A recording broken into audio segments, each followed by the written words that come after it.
Ben and his team for all the work and planning they've gone into putting this together. And of course, we wouldn't be able to host this virtually and have this platform without the assistance from the Georgia Center.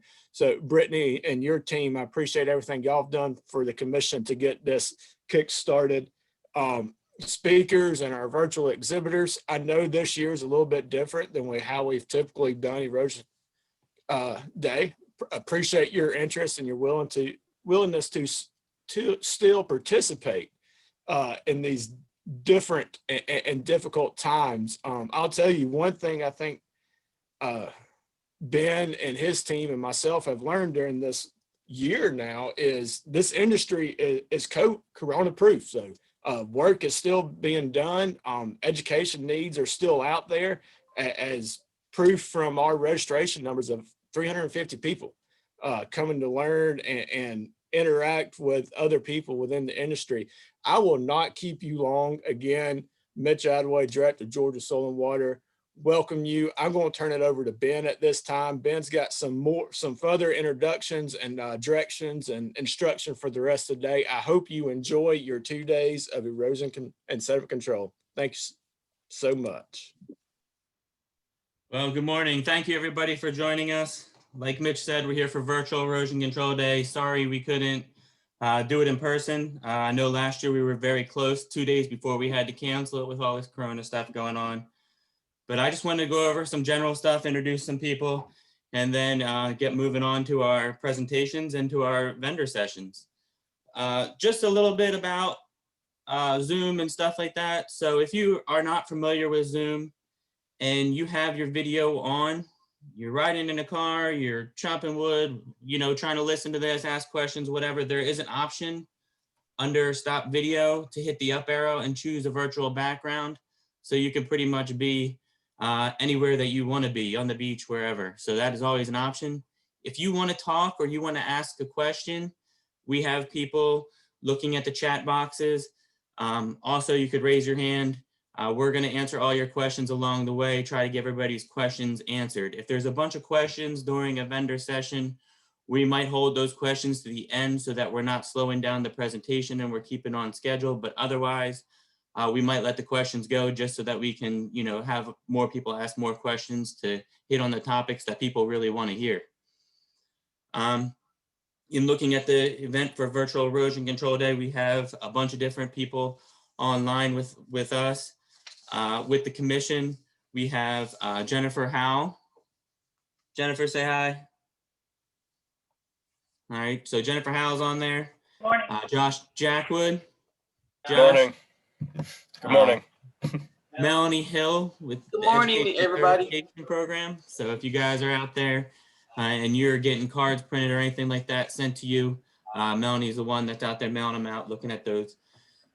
Jennifer Standridge, she's out there and she's the one that sends out all your exam packages, grades all your tests, all that kind of stuff. And just last week we had over 100 courses with just all this corona stuff going on. So trainers have really adapted to teaching these courses, fit the different scenarios that are going on out there and meeting all the different criteria to hold these courses. We also have Stuart Suttle online with us as well, a plan reviewer in the Athens office working with us. So Good morning, everyone. Have him. Carrie Kleist, she is also a plan reviewer, going to be a moderator today. So goes through and reviews plans as well. Hi there. And as you guys heard, Mitch Adaway. My name is Ben Ruslowitz. I'm the Urban Program Manager working for the Georgia Soil and Water. In our department, we do the Education and Certification Program, updates to the Manual for Erosion and Sediment Control. We work with the Overview Council, the Stakeholder Advisory Board, the Overview Council to make changes to the Manual for Erosion and Sediment Control as of the first of the year, the Stakeholder Advisory Board, in which helps oversee the education and certification program. Today, when we're going through this different event, we got a bunch of different speakers. The first speaker is going to be Marla Whittington. Basically, she's going to talk about GEOS and a refresher course for kind of NPDS and emphasizing the importance of attaining all the required permits and educating you about the tertiary permits. So if you got questions about a subdivision, the way plans should be drawn up, anything like that, Marla is going to be your go-to person today to help you with a bunch of that stuff. The next presenter that we're going to have is Luke Owen. Luke's going to talk about skimmers. And a lot of times people say, why do we require skimmers? We don't necessarily require skimmers. It's that the NPDES permit, the federal permit, requires dewatering from the top. So Luke's going to be out there talking about some of that information. And then after that, right before lunch, we're going to have Katie Spoonberger talking from the Georgia Association of Conservation Districts. She's the executive director, and she's going to talk about the Georgia Conservation Assistant Program and give you guys some information on that. So we're excited to have her. Then we're going to break for lunch. Right after that, we are going to have Lisa Sims with East Coast Erosion Control Talk. She's going to talk about the erosion control and vegetation establishment. She's going to talk about different road erosion control products and sediment retention fiber rolls. So if you're out there on different construction sites, you might find some of this information valuable to get sites stabilized. Next, we're going to have Gene Norman from 3 to 4 o'clock talking about the business of rain.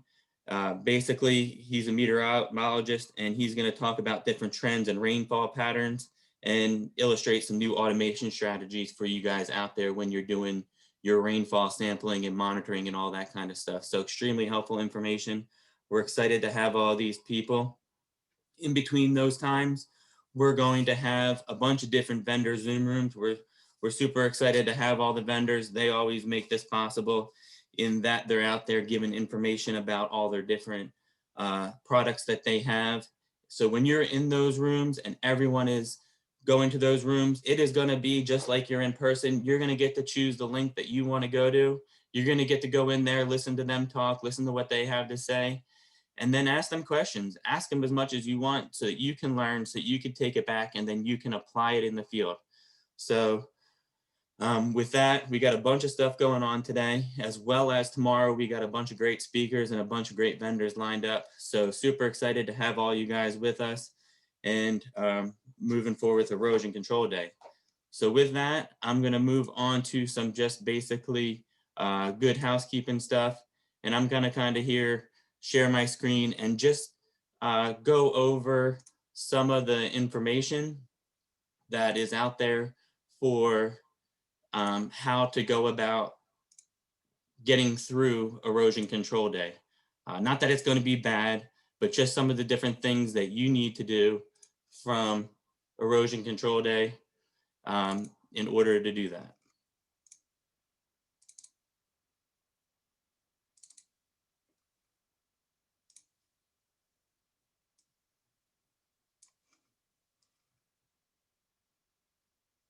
So in looking at Erosion Control Day, some of the things that are out there that you would need to be aware of, basically, when you're going through all these different presentations and you're looking at all this different stuff, you need to know how to get around and do different things. So basically, if you want to ask a question or anything like that, know how to use your toolbars. Make sure that if you're not talking, you mute yourself. Everybody should come in muted, but from there, if you want to ask a question, make sure you unmute yourself or you type it in that chat box. You'll see here where the mute and stop video options are for these items. When you open the participant panel, you'll see a list of participants as well as various icons you can click to give nonverbal feedback during the meetings. You can also message other people that are on this conference and talk to them, asking them questions. We have representatives from the EPD, a bunch of different companies on here, so feel free to use the chat panel in any way that you need it. So very excited to have this event. I'd like to thank Brittany Cleveland, Alex Ligon, and Jessica Kilby. They're all our moderators, and they're working with the University of Georgia Continuing Education Center to help us make this a smooth transition. So in looking at it in the schedule, we also have the schedule up there online for everybody to see. You can follow it along as we go along. like we said, we got a bunch of different vendors that are out there. All those different vendors, they are what's making this possible. So if you see some products you want to talk to them about, you have questions about, we have new products on the equivalent products list. You might want to talk to some of these different people out there, ask them about their products, how to use them. Or if you see something, maybe you want to work with somebody to get a product on the approved list. If that's the case, there's a process for that in Appendix A2 of the Manual for Erosion and Sediment Control. So thank you very much, and definitely look into all that kind of stuff. And then just kind of looking at it, you're going to see these slides pop up over time through the different sessions. It just tells you kind of how to do this kind of stuff. You guys have all received the links for all the different information out there, so that you'll be able to click on all those different links. But basically this is all the different information that just shows you how to go through and how to get all these different links.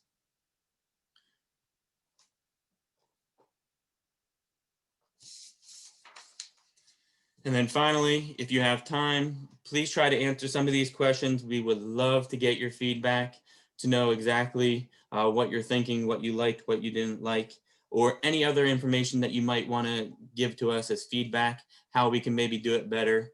Again, we would definitely love to do this in person, but this is the best that we could do today to make it work even better.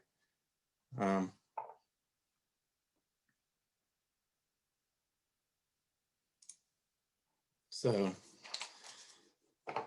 you'll see these questions along the way. So does anybody have any questions to start off with before we go ahead and get into our first speaker?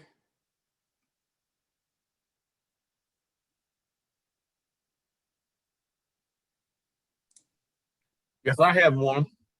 Okay. Okay, my card expires on 8/22.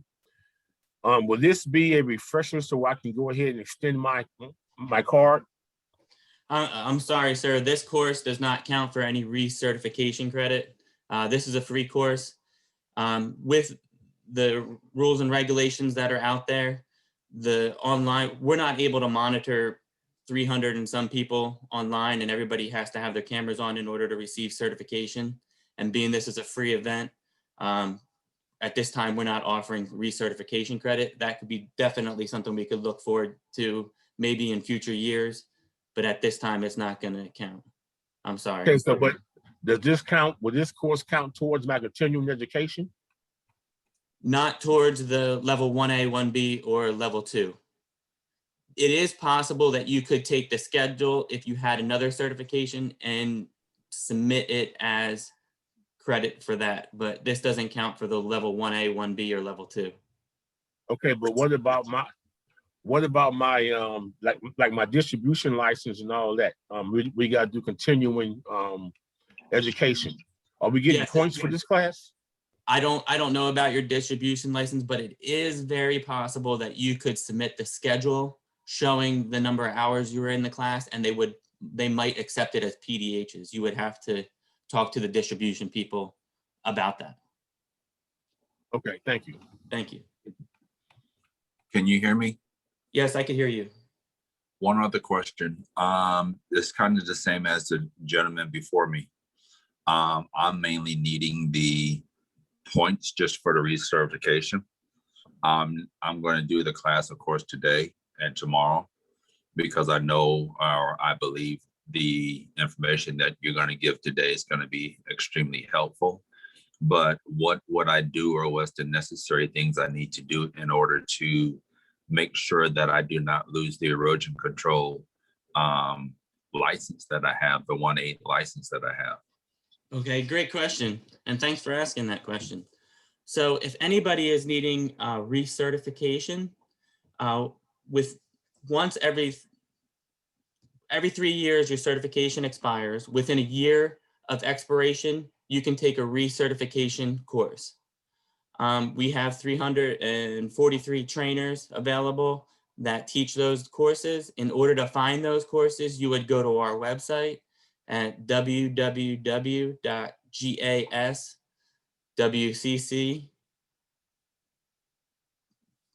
And then from there, it's going to redirect you to georgia.gov, but it might be easier just to type in .org.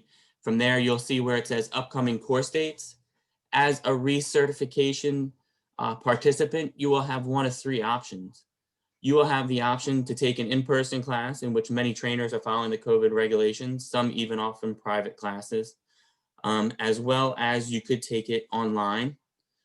Within an online class, you would be able to do it at your own pace, read it. They've all been approved by the Georgia Soil and Water that are up there on our website. The other option is to do a remote course. Those remote courses, you have to have your video enabled, and it's limited to a maximum number of attendees for recertification at 25 per remote course. So with that, you have those three different options.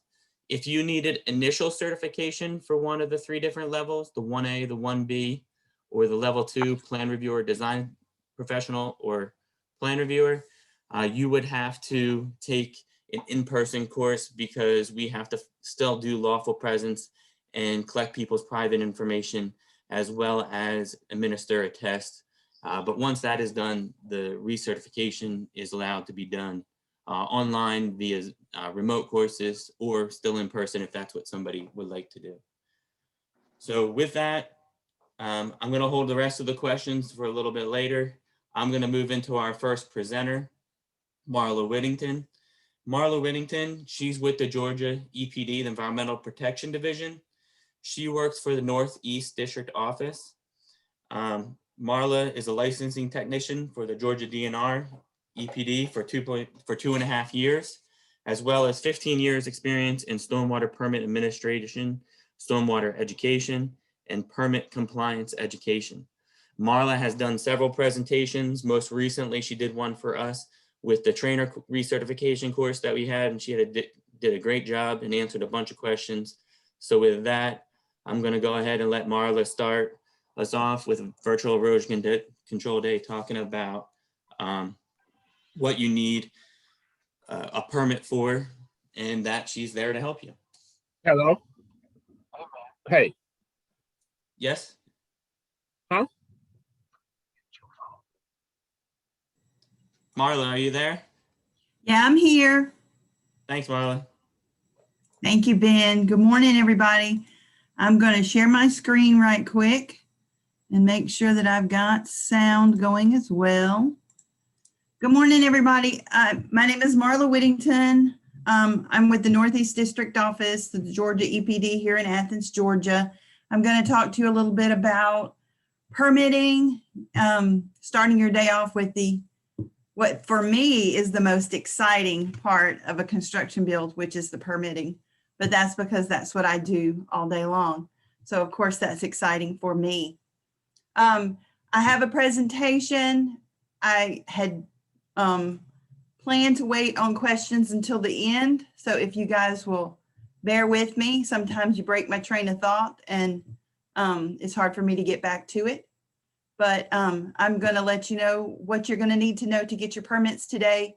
And then I'm going to show you a few videos about real time, some of the frequently asked questions that we have, and some of the things that I answer every day for permit compliance issues, as well as for individuals just trying to get permits for the very first time, or preparers who have questions. All right, GEOS getting started. GEOS is the Georgia EPD online permit, and online permit submittal is now required with the 2018 permit for coverage under the NPDES construction stormwater permit. How do you get there? You go to our website, epd.georgia.gov. It's recommended that you use Google Chrome or Firefox, as some of the mapping functions of the websites don't communicate well with Microsoft-based internet platforms. In the e-services section, this is new for us recently. It's changed from, we've changed our look a little bit. So I put a photo of it up here so that you can see that we've got a new e-services link. And underneath that, we have GEOS. If you'll click on GEOS, that's where you get started in the GEOS platform so that you can either apply for permit coverage or create an account. The Georgia EPD online system and public inquiry portal is shown here. A lot of people don't know where to find this link, so I'm showing you exactly what you would need to do to be able to search for permits online if you don't have an account. So if you're interested in researching a project and finding out whether or not it's permitted, you can do so here. If you'll see the little hand, it's pointing at the public inquiry portal. You simply need to click on that link there, and that will take you to the public inquiry portal. And there you'll need to fill out some basic information questions, as much as you have, to be able to search for a permit to determine whether or not that project is permitted.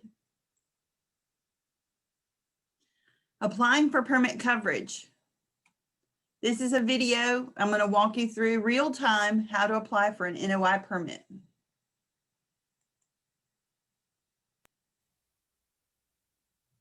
Okay, so I'm going to answer some questions about GEOS and the application process.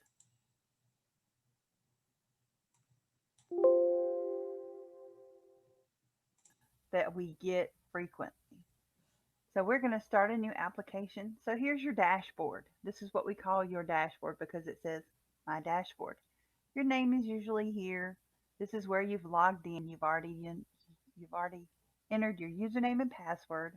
You're ready to start a new application. Start new application. Now, what type of project are you working on when you start your new application? This can be intimidating if you are working on several different projects or if you're able to pull multiple types of permits. Knowing which one of these you would need to select for construction stormwater permitting. So you would simply look for NPDES Department Submittal Type List, and there are 21 items in here. This is land. This is air. There are 4 pages of land. You'd look for stormwater construction general permit, and then you'd click the start button.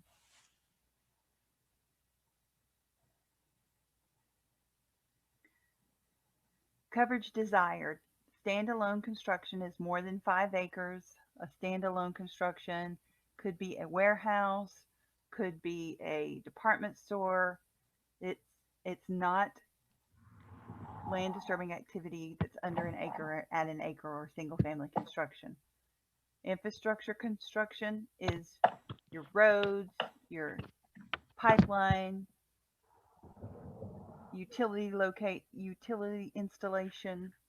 Common development drops down to a permit type 12, where you have a primary, a secondary, a blanket, or a tertiary permit.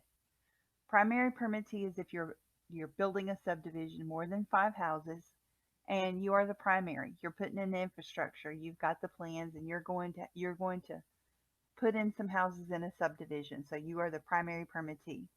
Secondary permittee would be where the primary is still active and he is choosing to have secondary permittees, and you're using the same plans, erosion and sediment control plans, as the primary, and you are a secondary while he is active. A tertiary permittee is when the primary is no longer active. So if the primary has not been active for 90 days, it is in a common development that was built after 2000, then tertiary permittee is the appropriate permit to obtain. Blanket permit is for utilities. That's a different discussion on a different day. I just wanted to let you know, you guys know I didn't just blow past that one. Blanket is just not something we're going to talk about. That's just for utilities. We're going to choose tertiary permit. And here you're going to have your facility information. I'm not going to fill any of this out. I'm just going to go over it line by line so that you guys know what the information we're looking for. You create a new facility. You name the facility. It can be named whatever you'd like to name it if it doesn't already have a name. If it's Georgia Blue Ridge, then Georgia Blue Ridge would go here. You'd put in the mailing address and fill out all the information.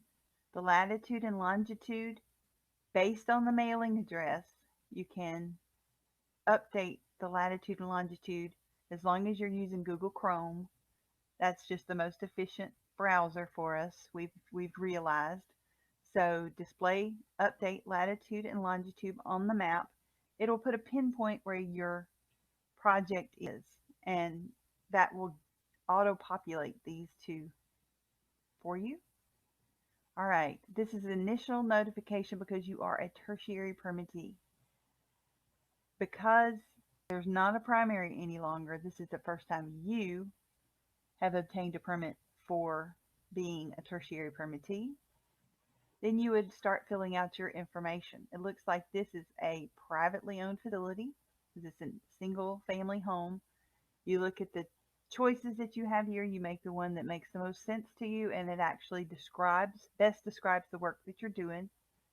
You put your lot number in, you copy and paste the latitude and longitude from above. You fill out all the information you have here. If the owner is not the same as the duly authorized representative, then you would need to fill out those. Email address, operator's name, as much information as you can put in here. That it gives the state the opportunity to have more information so that we can contact you. Construction site contact, phone number, email address, all of that's required. Everything with a red star is required. If it's not red starred, it's requested but not required.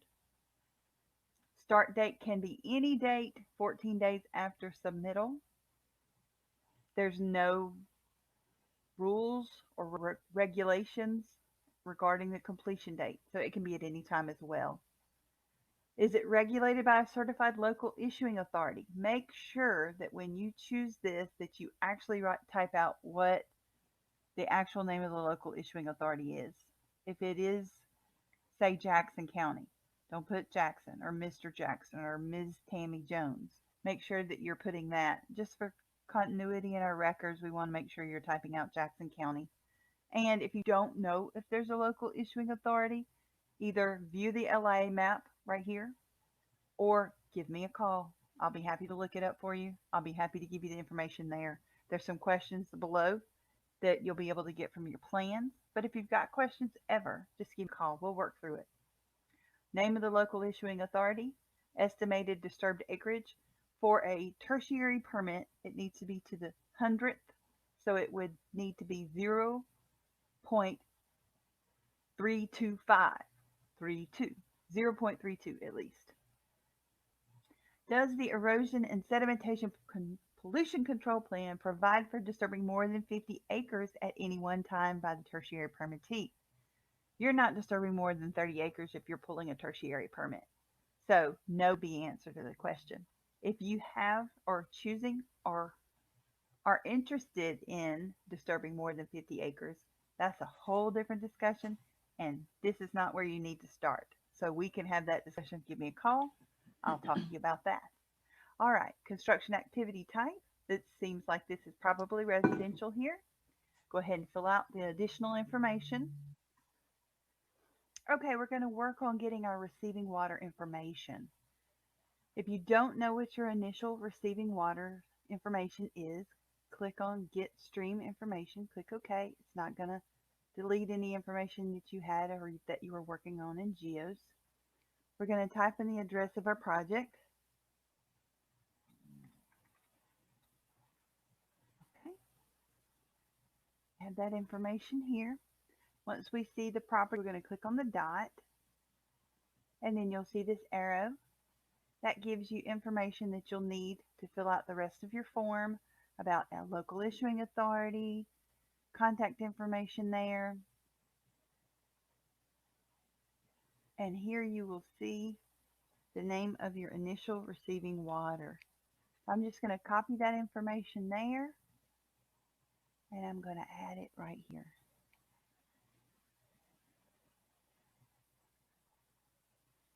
Right. We can get the name of the MS4 owner operator. We know that we saw that we have an MS4 owner operator here, and that it is Athens Clarke County. So we got Athens Clarke County. So we are going to put that here.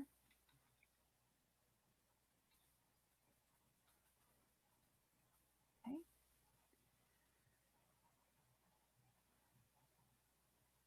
and that's the Oconee River. Okay. All right. We're not sampling because we're not greater than 5 acres. So we put NA there. We're not sampling outfalls because we're not disturbing greater than 5 acres. So we put not applicable there. We're not discharging stormwater into an impaired stream. Here you would see your legend and close out of that. Let's go out further. Be able to see what types of streams there are in the areas, and then you'll be able to see where impaired streams are.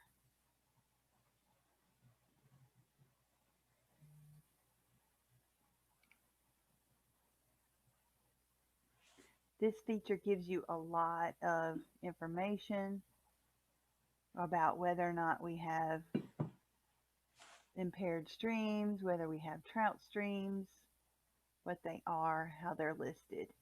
So that's where you'd be able to get some information there if you needed that.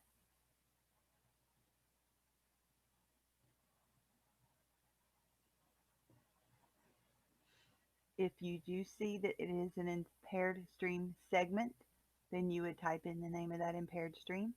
The engineer would have that information on your plans. Again, read this question, answer it here. And also your engineer would have that on the plans. You need to click these 2 boxes for I certify under penalty and then choose next.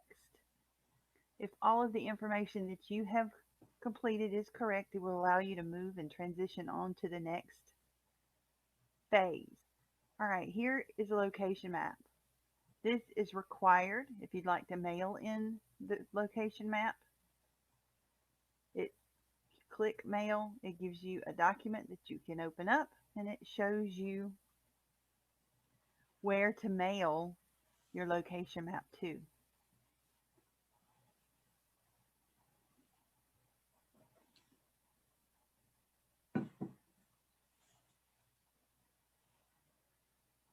We're going to upload it. We're going to upload this. Choose a file. I'm going to choose something from our desktop. We'll just choose this one. Save. There we go. Now you have uploaded your report. You want to, if we are the local issuing authority, if the Georgia EPD is the local issuing authority, then you would need to upload the plans. To do the same thing, upload, choose your file. It's going to be in that same report. All right. We've uploaded it. There you have your required uploads where we are the local issuing authority. Okay. Then you hit next. This is confirming everything that you've already submitted. You can look at the form view and that gives you a highlight. It lets you see what you have entered for our review. You can review it there. You can also download it and have a copy of that form view if you need it. It shows that you have attached a location map, erosion sediment control plan, and you have completed the necessary steps to answer your questions. And then here you would hit submit. Once you've answered your question and you've entered in your PIN, then you hit submit, and then you'll get a submittal receipt.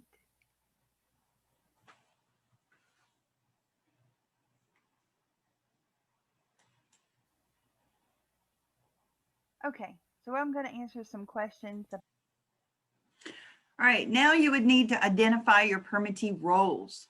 When you're starting a project, you need to determine your role within the GEOS program. Are you the responsible official or are you the preparer? Responsible official is the permittee. The preparer is typically a third-party consultant or a sampler, not liable for permit compliance, but assists permittee with permit requirements.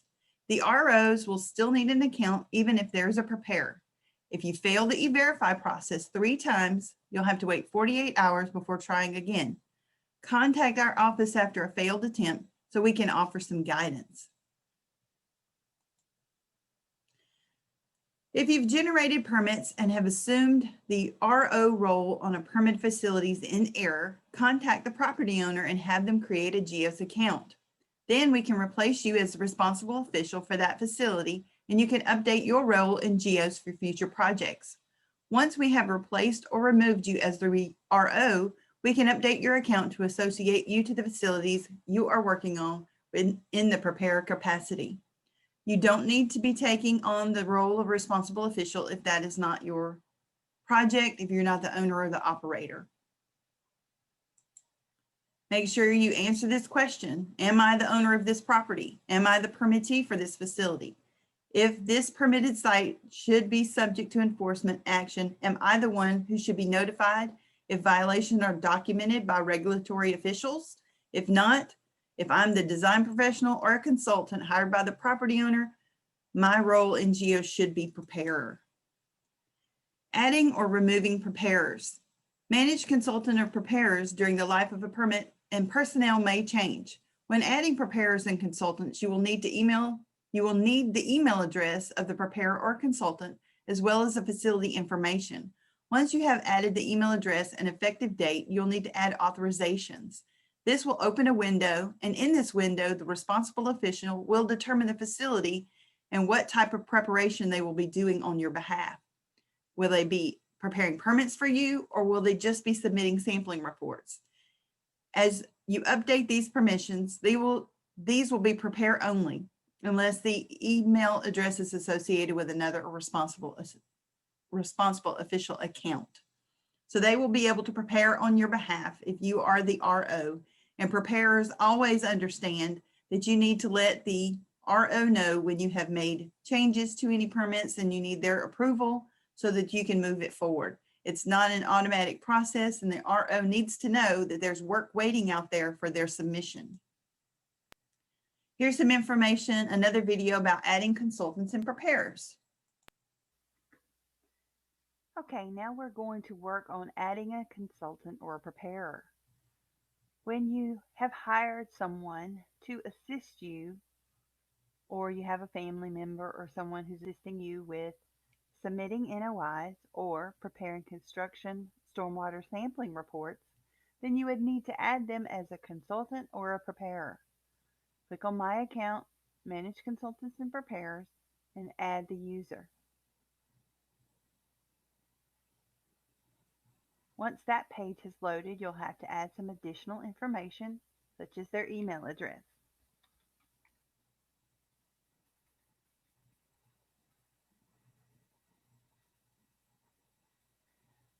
Effective date information, you can choose today. That's the date that you're giving them permission to start generating reports on your behalf, and when you think your project's going to be over, or your contract with this consultant is expiring, or a date that you choose is your expiration date. Then you validate and associate.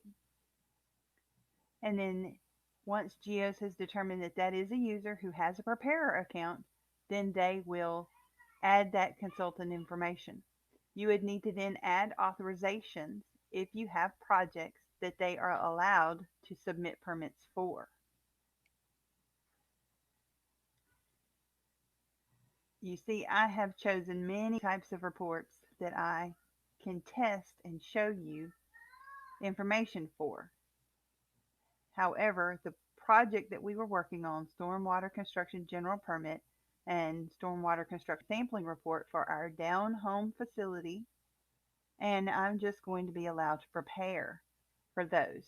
Once you've checked those, then you click OK, and that has given that user permission to submit on your behalf for the facility ID called Down Home as a preparer, and sampling reports for the facility ID listed here for the facility Down Home prepare only.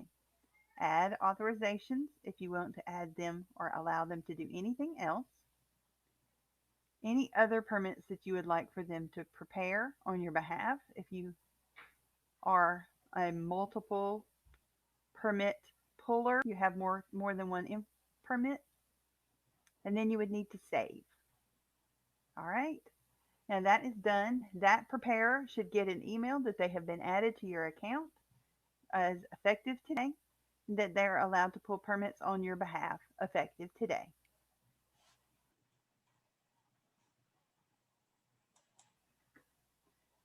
Okay, now we're going. Once the ROs have created their accounts, they will need to designate their preparers through their account in order to give them the ability to create submittals. Once the submittal has been created, the preparer will submit to the RO for approval when it comes to the agency for the review, and then it comes to the agency for review. Notify the RO that action is required on their part once the preparer has completed the information. If you are pulling permits and you don't have a preparer, then these steps aren't relevant.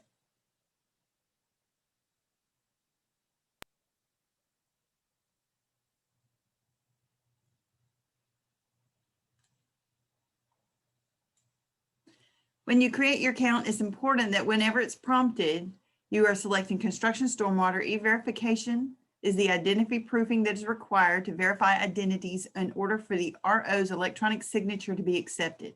They're not required for the preparer, and the RO will only have to do it once if it's successful. If it's unsuccessful, the permittee will have to file an ESA for all permits in the account. So if you're not interested in doing the E-Verify, you're going to have to do an electronic subscriber agreement. And that adds a couple of weeks to your project. So reach out to me. Let's have a discussion before you choose to do an electronic subscriber agreement. That's just going to make your project take a little while longer. Areas where the EPD has jurisdiction, paper, erosion, and sediment control plans are still to be submitted to Watershed Protection Branch for review. That process has not changed. We have implemented the paperless plan submittal process through GEOS, and the ROs can now upload a plan electronically and attach them to the submittal to fulfill the requirement for the electronic copy submission for the district office.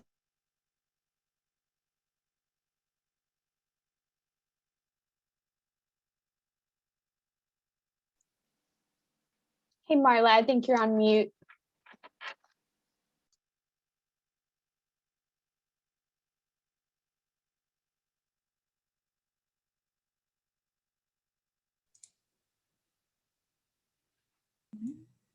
Sorry about that.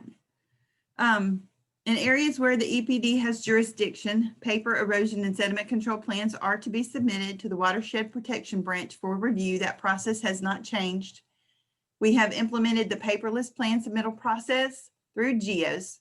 The RO can now upload a plan electronically to attach to the submittal and fulfill the requirement for the electronic copy submission for the district office. This also applies to tertiary permits. This is what your electronic NOI permit will look like. We have had the discussion with some contractors recently where they were still unfamiliar about the new process and what their permits would need to look like. This is what the new electronic permit will look like. You'll get your GAR number here. It's auto-generated. It's sent to you by email in a PDF format.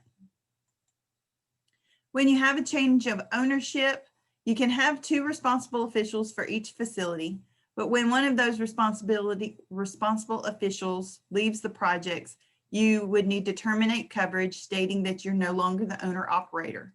If there's only one RO and that RO leaves the project and another RO is hired to complete the project, or it just changes ownership, then one would need to terminate coverage and the other would need to associate themselves with the project as the RO. They must work together to update the permit information in GEOS unless the former RO is no longer active and is no longer a part of the project. And if that's the case, you just need to communicate with me and I will help you out with that. The new RO will need to associate the permit with their account in GEOS. And once the new RO has associated their permit, then the old RO can start the change of ownership process through the NOT. The old responsible official will need to submit an NOT to change the ownership. It's important that the NOT application, no longer owner operator, is selected. Please make sure that this is correct before you submit. Once selected, another box will appear and the new RO info can be entered. If any other updates are required, simply submit a modification to make the necessary changes. The only thing I need to update you guys about modifications is please try not to modify any permits during the 2-week review. The GEOS platform, we have determined, does not function properly when you modify during that first 2 weeks. So when you are completing your initial submittal, try to make sure it's as accurate as possible and double check your work prior to submitting your initial submittal. And if anything changes, even 24 hours after you've submitted, hold that change, if possible, until after the end of the 2 weeks, so that we are not having to go back and manually approve those in the GEOS platform, because GEOS is not able to do so after you've modified it. Under the Manage Permit Certifications tab on your dashboard, like we saw earlier, the responsible official can make changes to their permit. You search and select the permit that needs to be modified. You click Action, and then you select Modification. The responsible official can revise the data in the application form and save and exit the application at any time before submission. The Track Submitted Submittals tab can be used for the following. You can view submitted information like the submittal ID. That's what I'm going to ask for when you call me and you ask me to check on a project, or if you've got questions about a project, I'm most likely always going to ask you what that submittal ID number is. If you don't know it, you just need to be able to give me the address. It's going to, here in Track Submitted Submittals, you're going to be able to get the application type, submittal date, the RO details, the application status, history, and the most recent application form. Viewing any attachments that have been uploaded to GEOS during the submission process, the applicant can also upload additional sets of attachments to this page. Anything that you'd like to submit for our review, or something that you've been requested or required to submit, you can upload those at that time. You can also see your payment status, and that will show any remaining fees that would need to be paid.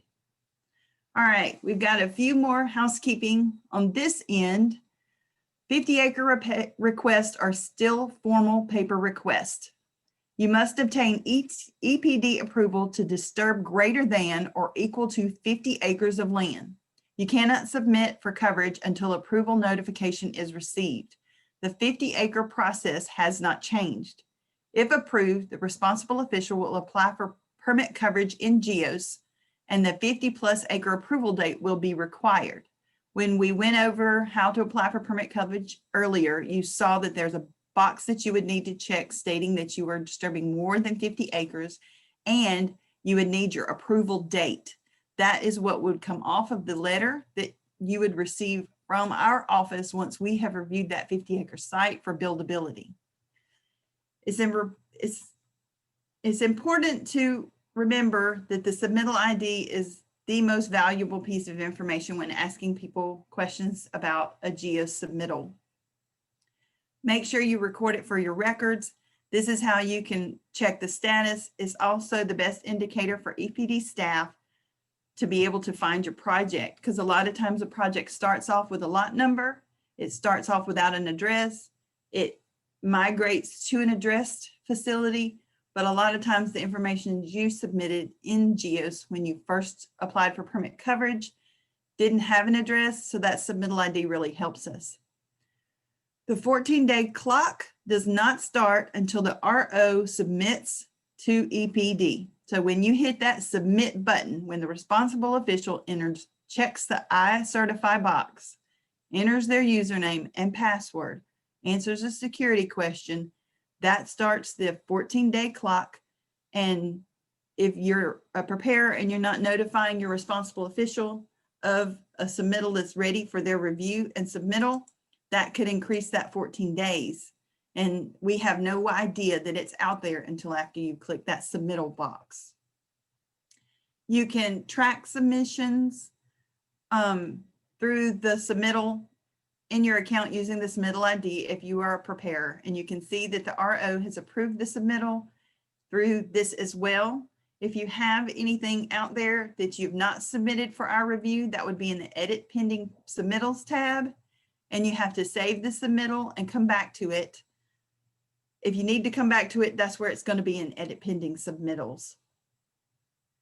You can have two, like I said before, you can have multiple ROs for the owner and operator. There can be two on one account. That's always good practice to have a couple of owner operators out there so that they can both navigate the project to the NOT stage. You're going to get a PDF submittal of your NOI permit, and that's what you're going to need to send to a local issuing authority or anyone requesting a copy of your NOI permit. Make sure to communicate with your local issuing authority that you have applied for permit coverage and that you have a permit, because they're being instructed by us to ask for those. Partial versus a complete submittal. When you go to track submitted submittals, partial means that a component is missing and you may not have paid your fees. You may not have uploaded a location map. Partial submittals will not be approved. And we know it's out there, but we also know that you haven't finished the work that you need to do to get it to us. Complete means that everything is accounted for and we're waiting on 14 days. Approved means the facility has received coverage. Be sure to have the items turned in by the 14-day mark so that GEOs can auto issue coverage. Make sure you have your location map uploaded. Make sure that the erosion and sediment control plans have been uploaded electronically, and make sure your fees have been paid. If those things haven't happened, then you're not going to get your coverage in 14 days and you're going to have questions, and it's all because you haven't submitted something that you would need to have submitted in the beginning. In the public portal, you can see where information is. I showed you that earlier, and manage certifications. ROs and preparers can modify and terminate coverage in GEOs, and the submittal process is the same as initial notification. If there's a preparer, if the ownership of the facility has changed, the initial owner will have to terminate coverage to relinquish responsibility to the new owner. Sampling reports are submitted through GEOs. Preparers can be added to complete this requirement as well. All right, second half, I'm going to explain a little bit more about tertiary permits. Yes, you need a permit. We can help with that. Yes, you should be self-reporting. Always terminate. Yes, always terminate coverage once the site is stable. Yes, there's a permit for work in the buffer. And yes, we are here to help and offer technical assistance. I'm a yes girl. Yes, you need a permit. We can help with that. Construction activities that require NPDES permits. I'm going to break it down just a little tiny bit for you. Standalone construction permits are required for standalone construction project that will result in land disturbance equal to or greater than 1 acre. If you're disturbing, say, 5 acres of land, a standalone construction permit would be appropriate. As with anything, you need to read our permit. You need to make sure you understand what the state is requiring. Make sure when you are planning a project that you read through all 3 types of permits that the state has, so that when you're submitting information to us for our review, that you're applying for the appropriate permit coverage. I talk with people every day. I spend my day getting to know you guys out there in the world, and permittees and construction project managers and preparers and design professionals. I spend my day explaining that the standalone construction permit does not mean a single family home. So if you are disturbing less than 1 acre and you are building a single family home, or you're building a project in a common development, even though it sounds very much like what you would choose, a standalone construction permit is not appropriate for a single family home if you're disturbing less than 1 acre. Infrastructure construction permits are required for all discharges of stormwaters associated with infrastructure construction projects that will result in contiguous land disturbances equal to or greater than 1 acre. If you're going to do a road project, a linear project, if you're working on stormwater, infrastructure, sidewalks, installation, right-of-way work, anything that you're doing for a utility in the right-of-way, it may be appropriate to get an infrastructure construction permit. Again, I'm not the authority on these. You need to read the permit. Read the permit and determine which type of permit you need to be applying for permit coverage with. This is just a indication that what the infrastructure construction permit is. A common development construction permit, they're required for all discharges of stormwater associated with common plans of development or other construction activity where the primary permittee chooses to use secondary permittees that will result in land disturbance equal to or greater than 1 acre. These are usually your subdivisions. When you have a common development construction permit, in my experience here in the Northeast District, when you're pulling a common development construction permit, you are most likely pulling one in a subdivision. They have, if the primary permittee chooses to have secondary permittees, then you can have primaries and you can have secondaries. And then if there is a subdivision that has not been active for more than 90 days, that was built after 2000, then you would need a tertiary permit. You don't know how many times that my coworkers and I have gone out to do an outreach, and we have determined that tertiary permits are really not something that anyone has been educated about. So we're trying really, really hard to educate people about what a tertiary permit is and why you would need one. If you were working in a subdivision that was built after 2000, a tertiary permit is required if the primary is no longer active and has not been active for more than 90 days. Let me read the definition of tertiary permittee. It means either the owner or operator of a remaining lot within a common development as defined in the permit, conducting a construction activity where the primary permittee and all secondary permittees have submitted a notice of termination in accordance with Part VIA2 of this permit, excluding utility companies and or utility contractors working under a blanket NOI, or where a primary permittee does not exist. Tertiary permittees are eligible to apply for coverage 90 days after the primary permittee has submitted and been approved for termination of coverage. Make sure that if you're eligible for a tertiary permit that you are pulling one. This is kind of what you're going to be looking for. A common development looks like a subdivision. New home construction that's not in a common development with land disturbance under 1 acre. You're going to have different types of situations. If you're in a common development, then yes, you're going to need a tertiary permit. If it's not in a common development, it's under 1 acre, it's on a private piece of land, it's possible that a state permit may not be required. So you just need to be educating yourself about what the permit requirements are. Here is a flow chart. Is the land disturbing activity part of a common development that was built after, after August 1, 2000? If the answer is yes, and there's a primary permittee and he's still active, then you can follow the arrows of this to determine if the primary is choosing to use secondary permittees. You must obtain a permit as a secondary permittee, and the primary permittee must have the BMPs on their plans for secondary lots.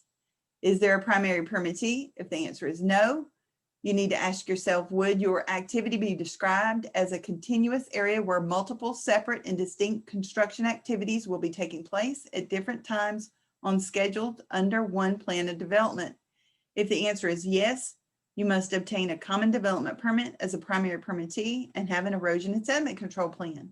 If their answer is no, you must obtain a common development permit as a tertiary permittee and have an erosion and sediment control plan.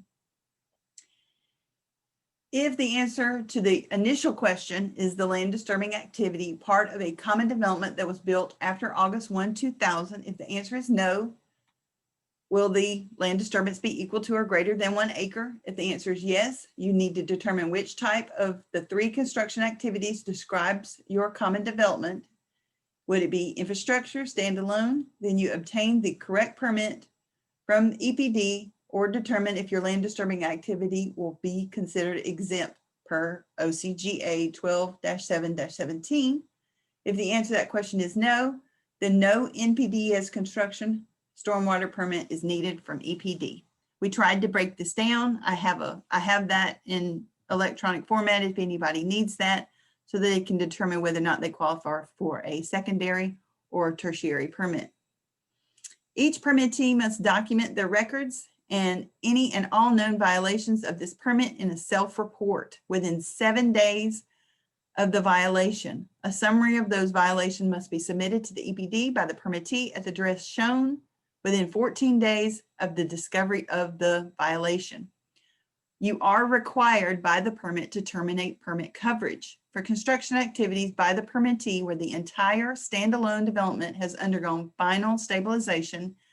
All stormwater discharges associated with the construction activity that are authorized by this permit have ceased. The site is in compliance with the permit. All temporary BMPs have been removed. Construction activities where the primary permittee has elected to submit NOIs for separate phases, the standalone development and the phases of the standalone development in the NOT shall correspond with the phase or phases of the NOI. By the owner operator when the owner operator site changes hands, where the stormwater discharges will continue after the identity of the owner or operator changes, the permittee must, prior to filing the NOT, notify any subsequent owner or operator of the permitted site as the requirements of the permit. If you are the RO, it's your responsibility to tell the next RO about the permit and what the permit requirements are and make sure that they are understanding what's going on with the permit. There is a permit for work in the buffer. Buffers on state waters do require a permit, and this is some information about that. We also have information that we can share with you electronically.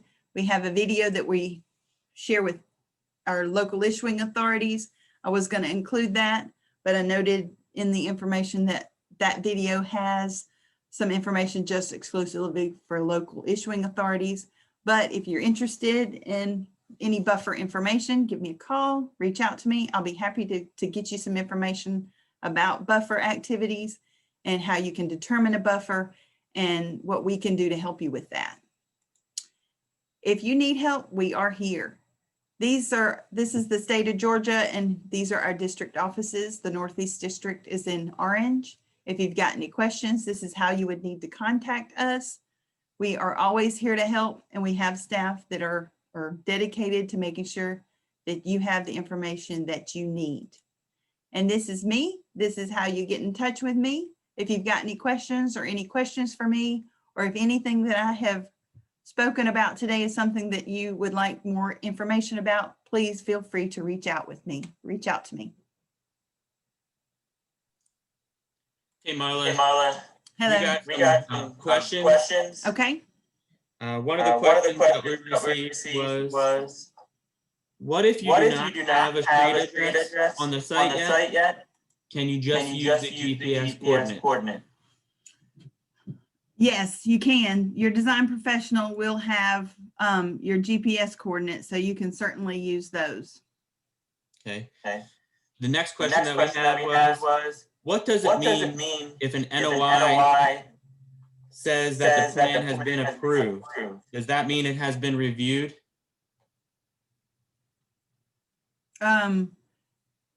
If the NOI says the plan has been approved, you get permit coverage and we do have to review the plans if we're the local issuing authority.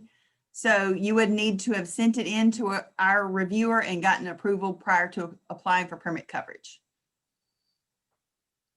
But that piece that's marked approved doesn't necessarily mean that it's been removed, right?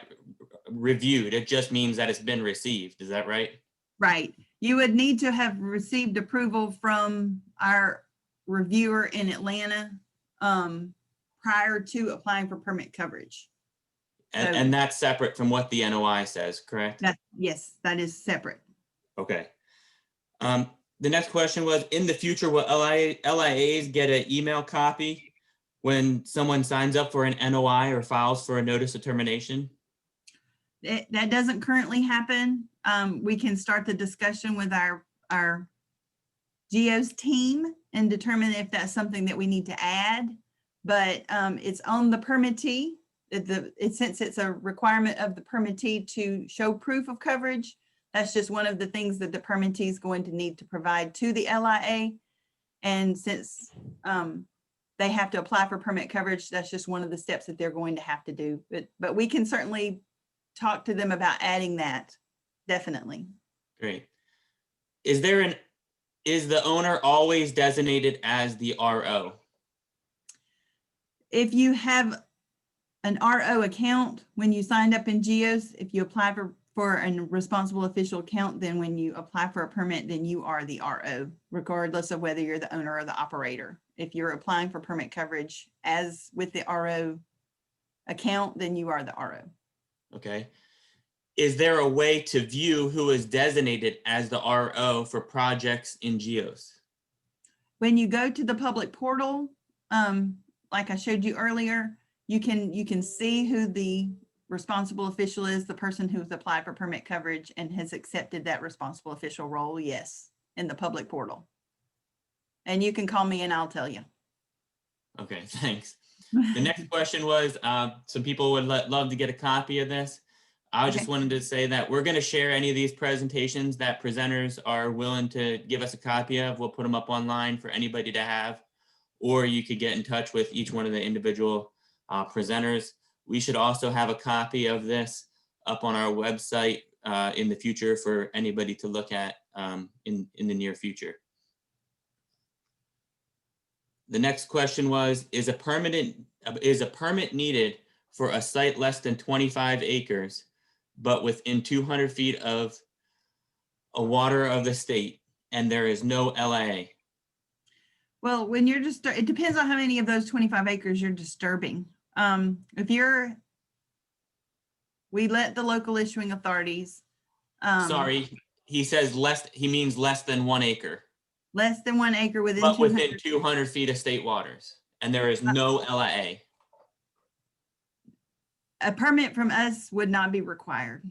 Okay, but a local issuing authority would still need to get a permit for that. That's correct. They have ordinances that are on top of our requirements and ordinances. So I would always check with your local building officials, your local ordinances, make sure that you're aware of what's going on where you're building. Okay, is there a public link to the maps that you had online somewhere? Yes, I can send those, and Ben, I'll send them in an email to you. Anytime you're applying for permit coverage, that LA map, view LA map or view GIS map, it's always an option when you're applying for permit coverage, but there is also, it's out there for public view as well. So there's a link and I can email it and we can share it, or my information's up there. So you can certainly email me, my name at dnr.ga.gov. I'm very responsive and I'll be happy to email those links to you as well. Does anybody else out there have any questions that they would like to ask themselves?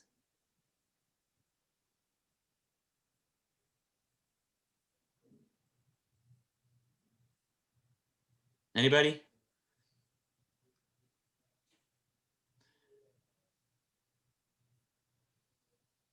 All right, I one other sent to me. Can you talk about the difference in submittal of tertiary permittee plans and the different options that they have? The submittal for plans, you need to submit erosion and sediment control plans for each lot. The green book determines what your erosion and sediment, what your BMP should be on those lots. You'll need to have a design professional prepare erosion and sediment control plans for you for a tertiary permit. And that would be what we would need. So I hope that answers your question. I feel like I went the other direction with that, but I hope that answers your questions. Yeah, there is some other options out there. If somebody wants to be as a tertiary, they could potentially become the primary. And Martha, you can correct me if I'm wrong. And then also you could potentially have one plan with multiple lots with one NOI filing multiple notices of termination for those individual lots. Correct. So there's those are some of the different options that are out there. And when we're filing those notice of terminations, what's one of the most important things that you need to make sure that you need to do? When you're filing your NOT, Yeah, I was just asking that in general, sorry, to the people that are out there in the audience to see if anybody was willing to answer. What do you got to do to get out of coverage? I know you guys are all thinking it in your head, but nobody's talking up. I'll give you a hint. Remove your BMPs. Remove your BMPs.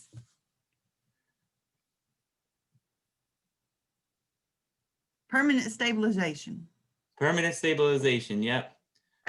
So you have to meet the definition of final stabilization. So 100% stabilization at a 70% density. There we go. Thank you, Jed. You put permanent stabilization in there.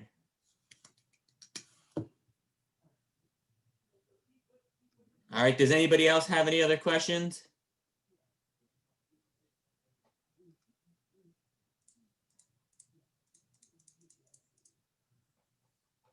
All right, well, thank you. Oh. Yep, thank you. All right, the next section of this, at 9:30, we're going to start the vendor breakout rooms. So you guys have all been emailed the different links in which all the vendors will be speaking in. Feel free to go to any of those that you want to go to. We definitely love you to visit all of them, get some different information, anything that you could find helpful out there. When you're going out there, you'll see that vendor room A is Urtech Environmental Systems. Vendor room B is Fleximat. Vendor room C is Profile Products. Vendor room D is Proplex Geo Solutions. Vendor room E is Silt Saver. And vendor room F is Western Green. So all these people will be there at their different links that have been emailed to you. Feel free to click on them and go and visit them. This will be just like when you're walking around when you're walking around the expo, talking to all the different people. In between speaker sessions, you will be able to go visit different vendors. So we have A through F vendor rooms open now, starting at 9:30. So you guys can go and click on those. And we will be back to the general session again right after the vendor room session is over. So with that, I'll turn it back over to Brittany, who will. Hi, thank you, Ben. So in the same email that you received that had this general session link, just as Ben said, you'll see the vendors listed under each time slot. So you can click on any vendor name to select which vendor room you want to go to. Please message us in the chat if you have any questions or issues with that. And then the same general session link that we are in right now, you'll come back to this link. You'll leave this meeting. So to join the vendor rooms, you'll click leave meeting, click on the vendor room you want to join, and you can jump between vendor rooms if you want to enter and exit them during this vendor time. And then you'll come back to this general session link that we are in right now at 10:30. So please let us know if you have any questions or issues, but vendor rooms will open at 9:30, so in about 5 minutes.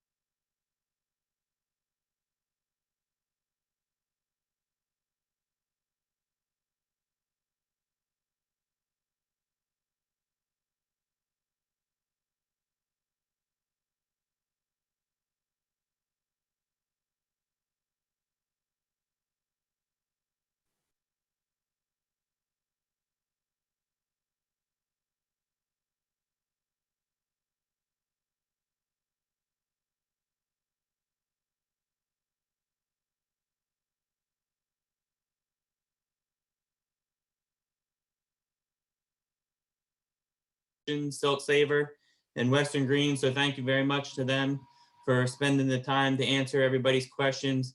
I got into all of them, and I definitely heard a bunch of different people asking questions. So as things are going along, don't feel shy to ask questions. Raise your hand, send it privately to somebody, whatever you need to do to get your questions answered. Definitely ask them. Our next presenter is Luke Owen. He's going to talk to us about the pre-treatment approach to surface water skimmers.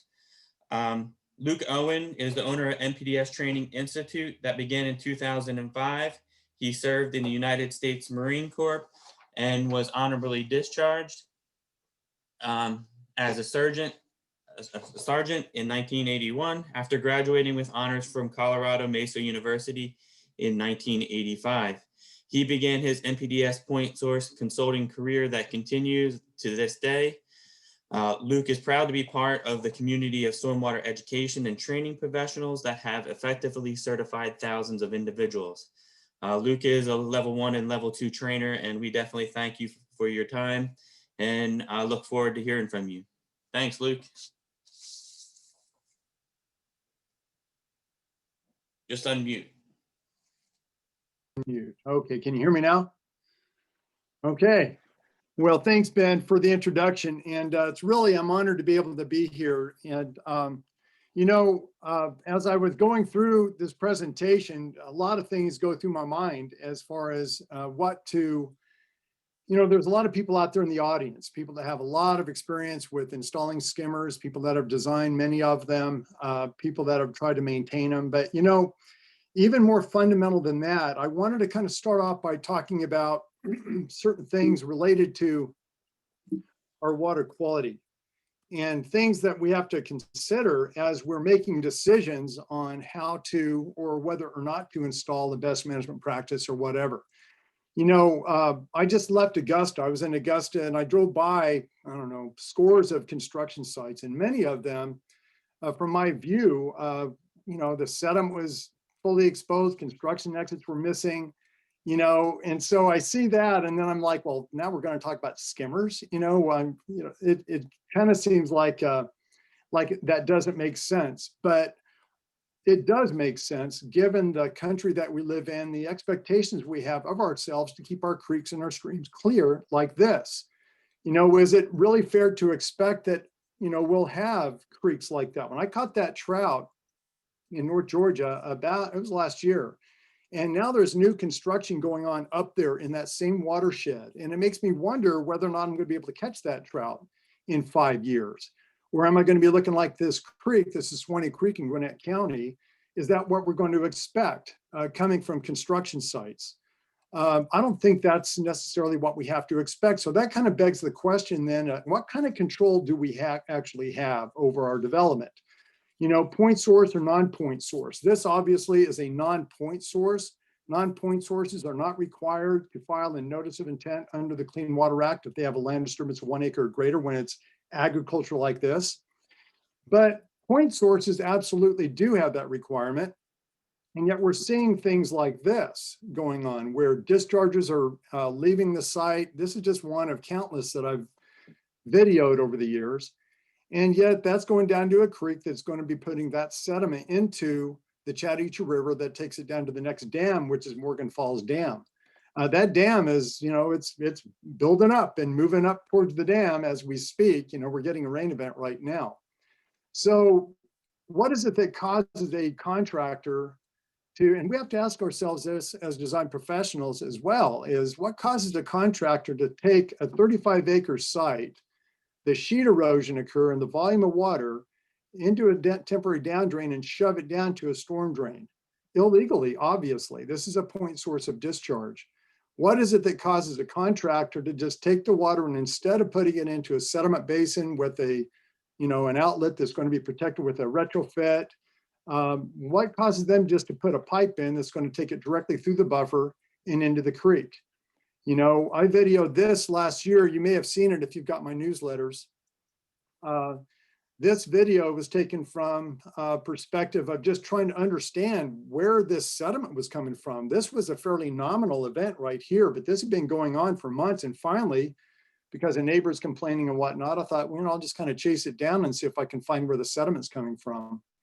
So this occurred in March, and then we have another shot here that occurred in February. So as the drone shot, I'm going to kind of skip along here, kind of accelerate this a little bit. But you can see this sediment came from a single 2-acre site. That's it. There, the stormwater that was running near this project was relatively clear. This had been going on for months. And what happened was the permittee was not really a permittee. He had gone down to the county. They didn't even issue a land disturbing activity permit, when in fact they should have required a notice of intent to be filed. And of course, that would have required a design professional to be put in place, where even a sediment trap or two would have really helped to resolve that issue. Of course, they all have to be maintained, and we'll talk about all that. But as you look at how even the best management practices were installed here, mulching was at one time over this area. And then of course it sheeted off. It was poorly anchored or not anchored at all. The sheet erosion, obviously, a lot of the sediment's already gone from here, but I kind of highlight that here. But then as that water comes off to the edge of the site, you notice the rills developing, and then the silt fence is channeling the water. And the creek downstream essentially just had no hope, of trying to keep it self-clean with this discharge. And of course, that all went into Lake Lanier. So what is it that causes a contractor to do this? These are questions we think we know the answers to, but there's a lot of things that a superintendent is responsible for. And so, part of their responsibility also is to manage these sites as stormwater treatment systems, and lo and behold, they really don't know that. So in this particular case, we have a surface skimmer that's installed in such a way that it couldn't possibly be maintained. If it's even operational at this point, it's doubtful. And of course, look at the erosion around it inside of the basin. It's just a rough way to look at trying to manage a skimmer. So when you take a look at a shot like this of this lake, you can notice the lake in the background is real clear, but here it's full of sediment. And there's really no excuse in the Clean Water Act for this to have occurred. And as I get to talking more about this, we have to look at construction sites kind of from an idealistic perspective. The Clean Water Act does not sympathize with, well, your construction schedule didn't work quite right this way, or if it's an industrial facility, there was an accidental discharge, we didn't change the filters out because the guy didn't show up for work last week, he was sick. The Clean Water Act is not sympathetic to that. And it really can't be, because it's people downstream that are the ones that suffer the consequences of this. A stormwater treatment system, meaning that the notice of intent was filed for these projects, or should have been, meaning that the water hitting these jobs here should have been controlled in such a manner as to prevent that amount of sediment load from leaving them. So of course, we're seeing a severe degradation of water quality there. And of course, the people that live up in the upper reaches of these bays, of course, their docks are sitting on sediment right now. So those are two point sources of pollution, where non-point sources like farming, agriculture, largely responsible for trash in a lot of our rivers and our creeks and our lakes in Georgia, for sure. But in metropolitan areas, I really wonder if sediment from non-point sources is our nation's #1 problem. I really think in urbanized areas, from what I've seen, and I think you guys would agree, that sediment from point sources is our #1 pollutant problem in urbanized areas in states like Georgia, where we get so much rain. And that's really a shame. It really shouldn't be like that. But it takes training, it takes enforcement, it takes great designs, thoughtful designs that can be implemented in such a way to do more than just meet checklist items that are going to consider the fact that 27,154 gallons of water are going to hit that construction site on 1 acre. And these are designed for 25-year events. We're talking about 6.7 inches of rain times, that amount of water. That's an awful lot of water. So what can we do that's going to, address that issue? And so what I found is that in the Clean Water Act, there is a program referred to as the pre-treatment approach to managing industrial discharges. And I worked on industrial facilities in that program for many, many years. And so it naturally just came to me when I first started this program as to, we need to start looking at things as, differently than we do right now with construction sites. So let's go back to the guidelines and start all the way from the federal government. I'll never forget, I was part of the meeting when we walked in the door of the stakeholders meeting for the general permit, and the EPD said, surface skimmers are here. What? And I said, what are they? And so here they are. Now they're written into our permits, and the requirement, they're a federal requirement everywhere now in this country, unless they've been written specifically out for some unusual reason, which in the West, of course, they don't get that much rain there. But the federal law subpart B, construction and development effluent guidelines, come out of 40 CFR part 450 F, paragraph F. And what Georgia did is we adopted those guidelines and we put those into our general permit as well, verbatim.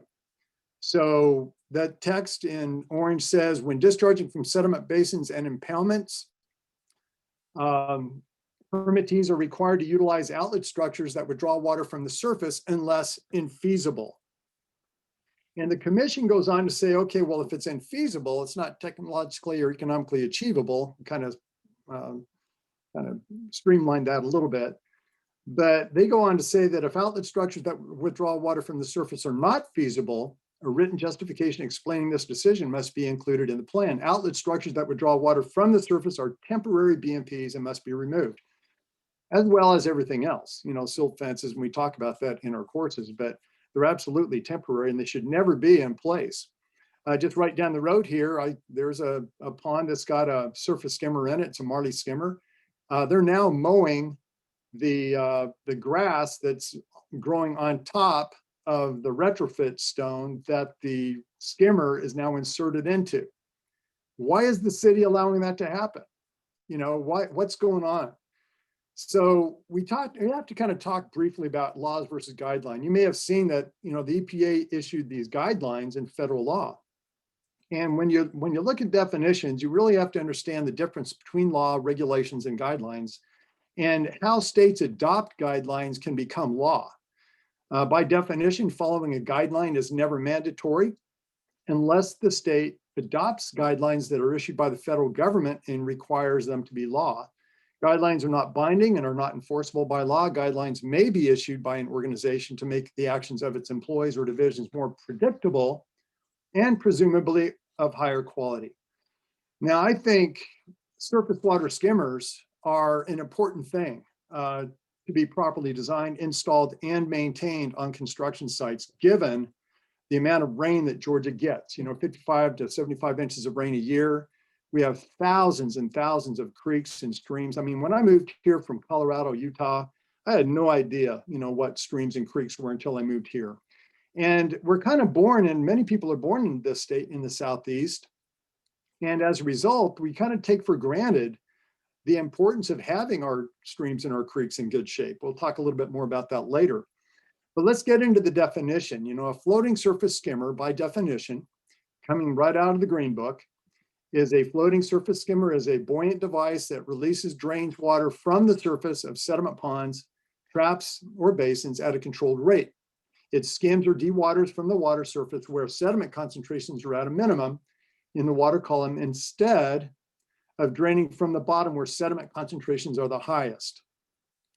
Now, when you take a look at the general permit, by definition, this really isn't enough. We can see coming out of the Green Book, the definition, the purpose, the conditions that skimmers are to work under, the design criteria. But in our general permit, we have a requirement for discharging to certain discharge limits. Now, this is not usual, business as usual. For you guys that come in from out of state or that have worked in other states, most states do not have discharge limits associated with construction sites. And of course, the federal government tried to require that a few years ago and they lost. But Georgia does have them, and they're kind of not really considered all that important because of how we essentially manage construction sites in a way that does not conform to managing them as stormwater treatment systems. It's really a difference in mindset that has to take place. In the GAR1 permit, I wanted to point out here that there are requirements for discharging to a certain limit. And I wanted to read just the first paragraph here, but the second one, basically the first paragraph addresses discharging into a stream that's a trout stream or a warm water stream and measuring turbidity upstream and downstream of those discharges. The secondary highlighted area there is the same basic verbiage, but addresses sampling from the actual outfall. So what I wanted to point out is kind of in the second paragraph. It says, when the permittee is elected to sample outfalls, the discharge of stormwater runoff from disturbed areas where BMPs have not been properly designed, installed, and maintained shall constitute a separate violation. For each day on which such conditions result in the turbidity of the discharge exceeding the values selected from Appendix B. And that's essentially the same again, as I'd mentioned about the 25 and 10 NTU discharges for warm water and trout streams. I wanted to throw this up there. This is a memorandum of agreement, or a memorandum of, not a memorandum of agreement, but a memorandum that came out of the EPD back in 2009. And they addressed certain things, and it's worth a read. I've got it posted on my website under the links. If you go to mpdstraining.com, you can see it.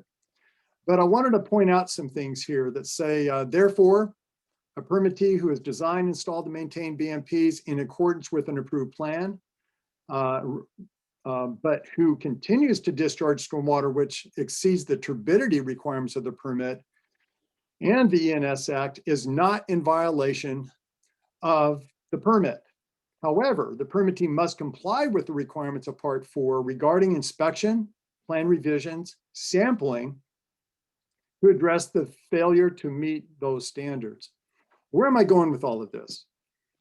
I put out several times in my newsletters and stuff about, and I've gotten comments back from very well-seasoned professionals in the stormwater business that skimmers are not intended to discharge to a turbidity standard. And I would agree with that in every state that does not have a discharge limit. That said, as we start to get into the design, installation, and maintenance of skimmer devices, we have to consider in those installations the ability they have to discharge to a discharge limit. That can only take place when you've got certain conditions happening, and often would include flocculation. Now, in the industrial, MPDS industrial world, that's absolutely a requirement, as you'll find out as we start talking more about the pre-treatment program here. So here we have a skimmer that's not quite skimming from the surface. And here we have just a highlight that comes out of the green book that says floating surface skimmers that sink or completely suspend under the water surface are not acceptable. Obviously, this particular skimmer also, so I try to scroll up here, was inserted through a retrofit. There are contractors out there doing this now, and many municipalities are looking at it like, wow, that looks pretty sharp. As a matter of fact, a lot of our BMPs people look at when it's dry and fail to look at them like what's going to happen when they get wet. And so anyway, but where did the concept of pre-treatment come from? It came from the Clean Water Act. And what happened with the Clean Water Act when it was amended in '72 to include NPDES permits? It had gone on for 25 years and put in water quality standards that nobody wanted to comply with, and there wasn't any requirements to do so. So finally in '72, they amended it. A lot of language went into it, and the NPDES permit program was born. Its goals, which still apply today, are very fundamental to America's water quality. I mean, we can go all the way into bass fishing tournaments. You can go into fly fishing that we all love to do. Many of us love to do. And if we fail to comply with the Clean Water Act and take it seriously, understanding that sediment is the #1 pollutant for fish. We're talking about a chronic pollutant that can bury eggs and affect fish gills and breathing and that kind of stuff in the water, then we've got a problem. So the #1 goal is to restore and maintain the chemical, physical, and biological integrity of our nation's waters. And that was true then, it's true today. And then of course, we established the NPDES program, meaning the National Pollutant Discharge Elimination System program, that is there to try to, and not try, but to establish standards whether they're effluent discharge limits, water quality standards, or administrative structural and non-structural controls that we actually have to put in place. And on construction sites, for the most part, that's what we use. And of course, construction sites in Georgia do have an effluent limit. Clean Water Act focused on 2 point sources in the very beginning. And they were out of control. I mean, talk to anybody in Georgia that remembers the Chattahoochee River was so unfishable, you couldn't even hardly tolerate the smell of it because of all the sewage going into it.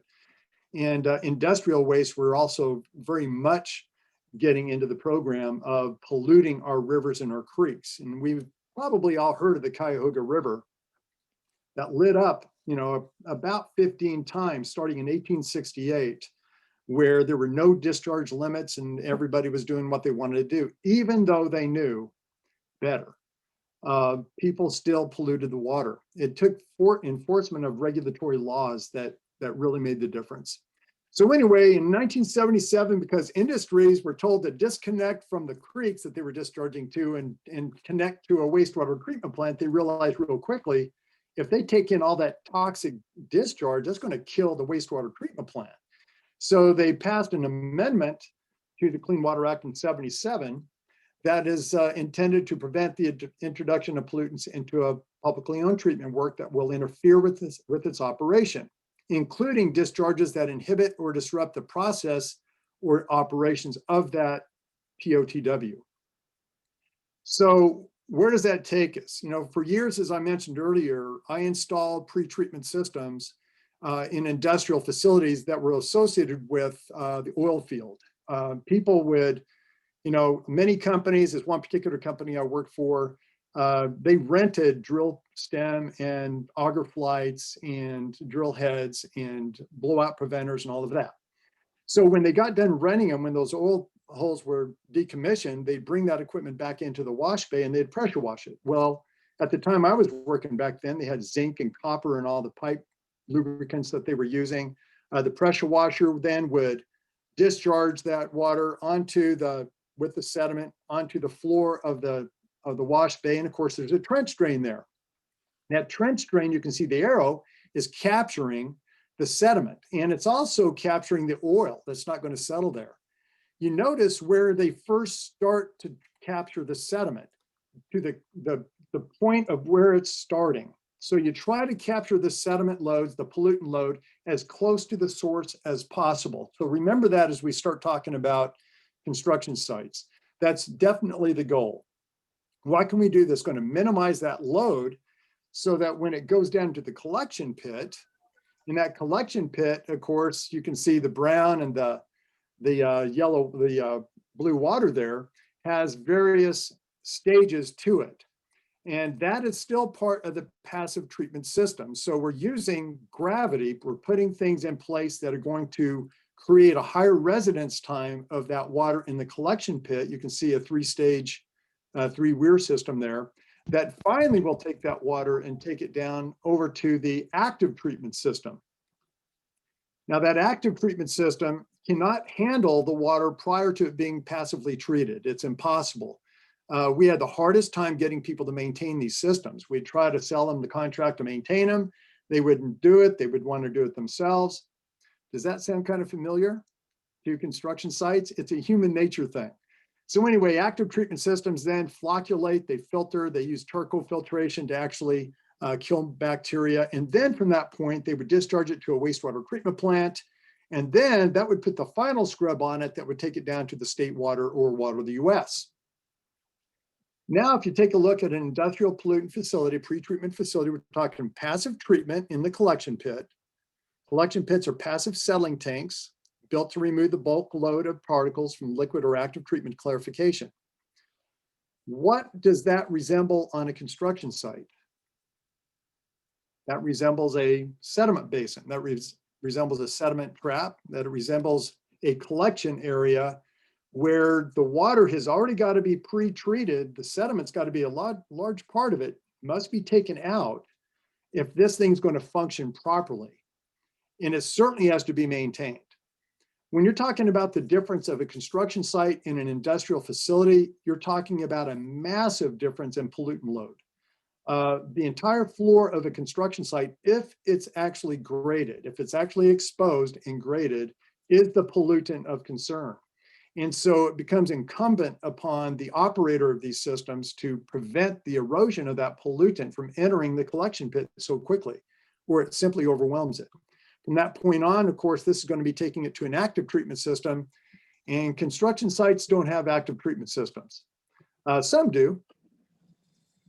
But later on, stormwater was discovered to affect the chemical, physical, and biological integrity of our waterways. We have a little solid waste there, but now we have a huge pollutant load coming from a county road project upstream. So as time went on, after the Clean Water Act was amended to include requirements, very strict requirements for effluent discharges from wastewater treatment plants and industrial facilities, the EPA decided to study the effects of stormwater, since we realized that the chemical, physical, biological integrity of our nation's waters was not happening. We weren't doing it. So they studied 2,300 storms in 28 major areas around metropolitan areas across the nation, with the overall goal of discovering whether or not stormwater was adding pollutants to a significant portion to our watersheds. And it absolutely was. It even goes on to say, after the red line here, that a rational basis for determining whether or not urban runoff was causing water quality problems was really, that was the intended goal. And then to develop water quality management plans consistent with local needs that would lead to implementation of least cost solutions.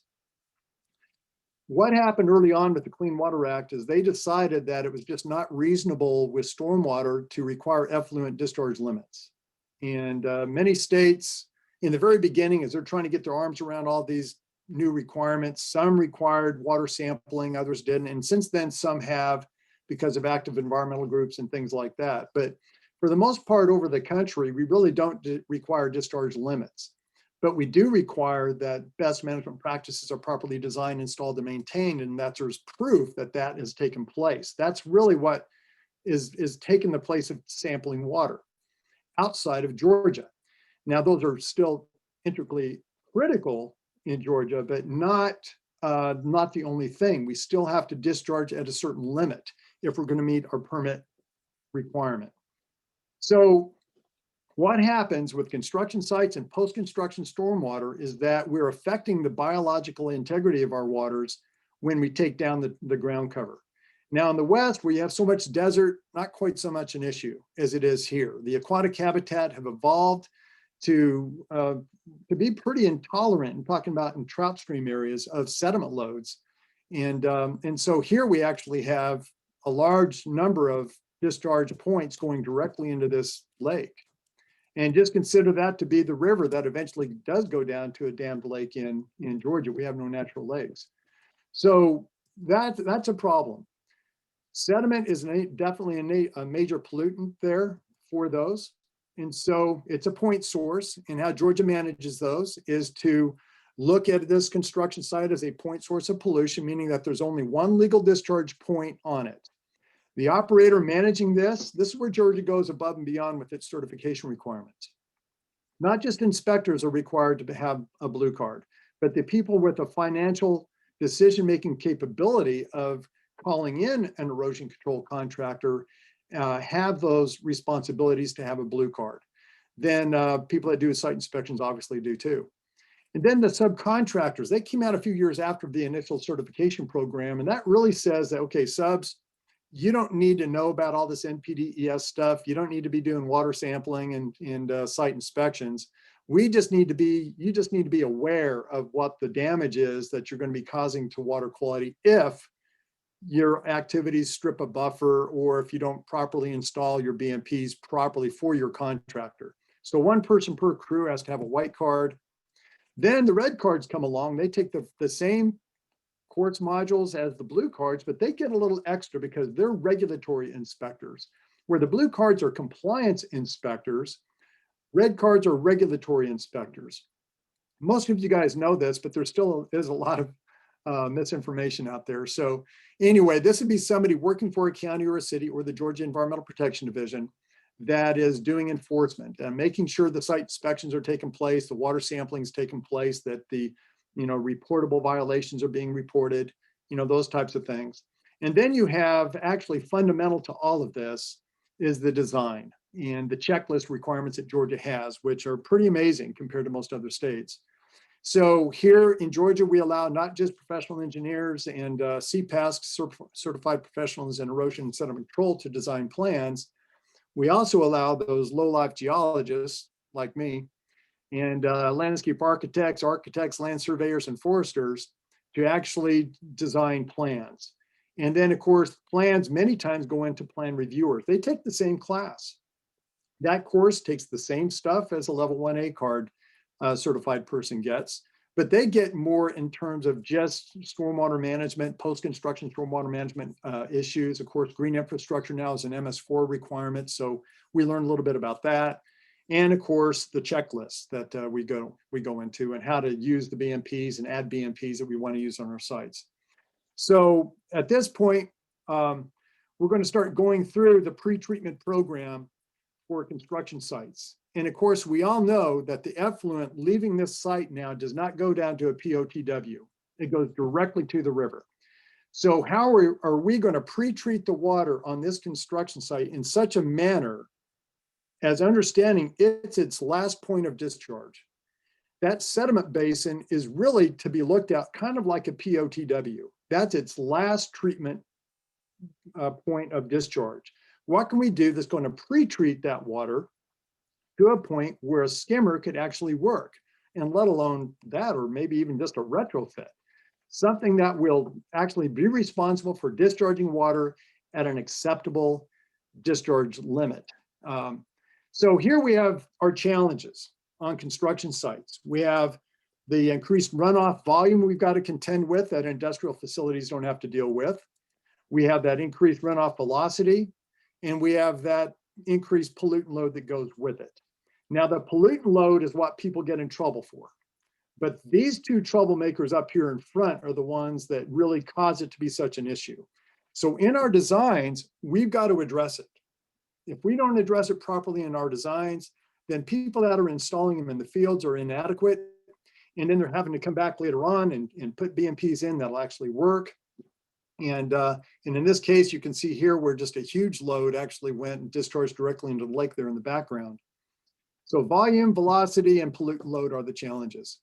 So what do we need to do? Okay, as a design pro and even as a superintendent or a site inspector, we actually need to understand the conditions of the soil. Is it a saprolitic type soil and eroded bedrock that's really, really grainy, kind of sandy, allows for a water storage to some, to some effect?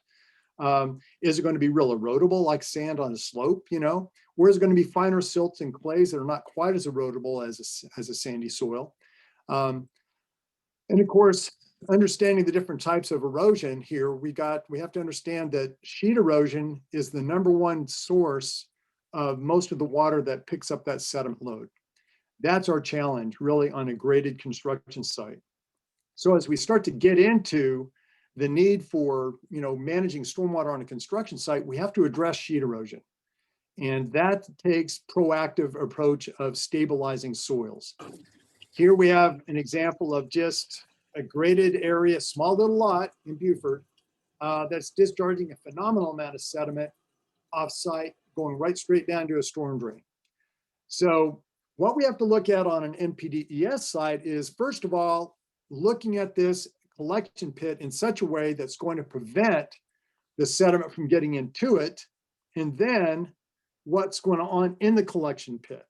So erosion prevention first has to be considered, and then sediment control upstream of the collection pit. Then in the collection pit, like on an industrial facility, it's concrete. It's got weirs in it. I mean, it's not going to erode. But on a construction site, we have to properly stabilize our slopes. We have to properly stabilize the outlets that are discharging water inside of the sediment basin. And then as it leaves, we have to consider the water being discharged from these concentrated flow areas. So we have to prevent the erosion inside of the basin, as well as control or expedite sediment deposition as quickly as possible. And in this case, of course, they didn't even have an outlet that was adequate here. So, so before the collection pit, we need to prevent erosion. What's the very first way of doing that?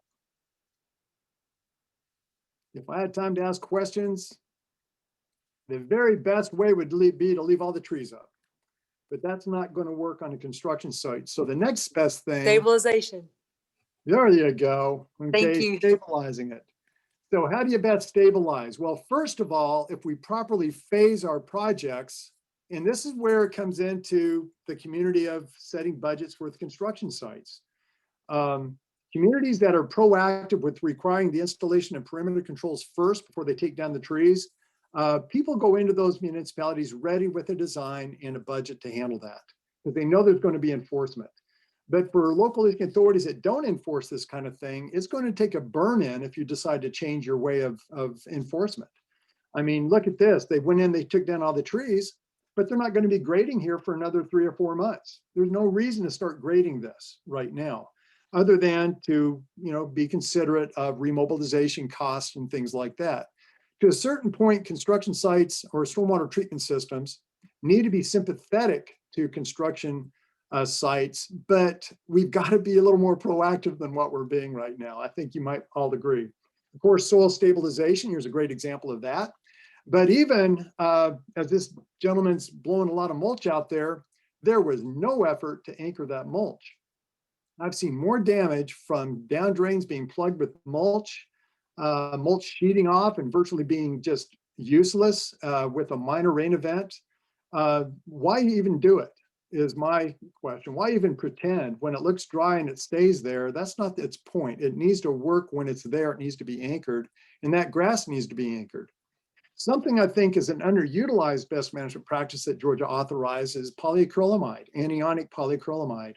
And this is just from a Florida Stormwater Conference years ago, but it shows you the effect of basically spraying a polymer, whether it's emulsified or a powder polymer. Here they've got a fine jute membrane over it to kind of hold the soils in place, but basically kind of put a clear plastic film over this. Is just sheeting off the water, where the other side is, of course, going to create all kinds of damage to the treatment system itself and probably leave the site. So in the collection pit now, we've got to address the collection pit itself. Now, in this particular case, you can see the basin parameters are in good shape. The outlets coming in to the basin have not been maintained. And we have a nice little collection area there, a forebay that's not been maintained. And so sediment's building up and is starting to find its way around the edge near that retaining wall, that gabion wall. So we need to maintain our basins. We just need to maintain all of our BMPs. That the discharge management devices, the emergency spillway, the surface skimmer and level spreaders, all those need to be considered here. Managing sediment deposition, the sooner the better, is really important. And so, of course, we talked about preventing erosion, the sooner the better, grassing, mulching, making sure it works. And then as it comes and encounters structural measures, we need to do a really good job of trying to expedite that sediment deposition. And then, of course, that's going to take a lot of maintenance to do that. So here we have a great stabilized channel. We have rock riprap taking it down to a storm drain that's actually going to take it down to the sediment basin there. Here we have an inlet sediment trap that's doing a fine job of keeping sediment from going into it, because that's a direct outlet going into the basin. And then perimeter silt fences here in this particular case have been doing a great job of keeping the sediment from getting into the street that would take it to a storm drain inlet. And of course, check dams. And we do have hay bale check dams. I'm not pretending to say that's okay, that one. But check dams that actually do hold sediment back, if they're properly lined, they actually work better. In this particular case, you can see where this riprap check dam has got actually a geotextile fabric on the back side of it and on the front side of it to kind of prevent erosion. And then the energy dissipators and the outlet protection inside of the basin need to be considered. Now, on the left side here, you see where you're going to be breaking up that flow. And that, of course, is breaking up the erosivity of the water volume and the velocity. And on the right side, you just see how we actually have a little course here that Jim Spots does for us. Does a phenomenal job of showing how to actually expedite sediment deposition so you can meet a discharge limit with a skimmer. And so the characteristics of the best sediment basins, we have to understand the pond dimensions. We're not going to get into the details of that. Flow circulation patterns have to be considered. These are things that design pros really have to take seriously when they're putting together the designs for basins for collection pits. Construction components and your discharge management requirements. Required storage size. How many sites have you seen where people have minimized the size of their detention ponds or not put them in at all? You know, length, width ratio, depth, you know, really important things to consider. Here we have a little forebay. It's capturing higher sediment loads. That takes a lot more maintenance. And then as water pours into the rest of the basin, of course, that's going to be taking it to the outlet. Here we have kind of a baffle situation where they've actually used the soil to actually create a higher residence time. It would help if that soil was certainly blanketed on top there, but they've done a good job of kind of create a higher residence time there before it goes to the outlet. And here we have just kind of an example of what we can do to stabilize the soil, the shape or the outer edges of our basins by using a polymer and grassing to actually stabilize it so it doesn't erode in and of itself. Baffles are really useful if they're installed properly. These are not. Kind of like the weir system with industrial collection pits, as they're vertical, baffles are horizontal and should be placed in a basin so they actually circulate the water and don't just, you know, where the water just hits it and just goes somewhere else with a lot of energy. So to actually create a flow path would actually help that skimmer here in the foreground do a lot better job. And of course, filtration is after we've done a good job of knocking out the sediment load, filtration, and here we have jute mat fencing that actually is going to filter out the remaining clay fine silt particles that before it actually goes to the outlet, so where a skimmer would be. Flocculation is a really important consideration for discharging to a limit that we have established here in Georgia and even in other states. Flock logs are phenomenal. If they're used properly, they have to be maintained like any other BMP. But something else that I wanted to kind of throw out again, Jim Spott's name, that he really showed me a few things here when it comes to skimmer devices. I wanted to close with this, or getting close to it, that you've got to have flow control. You cannot expect a skimmer to really properly discharge real clean water. Of course, much heavier sediment loads would settle automatically, but while water is circulating and while that water during a rain event is rushing into that pond, you're going to get a lot of suspended sediment that you could actually wait to settle out. So if you put a flow control valve on it, then you keep it shut off all the time. Open it up when the rain event stops for about 48 hours, a couple of days, let that sediment settle out. And then of course, when that happens, then you get cleaner water discharges. And you certainly can expedite that sediment deposition in the basin if you use a polymer. So in different ways of applying that, obviously. So and there's two typical skimmers that we use here, but there's all kinds of other outlet devices that you can use out there. I'm going to kind of move through here because we're getting limited in time here. But layout and configuration is really an important consideration, making sure that your skimmers have a flexible hose that's high, going to allow for it to operate correctly. Making sure that the flow control is completely managed by the permittee and or the inspector working for them so that they don't just allow that skimmer to just discharge during all intervals of a rain event. And then of course, removing it at the end of it. Again, just kind of revisiting this, the rigid tube must be long, discharge the pond within 24 to 72 hours is a requirement. And discharge rate is irregular when the height of it is about 6 inches. So what happens with these devices, if you've maintained them, of course, they get super heavy. Sediment is heavy, and you've got to place them to the side of a basin that allows for them to be maintained. In this particular case, you've got to be careful what you're skimming.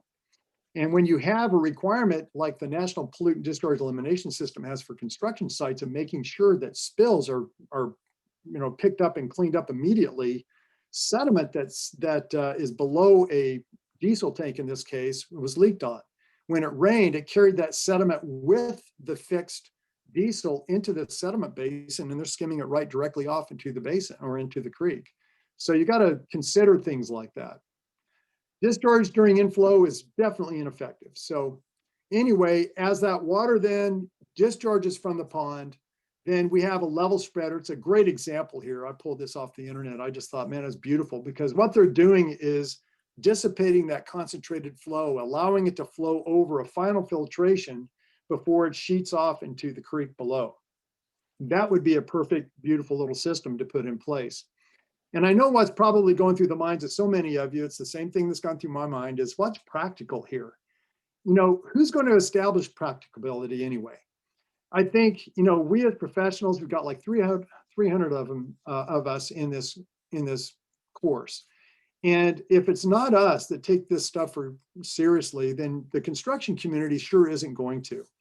And the construction community's got its challenges big time with managing stormwater and building a site to be profitable.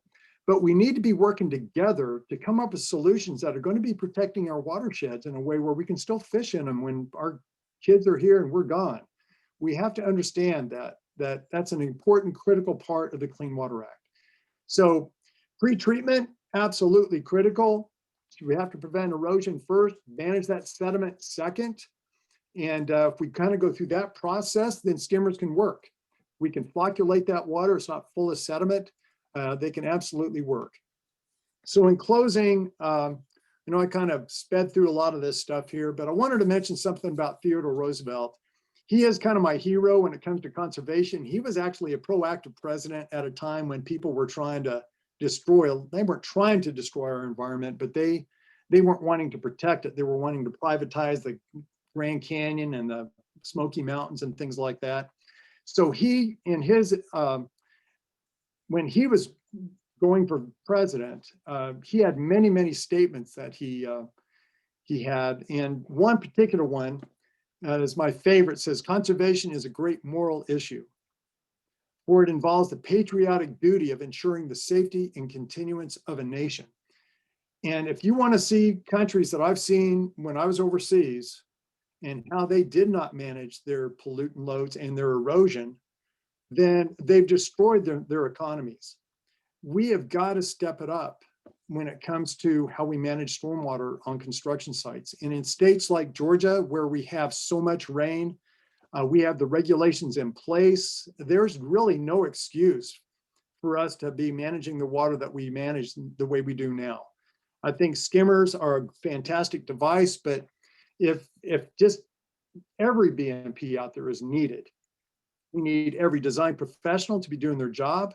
We need every installer to be doing their job properly, and the maintenance is absolutely critical. Not one job is more important than the other. And so I wanted to thank you for so much for listening to me ramble here and share with you my perspective about construction sites management and kind of how the laws manage those types of things. And if I can ever be of any service, if you have any questions now, I'm more than happy to try to answer them. Thank you. Awesome, Luke. Thank you. Hey, thanks, Luke. We got a bunch of questions for you. What is your stance on installing skimmers in waterways to collect floatables where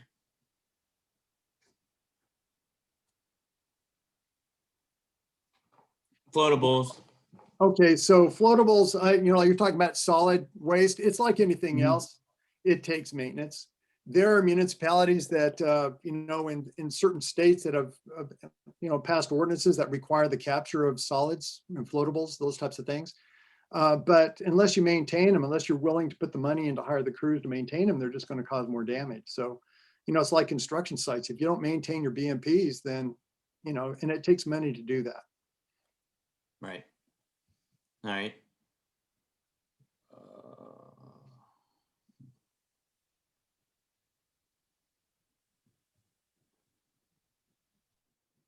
Did you cover the installation how-tos? I covered the resources that you'll use to install the skimmer. I didn't get into the, a 1-hour class to do that. I kind of had to make my, pick and choose my battles here. And so, yeah. Can Right. you kind of briefly cover installation? I'll check it out. Okay. Are you wanting to talk about the design or installation of them? Like when you took a look at those, I can't really go back here, but when you took a look Installation, at not those design, skimmers that were actually. installed through a retrofit, is that what you're talking about? Yes, sir. Or concrete. Yeah. Well, you know, installers, you know, when you put in your concrete vault, essentially where your pipe is inserted in the center of it, of course, you've got, you know, your PVC pipe or your flexible hose that's going to have a fitting around it that's going to be able to attach to it. And of course, it's going to have to be sealed. Water is powerful. A lot of times it'll find its way around these connection points. And I think the energy that's created from allowing a skimmer to work during a rain event actually helps kind of decompose the connections that go to a lot of these outlet devices. But, you know, I don't know if that answers your question or not, but. And just to let everybody know, the manual doesn't specify the size skimmer. It just specifies that you have to dewater from the top. From there, the engineer picks out the appropriate sizing for each site and each pond or drainage basin that they are dewatering from the top on. And, you know, I think it's worth a conversation. I've talked to the commission and the EPD about this and many other consultants about, you know, what is the actual definition of withdrawing water from the surface from a device?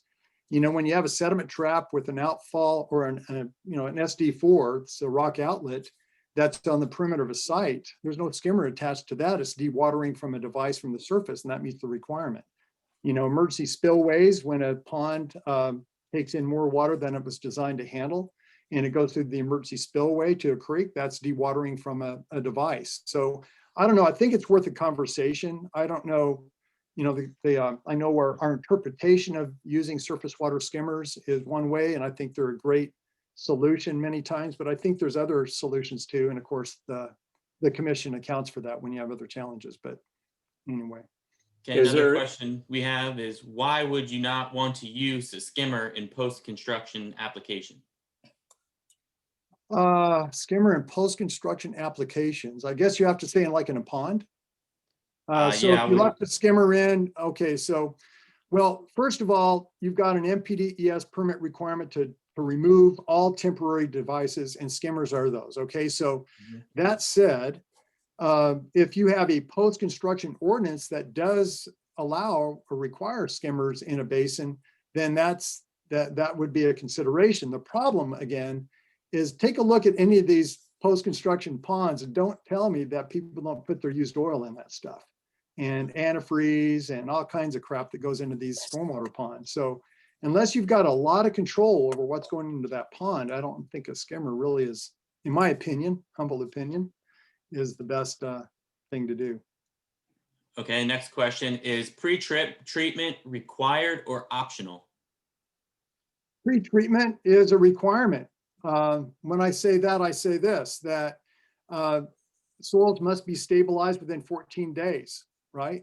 And so that's pre-treatment. When we're going to put tackifiers out there to minimize the erosion, that could be used as, you know, mulching or preventing erosion. So it depends on how you look at it. Pre-treatment is absolutely a requirement. The MPDS permit tries to be sensitive of a construction schedule by allowing them 2 weeks to stabilize it if they're not working in there. I think that's pretty sympathetic to the construction community, where I know some other states, not many, but some other states have a much a sooner requirement, you know, 7 days or 2 days or something like that. Okay, the next one, have you ever seen a good reason a project did not install an SD3 or skimmer on the initial phase or early in the intermediate phase? Ever see a good reason why they shouldn't install one in the first phase? Why they did not install an SD3 and skimmer in the initial phase or early in the intermediate phase? Not really. I mean, a lot of these questions open up a whole plethora of things going on in my brain. But anyway, I think, you know, when you're taking a look at a design, I think Ben has some good answers for this stuff. But when you take a look at the design, you've got to put in these devices. If they're on the design to put in a surface water skimmer in that first phase, then that needs to be put in.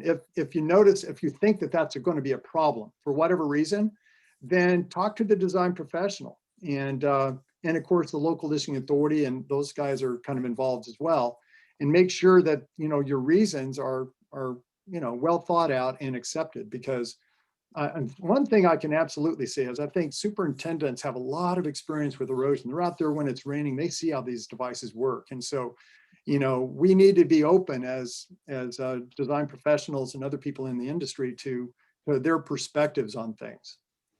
Right. And then the other thing to take into account is the size of the site. And there are a lot of other BMP options that are out there, like SD4s, excavated SD2s, that can be used for approved form of sediment storage. So it's not just that you can use SD3, maybe even a rationale for a retrofit so you don't have to dewater from the top, or justification. So there's a lot of different things out there that can affect that answer. One last question before we have to move on. I'm sorry, but you guys are blowing this one up. Is the NPDES permit required prior to construction or during construction? Prior to construction. In other words, the plan, the permit is a 5-year permit. It's not just issued for one particular project. It's a general permit that applies to all construction sites that meet those conditions for 5 years. And so the plan, the notice of intent is specific to the project, and the plan is specific to that project. So the plan has to be in place prior to filing the notice of intent. So all the BMPs that are going to be used are got to be on that design.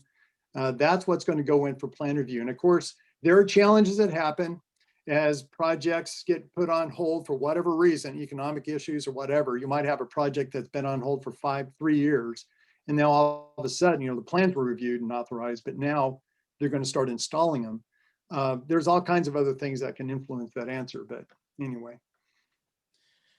There was one other, we still got 2 more minutes. Somebody asked, there are some municipalities that report they get more complaints from neighbors when skimmers are used versus no complaints when retrofits are used. Can you provide any information or background basically on that? That's a good question, but I mean, there's all kinds of, I tell you what, the human element involved in this program is massive. I mean, who knows what conditions have caused a neighbor to complain downstream.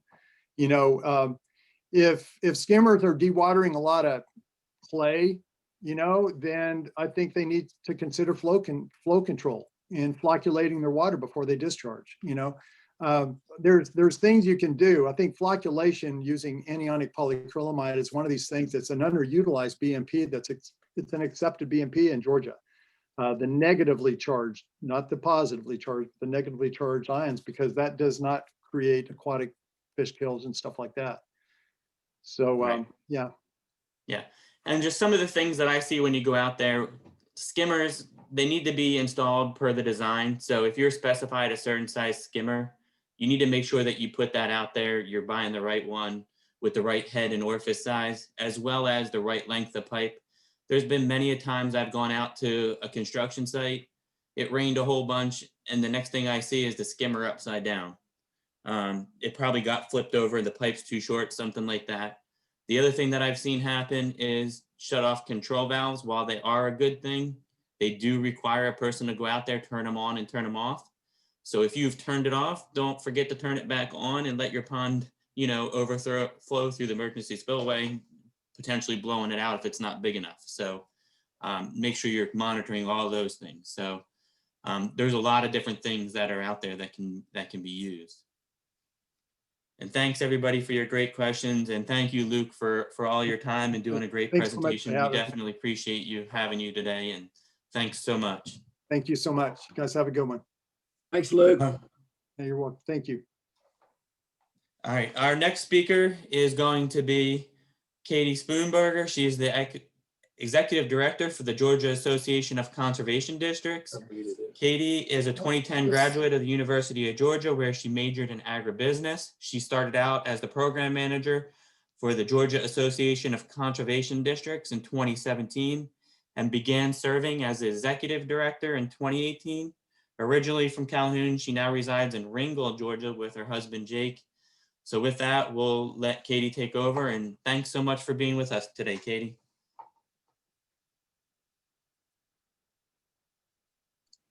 I think you're on mute, Katie. Hey everyone, thank you, Ben. I'm so happy to be here today and to present to y'all. So like Ben said, I am Katie Sponberger and I'm the Executive Director of the Georgia Association of Conservation Districts. And today I'm going to tell y'all a little bit more about our urban conservation program that we call the Georgia Conservation Assistance Program, or GCAP for short. And we are working with 2 of Georgia's soil and water conservation districts to implement this program. So we're working with the Cobb County and the Fulton County Soil and Water Conservation District. So just a little bit of information about the Georgia Association of Conservation Districts. We are a nonprofit organization that works with Georgia's soil and water conservation districts, as well as the Georgia Soil and Water Conservation Commission and the United States Department of Agriculture to provide administrative support and also outreach assistance to promote conservation practices that are funded through the United States Department of Agriculture Farm Bill. And we offer different programs at GACD that are funded by the USDA that our conservation districts and other partners such as farmers and landowners can participate in. So in addition to GCAP, we also have a feral swine control program where we partner with conservation districts across the state to offer feral swine control services. We also have our pollinator initiative where we install pollinator gardens and habitats at schools and community centers throughout the state. And we also have a cooperative agreement program where we work with local governments to supply more conservation assistance in their area. So what are soil and water conservation districts? So every county in the state of Georgia is a member of a local soil and water conservation district. So you can see from this map here that the majority of our conservation districts are made up of multiple counties, but in the northern half of the state, we do have several single county conservation districts. And through our GCAP program, we are working exclusively with the Cobb County and the Fulton County Soil and Water Conservation Districts. But conservation districts are important because they implement Georgia's Erosion and Sediment Control Act.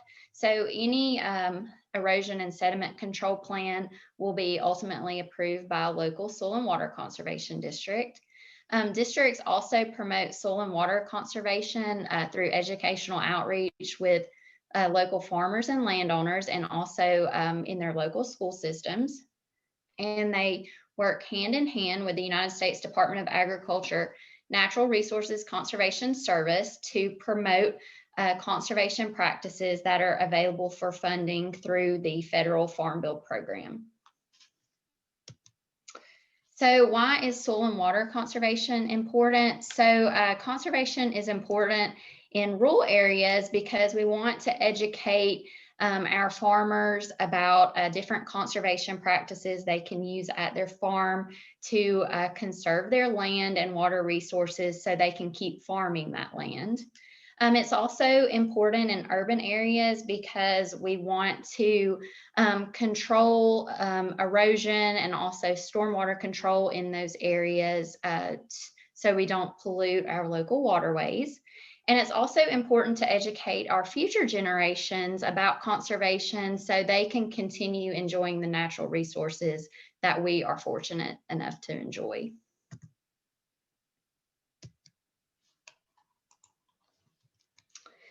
So now I'm going to dive into our GCAP program. So GCAP stands for the Georgia Conservation Assistance Program. And through this program, we partner with the Cobb County and the Fulton County Soil and Water Conservation Districts to provide full funding for the installation of stormwater control practices on residential properties located in Cobb and Fulton counties. So these stormwater control practices are important because they capture and infiltrate stormwater runoff following a rain event, and properly managed stormwater protects the land and streams from erosion and pollution. And this program is funded through an agreement with the United States Department of Agriculture. So what is stormwater and why control it?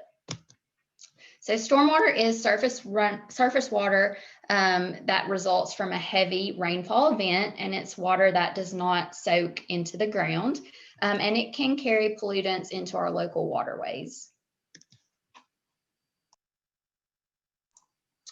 So as an area gets more urban growth, you have an increased amount of impervious surfaces, which are concrete and pavement surfaces where rain is not able to infiltrate into the ground properly. So in our more natural and rural areas, we have more grasses, more trees. So after it rains, that water is able to absorb into the ground. Whereas in more suburban and urban settings that are found in Cobb and Fulton County, we have more of those impervious surfaces, which is why it is important to use these stormwater control measures so that this stormwater can be properly absorbed and infiltrated, and it does not pollute our local waterways.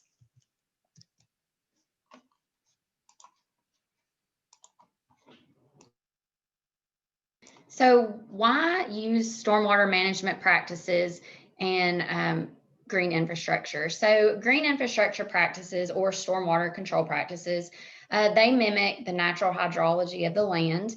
They reduce pollutants entering into local water bodies. They increase infiltration. They protect our local waterways from flooding and pollution, and they're also pleasing to the eye. So they enhance the aesthetic properties on properties.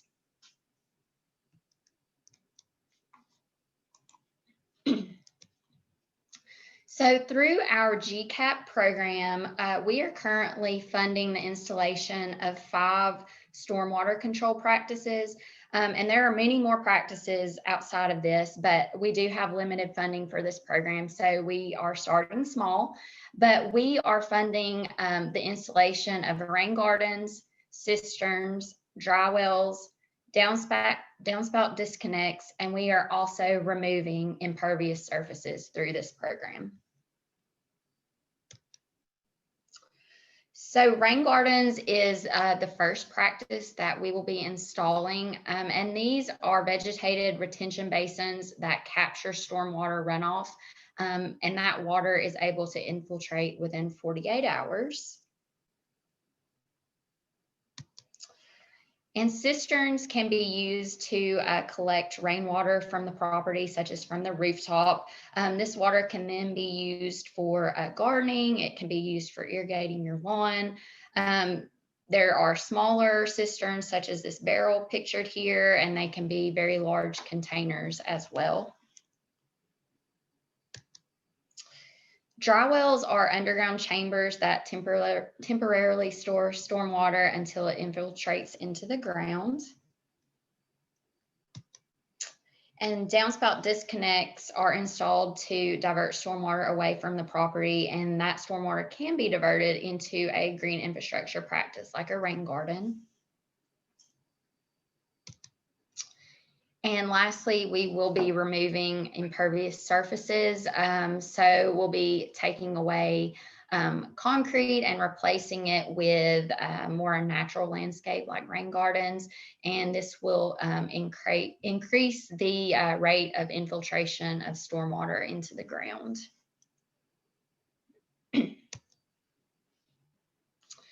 So we are very fortunate enough to be partnering with Trees Atlanta to be performing all the installations at our properties. So Trees Atlanta works to mitigate Atlanta's tree loss, protect its forest, and increase its tree canopy.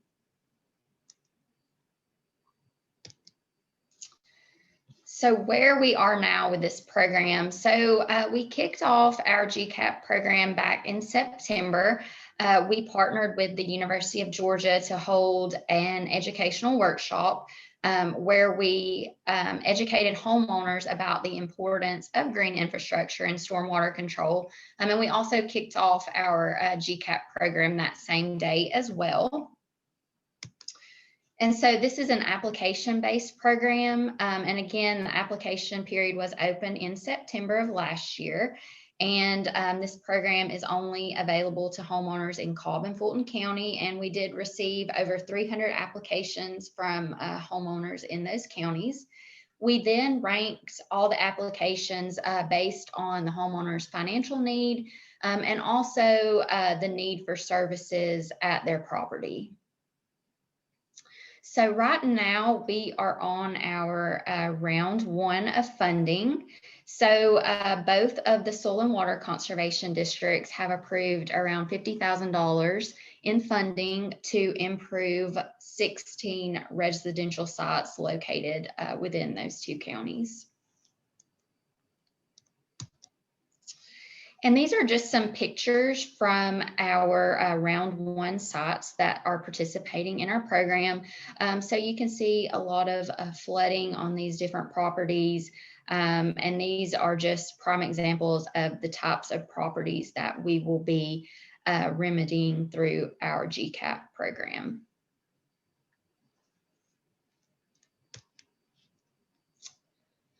So Trees Atlanta actually went out to each of those 16 sites and they performed a site assessment for each site. So they basically assessed each site and determined what practices they needed to install at the site to remedy their stormwater control problem. And so now I would like to share with y'all just a really short video that Trees Atlanta took from one of our sites in Fulton County, so you can kind of see the type of the sites that we will be working with. So here at Tanya Meeks site, as she mentioned, water runs down, flows up the driveway over to the next property. So we can bring her bed around and connect with rosemary. So when the water comes down, it's soaked in. As we go to the back,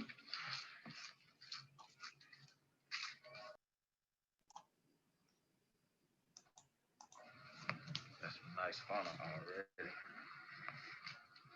Already working with the rain barrels. Got a nice garden. Some daisies and roses. Come to the back, more yucca, so forth. As you get back here, cacti. The water drains down into that area right there. As you see, a rain garden will be sufficient. Also, right now, water flows through this natural garden and pools up at the corner. So we can stop it and make it bigger, a deeper rain garden to collect, to stop, store, and soak all the water. Have canna lilies already in here. Look like it has some yellow dot. Yeah. A few other weeds, but this is just a brush pile. So, Travis Harper, Trees Atlanta Green Infrastructure Manager, GCAP. So again, this is one of the sites in Fulton County that is participating in our program. And Trees Atlanta has done a great job of going out and assessing all these sites, assessing their problems, and selecting the appropriate stormwater control practice to install on their property. So right now, Trees Atlanta has started installations in Fulton County, and we anticipate beginning our Cobb County installations next month. And we also expect 2 more rounds of funding after this initial round. So keep your ears peeled for those additional rounds of funding that we'll be offering. And we have some resources regarding GCAP available on our website. So our website is www.gacd.us. There you can find a manual that kind of details the whole GCAP process. We also have our webinar that we presented in conjunction with the University of Georgia. And we also have additional frequently asked questions and more information. So if anyone has any questions, feel free to email me. My email address is katie@gacd.us. And again, this program is only available in Cobb and Fulton County right now. We do hope to expand this conservation program in other urban areas of the state, but right now it's only in those two counties.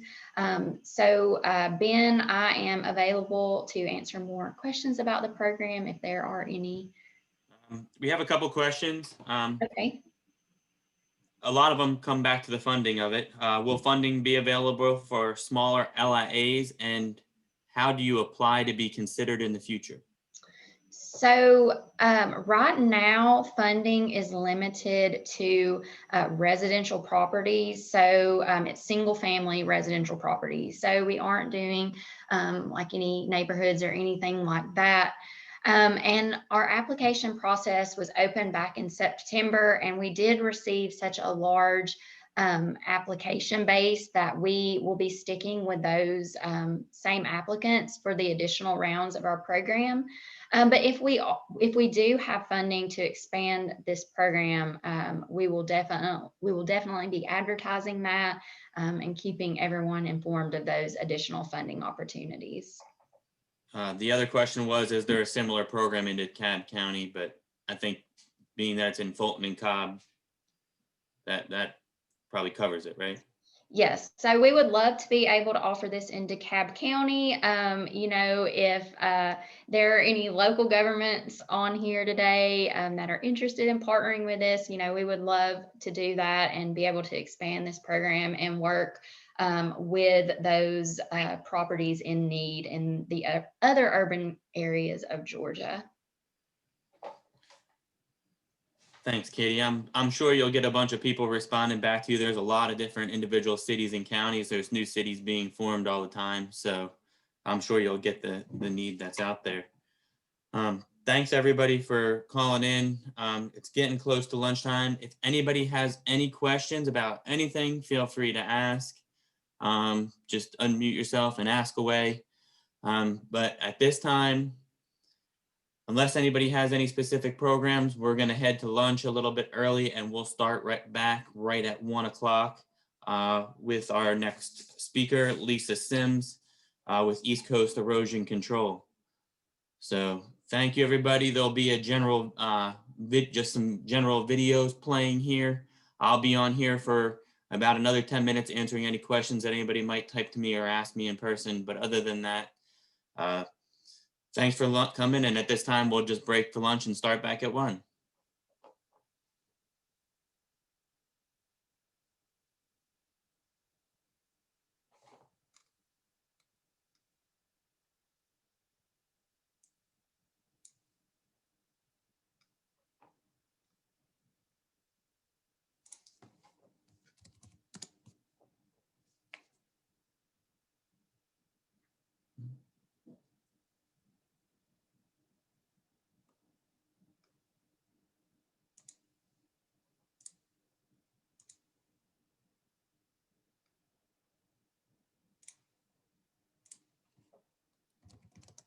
Somebody asked the question, how do we answer the questions?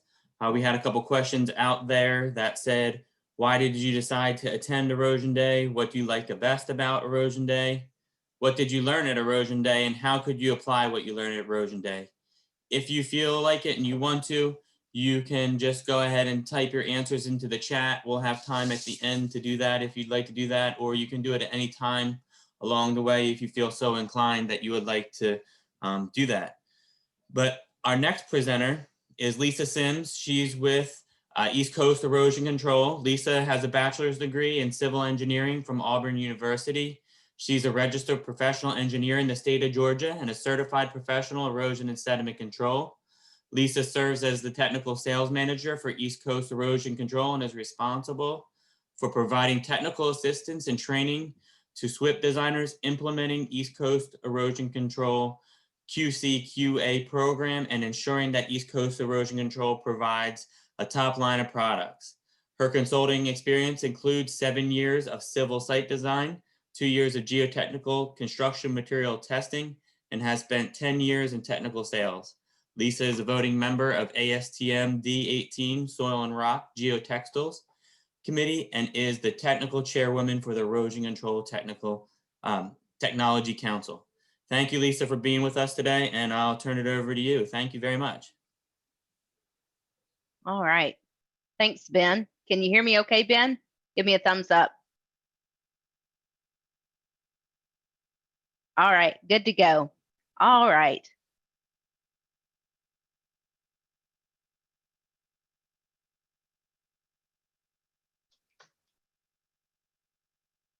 Okay, well, thank you for the introduction, Ben. On a little more personal level, a little bit about myself. I live with my husband, son, and daughter, and an assortment of animals in Alpharetta, Georgia. When I'm not working, you will find me scouting new adventures with my kids, serving as a den leader for Cub Scouts and as an assistant scout leader for a troop of Girl Scouts. So that definitely keeps me busy and keeps me outside, which is a blessing because I'm a remote employee. And some days I feel like these walls are caving in around me. So it's always good to get outside. All right, just to go ahead and give you a little snapshot of the agenda.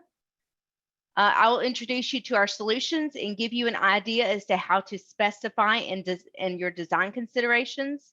I'll give you some guidance on installation and vegetation establishment and round it out by showing you some of the testing we've put our products through. So feel free to stop me at any time to ask me questions, or I think actually what we decided to do for this particular presentation is Ben will be watching and then I'll answer the questions at the end. I am going to go ahead and turn off my camera to conserve bandwidth, and then I'll turn it back on at the end of the presentation. Okay. So let's get things started by giving an actual definition to erosion. So of course, most of us, since we're at this conference, probably already know, but just in case we have some new people out there. So erosion is defined by the wearing away of natural, earth, and unnatural embankment, slope protection, structures, and etc. surfaces by the action of external forces. And the three types of natural forces are water, wind, and frost. I would say here in the state of Georgia, probably water is probably more prone to cause erosion issues than wind or frost are.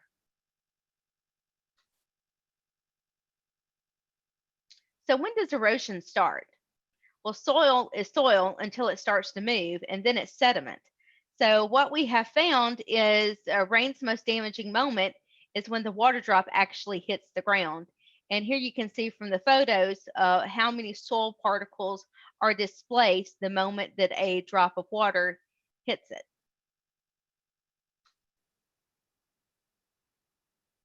And now that we have defined the problem we're trying to solve, let's talk about some of the commonly available solutions.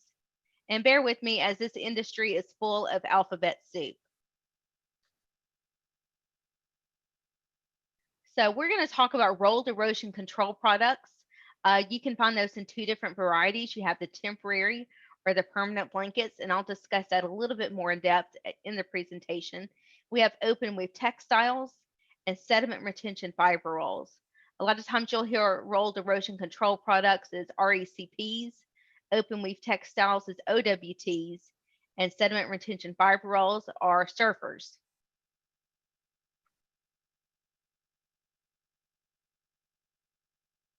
So rolled erosion control products are divided up into two categories. Temporary, which means the functional longevity is less than 36 months, and long-term with a functional longevity that exceeds 36 months. So rolled erosion control products are made up of three basic components. You have the netting, the matrix, and the thread. The netting options you can commonly find are rapid degrade, polypropylene, or biodegradable jute netting. The matrix options are straw, Excelsior, coconut, or a straw coconut blend. Excelsior is made from the aspen tree. So thread options are polypropylene or cotton. The temporary blankets will be single net or double net. Also, that rapid degrade netting that I had mentioned earlier, that is also a plastic that has an additive that makes it degrade a lot faster. So moving right along, let's talk a little bit about turf reinforcement mats. Now here you can see the definition as given by the Erosion Control Technology Council. I want you to pay particular attention to that last bullet point. It's designed for permanent and critical hydraulic applications where design discharges exert velocities and shear stresses that exceed the limits of mature natural vegetation.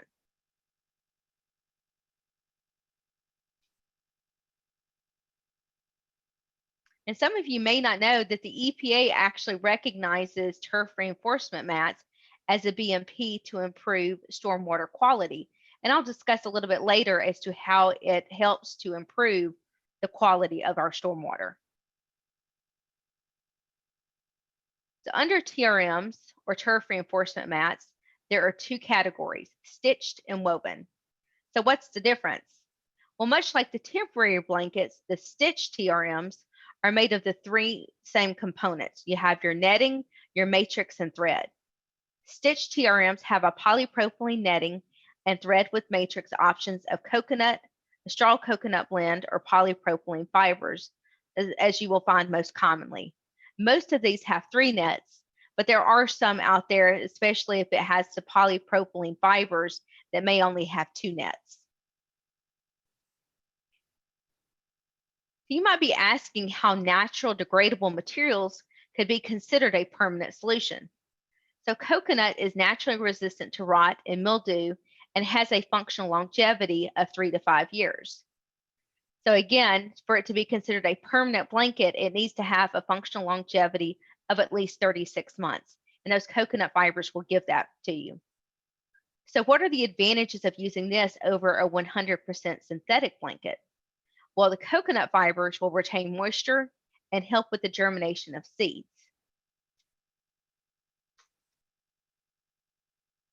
The other category is the woven turf reinforcement mat. Most of these are referred to as high-performance turf reinforcement mats. These typically have a functional longevity of over 50 years, and high-performance TRMs can be used in place of poured concrete linings or channels in some cases. Also, the defining factor between an HP TRM versus a regular TRM is the tensile strength in both directions has to be 3,000 pounds per square foot.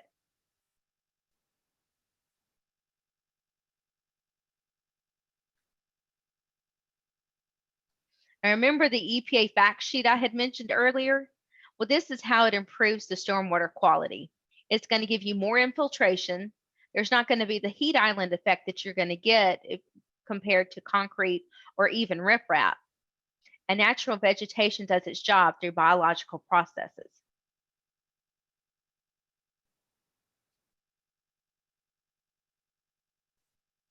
Last but certainly not least, it can save money on your project. So TRMs are not for every project, and you're going to want to check your design values to make sure that the shear and velocities are going to be within the tolerances of the TRMs or the HP TRMs.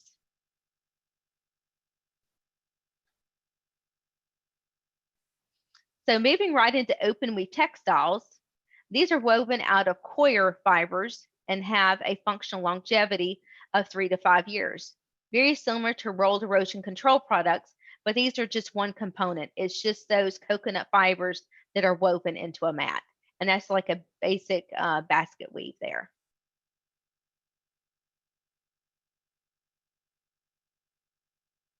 So I had mentioned the coconut fiber benefits a little bit earlier, but I wanted to expand on it a little bit.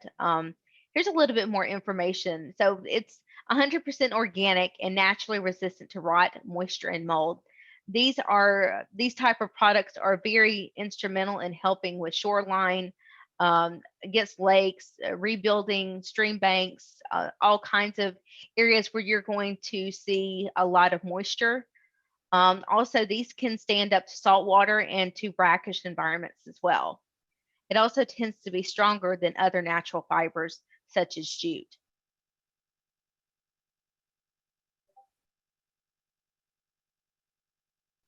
So moving right into surfers or sediment retention fiber rolls, you'll see these called by many names: wattles, logs, socks, tubes, fiber rolls. They go by all different kinds of names.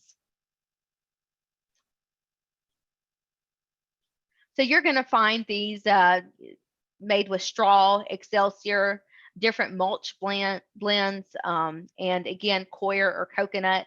I use those terms interchangeably, but when I say core or coir, it's the same thing as the coconut fibers. Also, that has two different pronunciations. So some people call it core and some people call it coir. It just depends on what part of the country that you are in. So a lot of times you'll even find the core logs that are 100% biodegradable. And you can see that's actually the netting is made from core fibers as well. A lot of times you will find these in two different weights, a standard and premium. So the premium ones are just a little bit more dense and will last a little bit longer.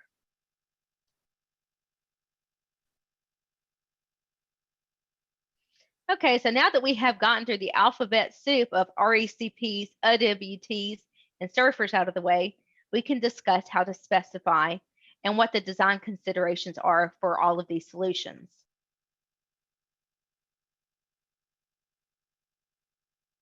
So for the rolled erosion control products and turf reinforcement mats, you will want to look at how these are going to be used in the field.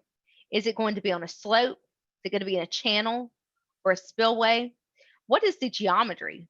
And what kind of functional longevity do you need? What velocity or shear stresses are you expecting? Does it need to be 100% biodegradable? These are all questions that you should probably start with before you start specifying a particular product to go on a slope, a channel, or a spillway.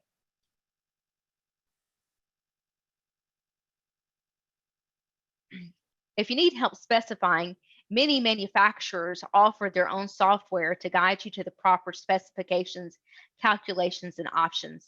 So I encourage you to not only check out ours, but there's others out there on the market that can help you out.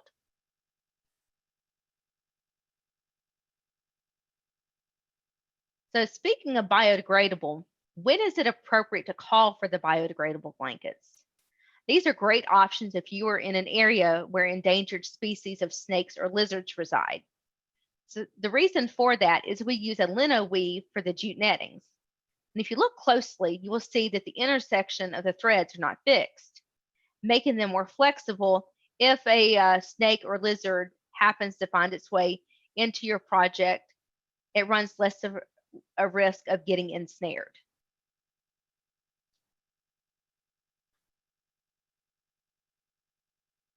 So for your project, if you need some non-proprietary specifications, the Erosion Control Technology Council's website is a great place to go for help, and that's ectc.org.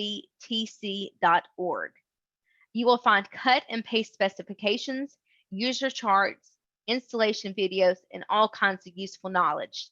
I am currently sitting as the technical chair, and this has been a great resource for all of us.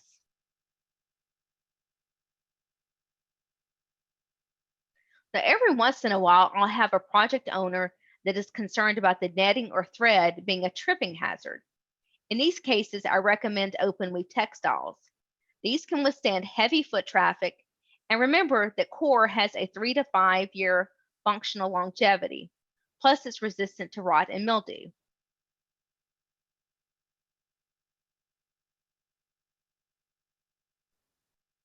And because it holds up so well in wet environments, it's an ideal solution for stream bank restoration projects like you see here. Here it's being used in a soil lift, or sometimes it's called a burrito wrap, And basically what they did is they started at the bottom and they filled the blanket with some soil. They folded it back over the top and they continued that up to redefine that stream bank that had eroded away.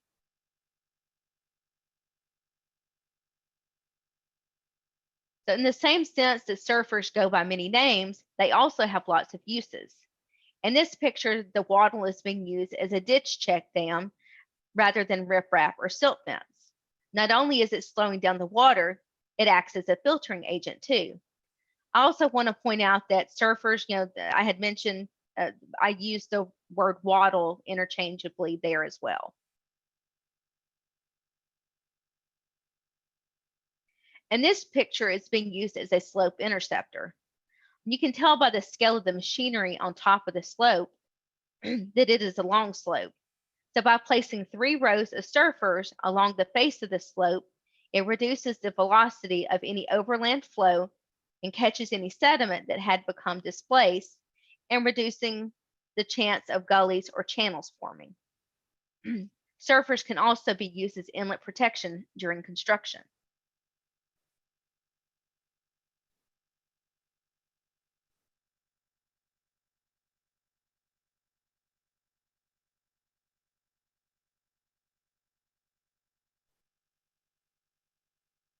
So our website has some great graphics and guidelines as to how to install all of our solutions.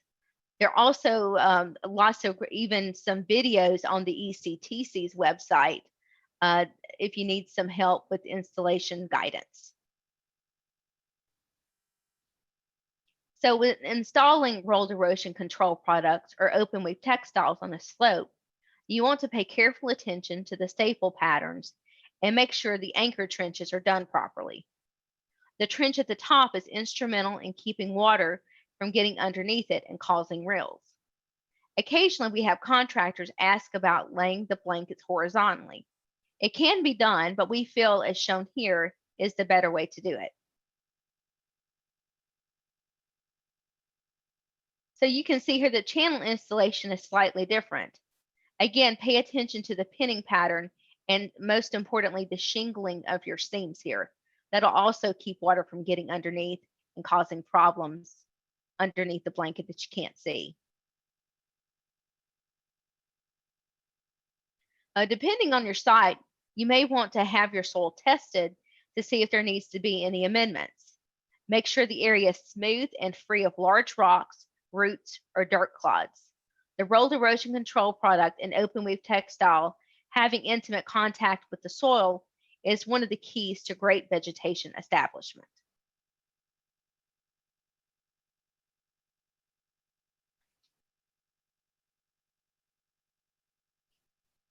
So you'll want to follow the appropriate installation guide to trench in the blanket as well.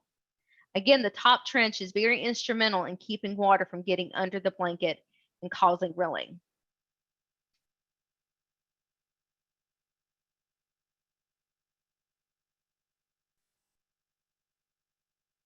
You'll want to make sure that you're using the appropriate device to cut the product, and you're usually going to want to do a 3 to 6 inch overlap. You can do less if you're using percussion-driven earth anchors. Also, you want to talk with the manufacturer about corrective measures. If there's an area that gets damaged, or if you need to cut the blanket or the TRM to go around an obstruction, they can guide you as to the best way to do that. So let's talk about securing options. On the left-hand side is a standard sod staple, and we typically recommend an 8-inch staple. We do provide 6-inch staples if it's going to be in a really rocky area. And then the right-hand side is a biodegradable stake that's made of PLA plastic. So PLA is made primarily of plant materials and cornstarch. If you need something a little bit sturdier than staples, you can go with the 20-inch pin with washer heads. The pins can be used in conjunction with staples or percussion-driven earth anchors. A diamond pattern is preferred to avoid rilling underneath the blanket.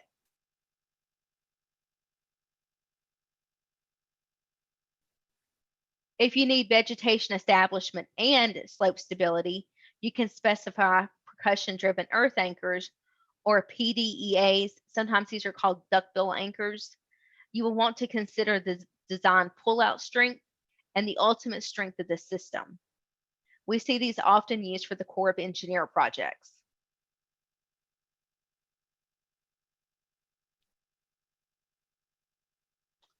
For surfers, you'll want to pay attention to the spacing and the size requirements of the wooden stakes.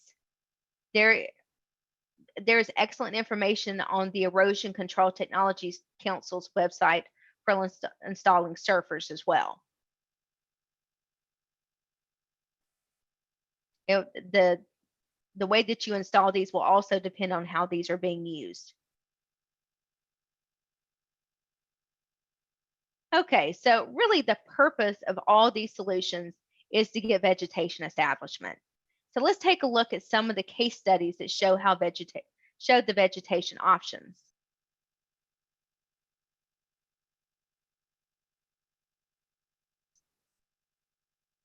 So this was a channel project in Jacksonville, Florida. Here they used a TRM, a turf reinforcement mat, with sod over the top. So if sod is being used, you want to make sure the root system is exposed with only about 1 inch of soil.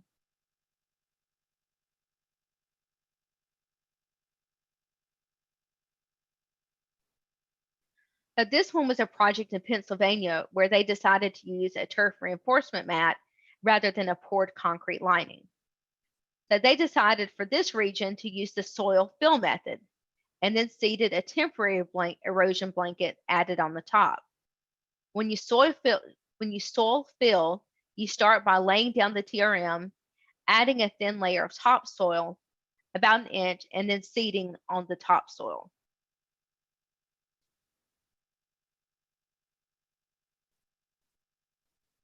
For this project, a dam was removed, and this was the result. There was no established stream bed, stream bank, or floodplain, so it was just a giant mud pit until it was graded out properly and a core mat was installed. You can see the matting there on the sides. And then after a growing season, you can see a well-defined channel area with great vegetation establishment.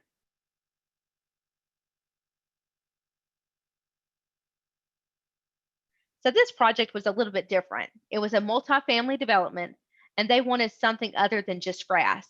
So they incorporated about 25,000 herbaceous plugs, 675 shrubs, and 51 native tree species were planted.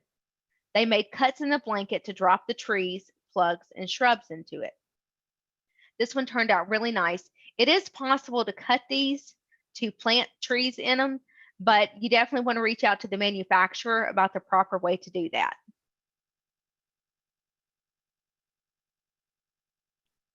And here's a closer view of the successful plant plug.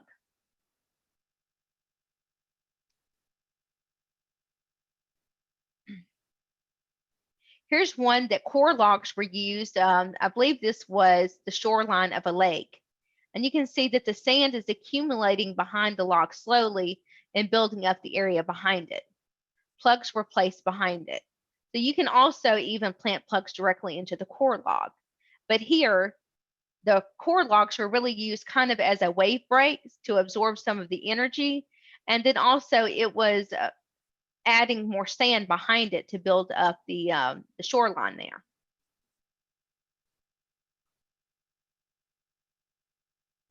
So this is what it looked like 5 years later. You can't even see the logs anymore, and it's very well established.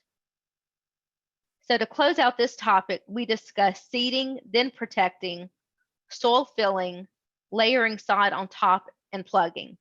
Now, hydro seeding or hydro mulching is another great option. And typically with the hydro mulch or hydro seed, you're going to want to seed first and then put the blanket on it, and then go ahead and water it as directed.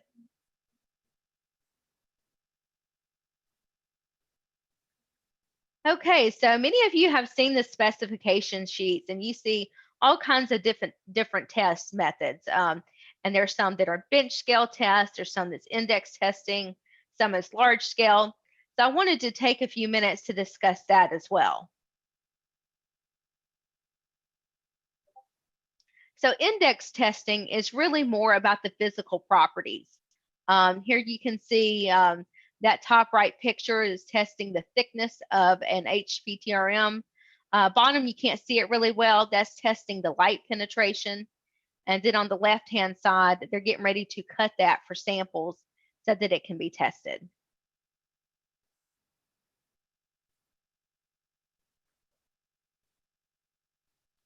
So bench scale testing gives us a little bit more of an idea of the performance characteristics. Being a participant in AASHTO's NetPEP program, we are required to submit all of our blankets to bench scale testing every 3 years. The testing includes the index properties, the soil loss ratio, and then also there's a shear test that can be run as well. And also with the bench scale testing, these are going to be run in an unvegetated state.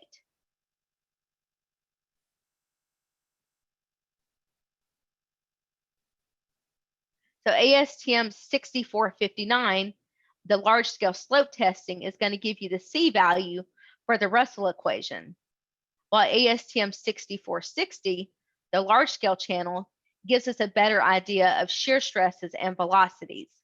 And the large scale testing is usually run in the unvegetated and the vegetated state, because even if you don't get grass to establish right away, putting down a blanket is going to give you some protection from soil erosion even before that vegetation really has a chance to establish.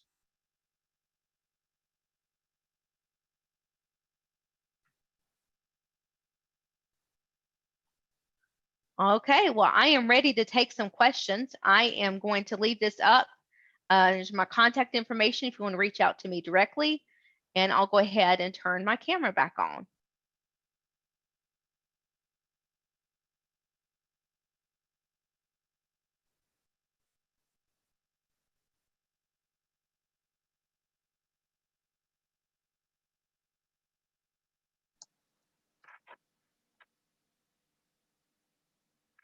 So it looks like we did have a couple of questions. Okay. How is the coconut fiber sourced? Mainly out of Bangladesh, Indonesia. We get some out of Mexico. So that is not sourced here in the United States.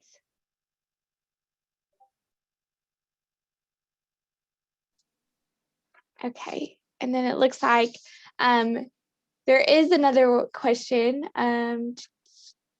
I've seen details showing the matting being installed rolling up the hill. Is there a preferred method?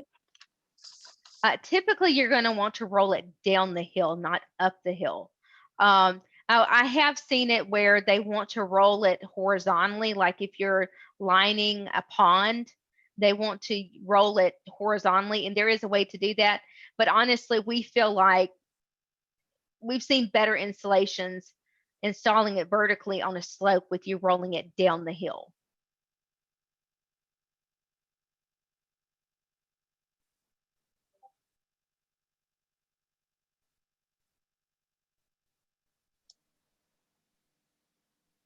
Okay, looks like we had another question come in the chat. It says, has there been a decrease in source material this year due to COVID? Not really. We had, let's see, there was a typhoon that hit, I think it was the India region, that made it difficult to get coconut and jute there for a little while. But that seems to have, those plants are back up and running. So we don't seem to be having any issues now.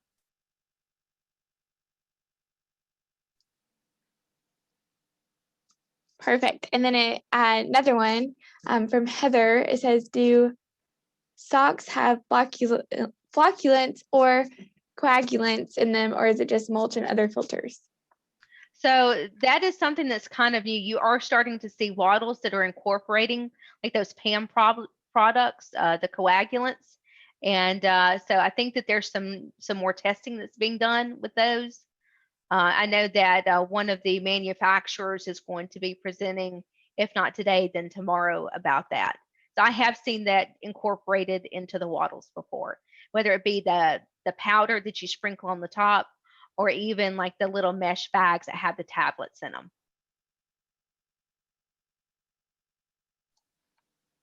Are you seeing a lot of design professionals using this? What was that again? It says, are you seeing a lot of design professionals using this? Using this as in the PAM products? I'm going to see if maybe they can clarify the question in the chat if you wouldn't mind, but not sure, totally sure. I'll go ahead and move on to another question and we can come back to that one maybe. Okay. What was the ECTC website again? Oh, it's ectc.org. And that's E as in erosion, C as control, T as in technical, C as in council.org.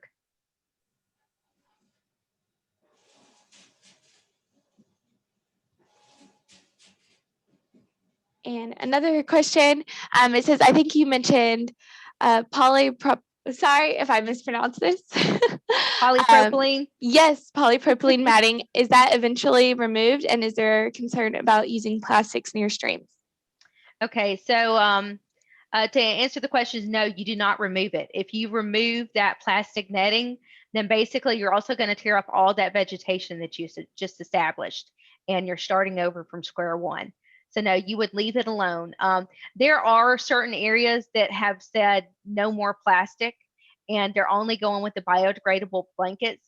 So I would encourage you for each of your projects just to look into the regulatory agencies' specifications and requirements and see what it says. Obviously, you know, plastic is not great for the environment, but I don't think at this point we're ready to go completely plastic free. It definitely has its place right now until, you know, there's other things that can be found that will last a lot longer. You know, if you do run into an area where plastic is not allowed, definitely look at the coconut options. There's also a straw coconut blend that a lot of manufacturers have. So there's definitely some things out there that can help you with your project.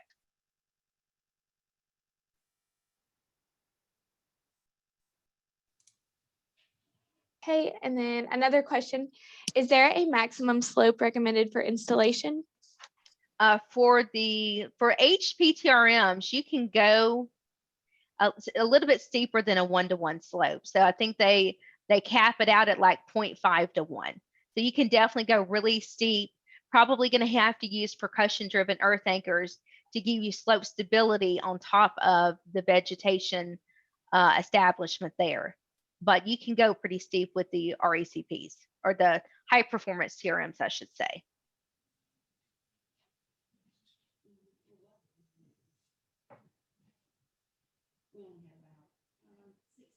Does anybody else have any other questions?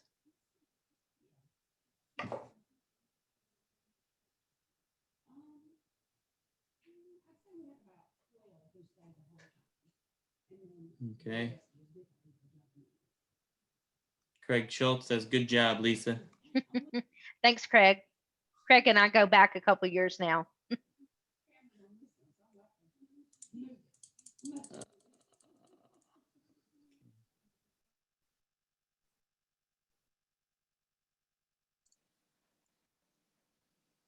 Okay, any more questions for Lisa?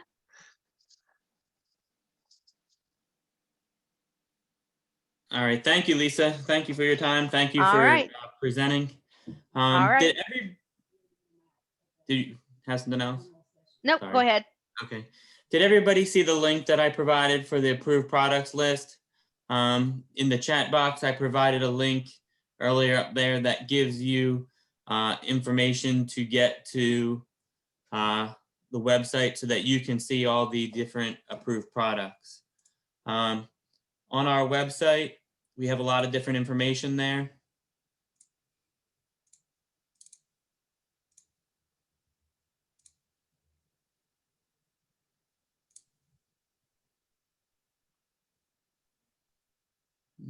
I'm trying to go back here and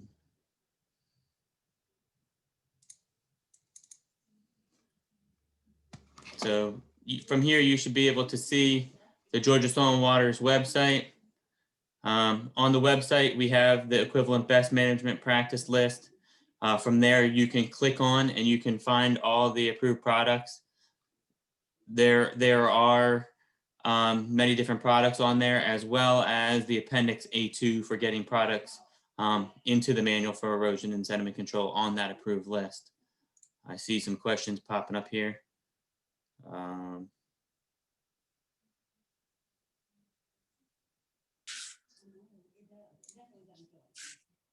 Let me see.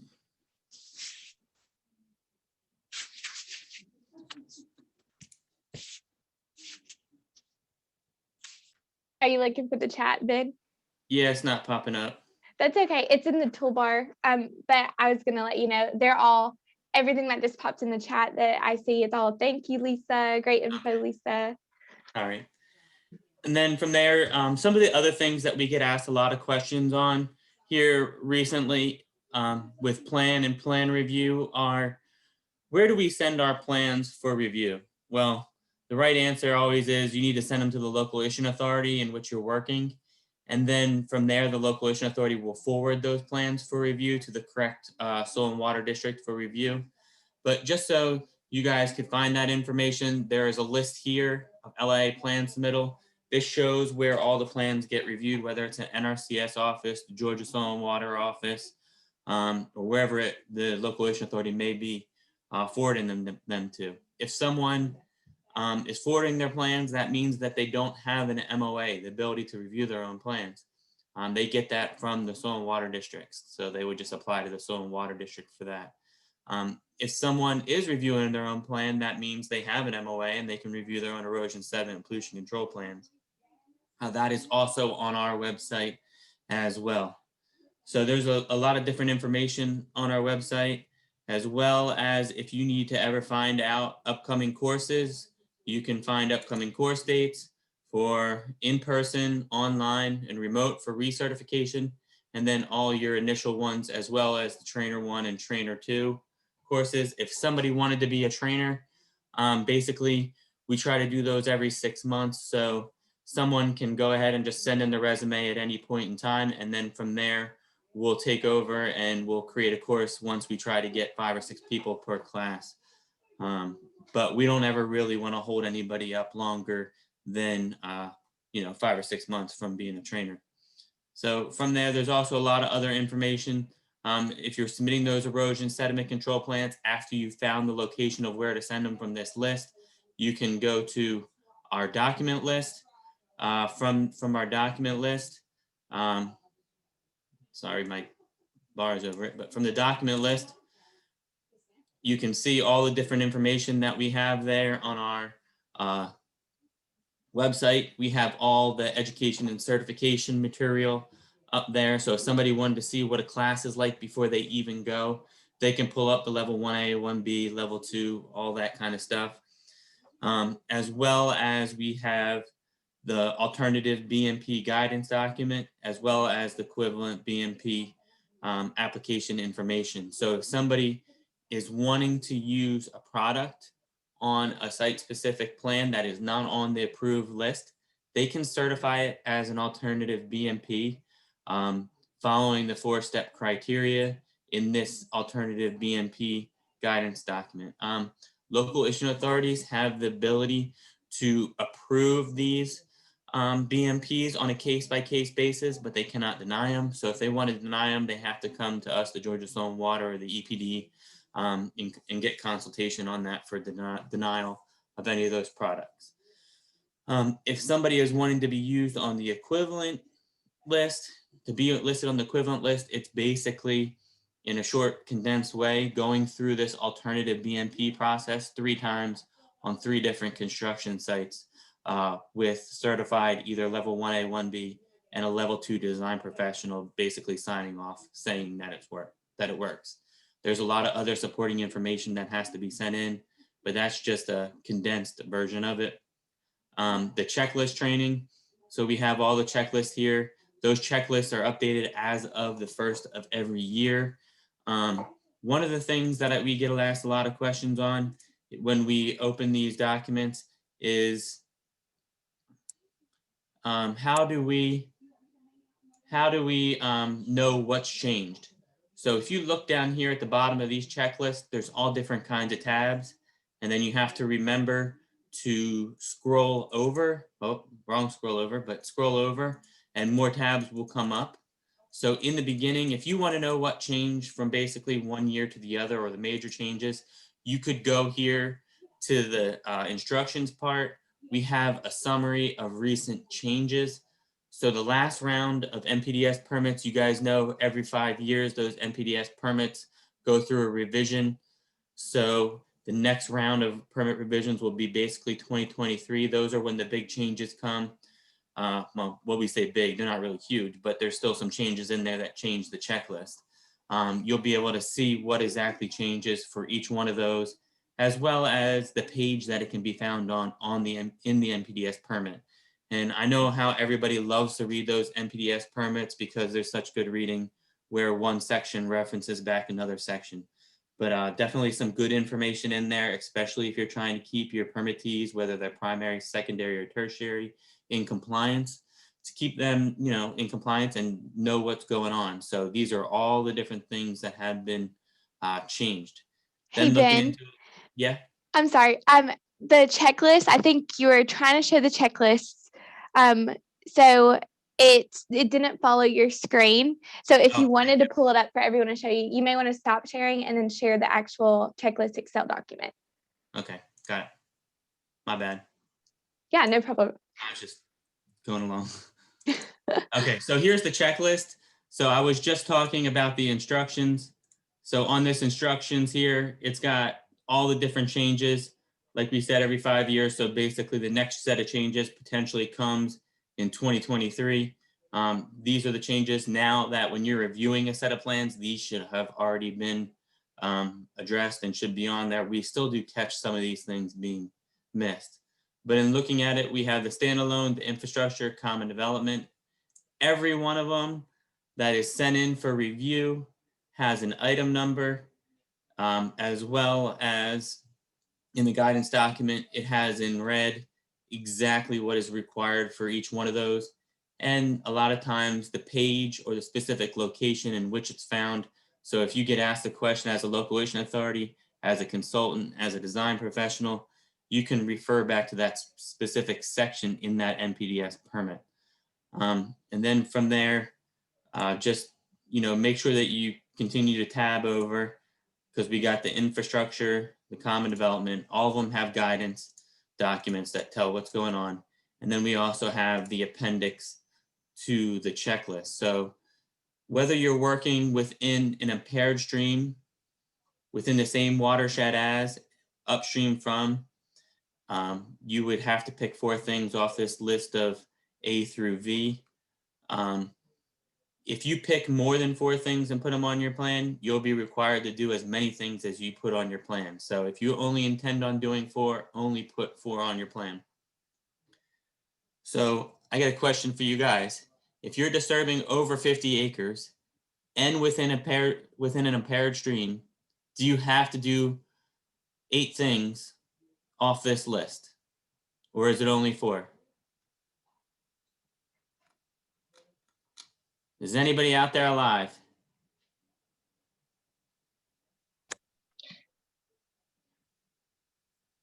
I'm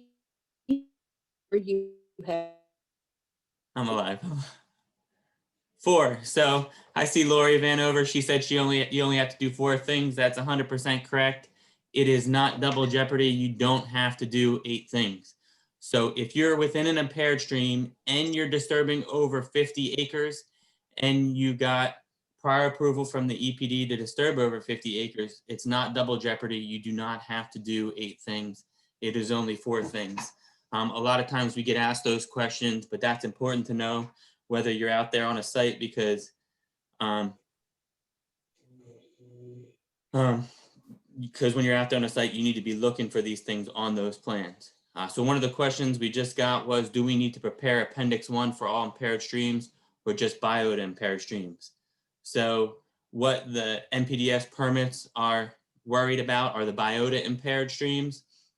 We have a program on our website that's run, you take the GPS coordinates, you can type them in and it will put you within, it'll put a dot whether you're within a mile as the crow flies.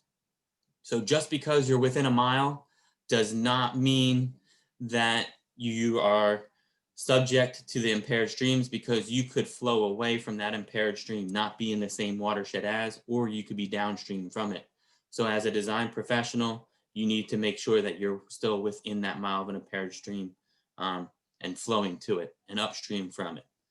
So you can see on this list, there's a lot of different things that are on here. Sometimes some of these things you might already be doing. So in that option, it's kind of like a freebie type deal almost, but you have to pick 4 things off this list. We don't want to penalize somebody for something that they're already doing. One of the things that you see on here is baffles. So you saw Luke talk a little bit about baffles, creating a longer flow path for the water to go to make the sediment drop out. You know, there's all different kinds of stuff in here, but when you look at D, it used to say a large sign 4x8. One of the changes that's in here is that this large sign 4x8 now has to have for a large sign 4x8 has to have a website with the plans posted online for people to see. So that one changed a little bit, and sometimes that website stops people from picking this one. Other ones were updated because it used to say polyacrylamide, no longer is it polyacrylamide, it's flocculants and coagulants.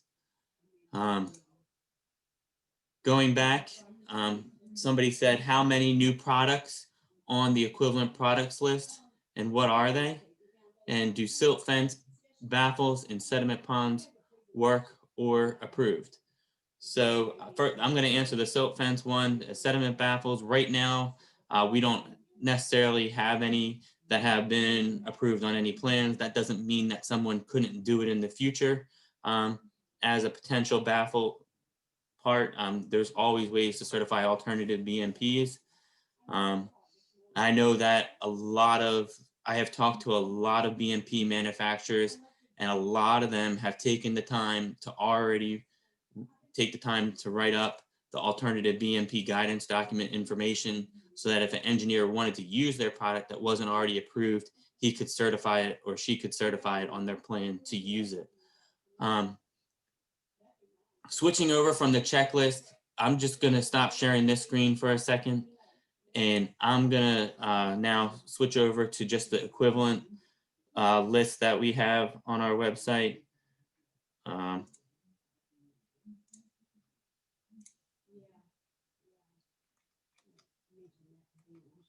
Sorry about this. I'm clicking back right now.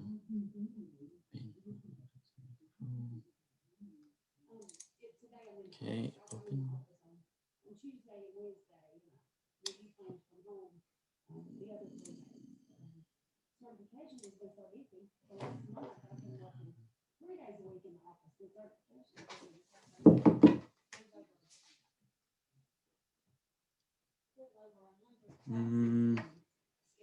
So share screen.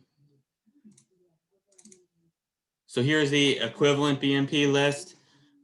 It has all the different products that have been approved for the different applications that are out there. So you guys can see there are quite a few different SD1 sediment barriers. So in the past, it was known as type A, B, and C silt fence. Now it's just labeled as S and NS for sensitive and non-sensitive. That's because there's other things besides your traditional silt fence that we're used to be dealing with that could potentially be approved in the future. So now it's just referred to as sediment barrier sensitive and sediment barrier non-sensitive applications. And you can see there's a bunch of different ones that are approved here. If something has been approved and it doesn't necessarily meet the generic standards that are in the manual for erosion and sediment control, like for example, this one is a little bit different than what's already in the manual for erosion and sediment control, you'll be able to click on the link and get the details so that you could potentially put it on your plans if you wanted to use that. Here's another one for another product for check dam that's been approved. So you can click there to get the detail for that as well. So as you go through and you look, there's a bunch of different ones. There are a lot of other products that are already in the manual that nobody owns that have been approved. Like nobody owns the hay bale check dam. So one of the things, or straw bale check dams, one of the things that you'll notice with the hay bale or straw bale check dams is that in the past, it used to just be a straw bale straight across. Now it was found that basically that created more erosion than having nothing at all. So what we had was, we said we couldn't do away with it because rock gets to be kind of expensive. We still need to provide an option. We found a detail from the Colorado NRCS, and we're able to add that to the manual with a splash pad behind it. So that splash pad basically stops that erosion from occurring behind that check dam and allows it to continue working at the 2 CFS flow. So you'll find a bunch of, BMPs that per se nobody owns, but are in the manual as generic BMPs that people can install. And then you have a list here of a lot of the ones that people do own that are proprietary that are on the approved list. So here's a bunch of different types of channel stabilization there as well. And inlet protection, some more, there's a bunch on here. As well as slope stabilization. They split this section up into RECP and HECP. So REC stands for road erosion control product. HECP stands for hydraulically applied erosion control product. So on slope stabilization, you can now use both. In the past, in 2016, the manual only recognized matting and blanket. Now the list, lets both be used interchangeably depending on what you're wanting to use out there on your construction site. Because we all know the bigger we can make this toolbox, the better that everyone is going to have a chance in controlling on erosion on their site, because not every site in Georgia is the same. We go all the way from the mountains out to the coast with all different types of soils, all different types of situations, all different types of projects. So it is always a system of BMPs working in conjunction with one another, being both vegetative and structural measures out there to make it a successful job site, hopefully staying in compliance. So you can see there's a whole bunch of different things. So here, this is the alternative or equivalent BMP approved list.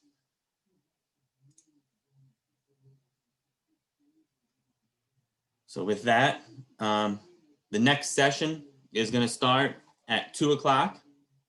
Lisa Sims, it'll be vendor rooms. Those vendor rooms have been sent to you guys through the emails. The vendors that will be available will be Applied Polymer Systems, Belton Industries, Gator Guard Environmental Products, Geo Products, Georgia Association of Conservation Districts, and the NPDS Stormwater Training Institute. So with that, definitely check out some of those, and we'll see you back here to go through the next presentation at 3 o'clock with Gene Norman with Water Watch Pro, talking about the business of rain. So thank you very much. All right, thanks for having me, everybody. And I'll be in a vendor room tomorrow if you want to hop in and chat with me. Thank you.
Hi, everyone. For all of you that are still on, I wanted to point out that the vendor rooms are going to open in just 2 minutes at 2 p.m. So the same thing that we did this morning, you'll find the vendors, the list of vendors who will be in those rooms from 2 to 3 p.m. in that email, the same email that you use to get this link for the general session that we're in right now. So you can click on any one of those vendors to join those rooms between 2 to 3. And then at 3 p.m., we'll come right back here to this general session link. Thanks so much. And if you have any questions or about the vendor rooms or just anything in general, feel free to type them in the chat. We'll leave this link open, but you're free to leave this meeting at 2 p.m. and then go join the vendor rooms.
So much for taking the time to visit those vendors. We look forward to hearing Mr. Gene Norman now. He's going to talk to us about the business of rain. Mr. Norman, he's been an Emmy and Associated Press award-winning meteorologist with nearly 25 years of experience on television and at NASA. He's guided viewers in Atlanta, Houston, and Birmingham through some of the most dangerous weather conditions, including tornadoes, hurricanes, and ice storms. He currently operates as a weather consultant through his company, Wise Weather. In spring of 2018, Wise Weather introduced a mobile app, WaterWatch Pro, which uses digital NOAA data to track and report on rainfall. So tracking and reporting rainfall is definitely important when you're out there on your construction sites. You have to look at those half-inch and greater rainstorm events for your monitoring. So with that being said, I'm going to turn it over to Mr. Norman. Thank you very much for being with us today. Hey, Ben, thanks so much for the introduction. I want to thank GSWCC for pivoting this way. Yeah, I was a little disappointed last year after I bought hundreds of umbrellas and other tchotchkes. And then I got the email saying, oops, we're not having it this year. So really glad that we're able to get together in some way, shape, or form to a presentation today that I'm calling The Business of Rain. Rain is important, obviously, to what most of you who are on the call or who are on the Zoom session do. And so we're going to kind of go over that. And give again just some quick background about myself. I am a meteorologist. I was on television for over 25 years. And I currently reside in Roswell.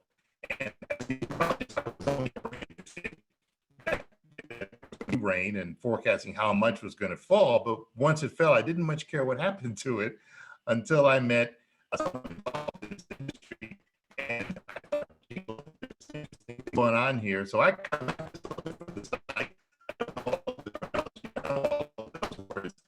but I'm always willing to learn and looking forward to participating in any way that I can. So it's quickly what we're going to talk about today is we're going to talk about rainfall trends.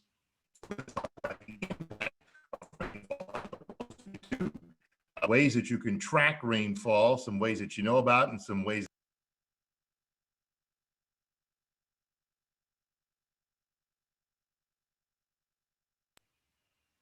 Okay, Ben, thank you so much. I had one of those moments, didn't I? Where I was talking, and nothing was happening because I was on mute. Well, again, we're going to go over the rainfall trends.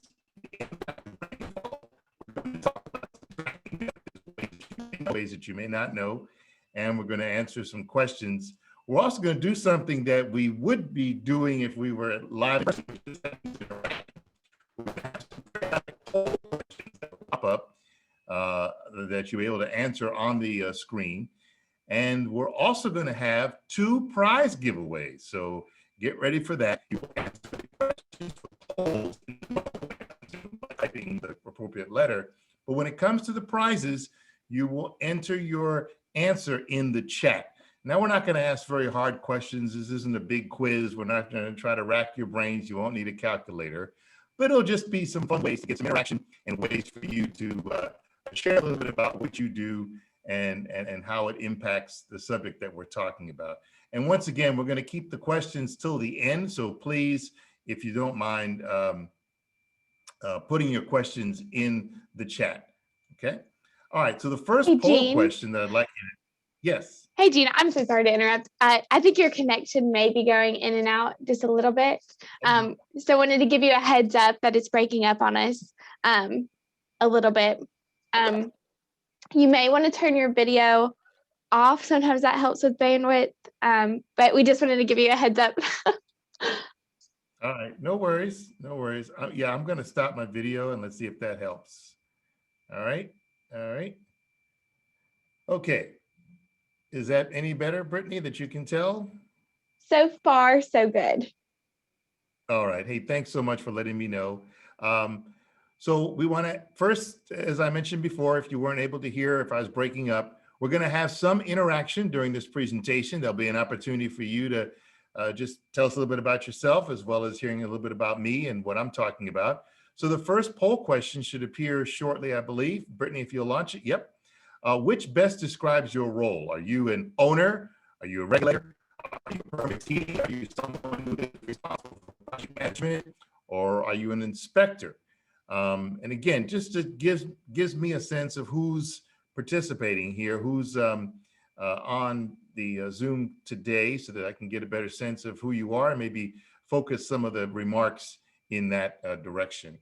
So again, I'm going to give this a couple of seconds. It counts down actually. So you have about 30 seconds left before we move on to seeing what the results were. Okay, and about 10 more seconds. And again, I want to thank you all for hanging in there through some of these technical issues. It seems like I don't ever get on a Zoom call without some kind of technical glitch going on. Okay, so we can pretty much stop and go ahead and end the polling, Brittany, and we can share the results. Looks like most of you are consider yourself to be project managers. We still have about an even split of regulators and inspectors, and then some who are perhaps owners. Well, that's great. When it comes to all that we're doing, building, repairing, trying to improve things that are going on wherever we are, we're probably touching in some way, shape, or form the infrastructure. And unfortunately, that infrastructure is exposed to natural forces, including the weather, whether it's hurricanes, flooding, or tornadoes. We have to come up with ways to combat that, because over long periods of time, the infrastructure must remain functional, durable, and safe. And unfortunately, engineering, or maybe I should say fortunately, engineering practices and standards have low risk of failure for this. Whenever I see video coming out of the Caribbean or out of Central or South America during hurricane season, it always looks horrible, you know, whole villages being washed away. But when you think about it, a lot of that has to do with the fact that the infrastructure that they're dealing with just doesn't stand up to even 80 or 90 mile an hour winds. Whereas here in the United States, we have fairly stringent restraints around what you can build. So that's one of the things that's in our favor. And when we think about weather versus climate, we have to think about it in two different ways. The weather is the short-term variations on the order of minutes or maybe 2 weeks time. So when someone asks you what's the weather, you think about what's happening, right? It's been warm recently, or it's been cold recently, or it's been raining like it is today. But the other aspect is the climate. And this is the longer term, because the longer term weather will have an impact on the infrastructure. And that's the average weather over a period of time ranging from months to possibly years. So one way to think about it is the old candy, now or later. There's something that's going on now, and there's something that's going to happen later. Another thing about this is the weather is the clothes that you're wearing right now. You got up this morning, went to the closet and found some clothes to wear. Maybe you're going to go out a little bit later. You're going to need an umbrella and a raincoat if you're here in Metro Atlanta because it's raining. So that's what you're wearing today, but that's not what you wear every day. Your wardrobe consists of many other articles of clothing and other things. So that's one way to think about weather versus climate, to keep them separated. Because sometimes people say, well, you know, the climate's not really changing because I remember it was cold last week or it was warm last week. Well, that's what you remember in the short term, but the climate is the longer term. Well, now, as I mentioned, we're going to have time for you to answer a prize question. Okay, so you want to put your answer in the chat, because we're going to talk a little bit about recent weather patterns. And I want to ask you if you know, in Atlanta, which is the official registering spot in Atlanta is Hartsfield-Jackson Airport, how much rain fell? Was it A, 70.03, B, 66.9, or C, 43.7? Again, put your answer in the chat. So the first one to come up with the right answer. All right, I think we've got one, Brittany. What do you think? Yes, we do. Do you want me to announce it? All right, who we it have was? a winner. Yeah, go ahead and announce the winner. Okay, so it looks like the first person to answer correctly, hold on, the chat just blew up, but I believe it was R. Osborne. All right. And so I messaged you privately to get your email address. Okay, great. So R. Osborne, communicate with Brittany so I can get the address for you to send you your WaterWatch Pro umbrella.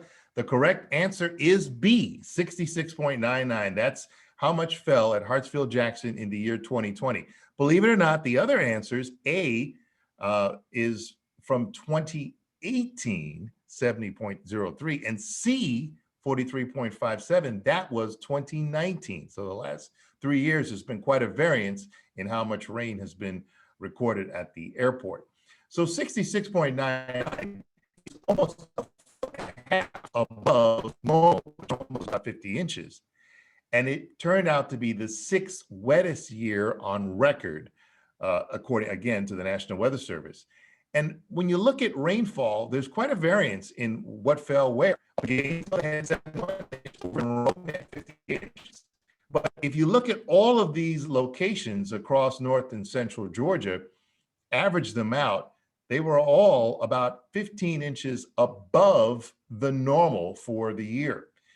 And in Metro Atlanta, we had some variances as well. We mentioned Hartsfield, but over at the Fulton County Airport, we used to call it Charlie Brown Airport, 65.97 inches, and PDK over 71 inches. So these three were over 16 inches above the normal. So we have had recently quite a bit of rain. And if you look at short-term rainfall trends for the next couple of days, we're headed for some rain. It's already started today. We're going to have another couple of days of rain tomorrow and on into Thursday. So just want to give you a sense of, how that short-term rainfall works. And if you were thinking about, well, I've got plans for the longer term, I'm about to start a project, or I've got a project ongoing, what can I expect down the road? Well, one of the ways you can do that is go to the Climate Prediction Center, cpc.gov, And they have a 1 week projection, a 2 week projection, 1 month, 3 months. They have seasonal projections. Now, how good are they? Well, they vary. I'll just be honest with you, but it gives you a sense of what is coming down the road so that you can make some plans and at least have a mindset of what might be something you have to prepare for as you think about your projects and as you think about things you have to do, and maybe even scheduling. The other two things that we look at from a climate point of view is what weather is going to change, how it's going to change, is a phenomenon that we've observed out in the Pacific Ocean, periodic warming and periodic cooling along the equator just off the coast of South America. And that's the phenomenon that you've probably all heard of called El Nino and La Nina. So El Nino is when the water is warmer than normal and the jet stream pattern shifts, gets a little bit lower, and we get perhaps a little bit more rain in the wintertime and occasionally some episodes of snow and ice. And then the opposite is La Nina. Think of it like a pendulum, swings back and forth. We have El Nino for a while, and then we have La Nina for a while. So when we have La Nina, the jet stream shifts back to the north. We might have a somewhat drier and not as cold winter time. And again, that's not always the case. It depends on how strong the El Nino and how strong the La Nina are. But these two climate patterns go back and forth about every 3 to 5 years. So we've been in a La Nina since last summer. It looks like this one may not last very long, may not last into the upcoming summer, but again, it's something that we have to keep a watch. So what does it do to the rainfall? Well, when we have an El Nino weather pattern in the winter, we tend to be a little bit wetter. As you can see, the parts of the US that are shaded blue or green indicate more than normal precipitation. And the parts that are shaded more like yellows and reds, that's less than normal precipitation. So you see there is quite a big difference between the wintertime for El Nino and La Nina. In the summertime, there isn't that much of a difference. Looks like parts of the Midwest are a lot drier in the summertime, and parts of Texas could be a little bit drier too. So this gives you a sense. So when you hear or read about, hey, we're in a La Nina or an El Nino, that might trigger some activity on your end, or at least give you a sense of what you could expect, okay? And obviously how it all plays out in the end is something that we won't know until the season is over, but it gives you a sense, and some things we can at least begin to track. One of the things that is really apparent between El Nino and La Nina is severe weather. And the areas where we see an increase in severe weather tend to be in the purple shaded areas, looks like in the southern plains and up off to the east there during a La Nina. So that we have observed, and we're in a La Nina now, and we are expecting the kind of spring, I won't say it be just like 2011, but in my opinion, it looks very similar. And if you remember back to 2011, that was one of the most destructive spring tornado seasons that we've ever had, with a massive loss of life to our neighbors in Alabama from some very catastrophic storms. And even here in Georgia, we had some bad storms too. And over the next 3 days, it looks like we're going to start to see that. We've got an increase in severe weather for Oklahoma and Texas today. It moves off to the southern Mississippi Valley tomorrow. It'll probably clip Georgia tomorrow night going into Thursday. Eastern Georgia and the Carolinas look to be getting into some of this by the time we get into Thursday. And again, you can always see these forecasts by going to spc.noaa.gov. This is available free to the public. It gives you an outlook of what's going to happen. And you may see these presented in your local television meteorologists in a variety of ways.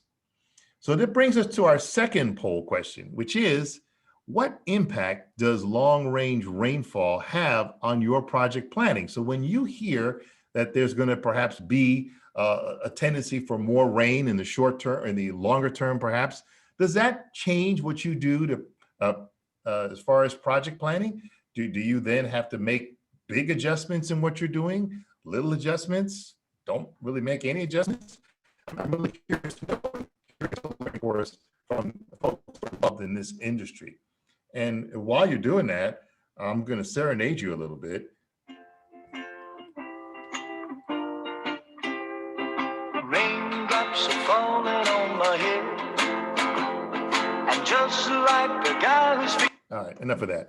So For those that don't know, that's B.J. Thomas from well, I remember it from the movie Butch Cassidy and the Sundance Kid.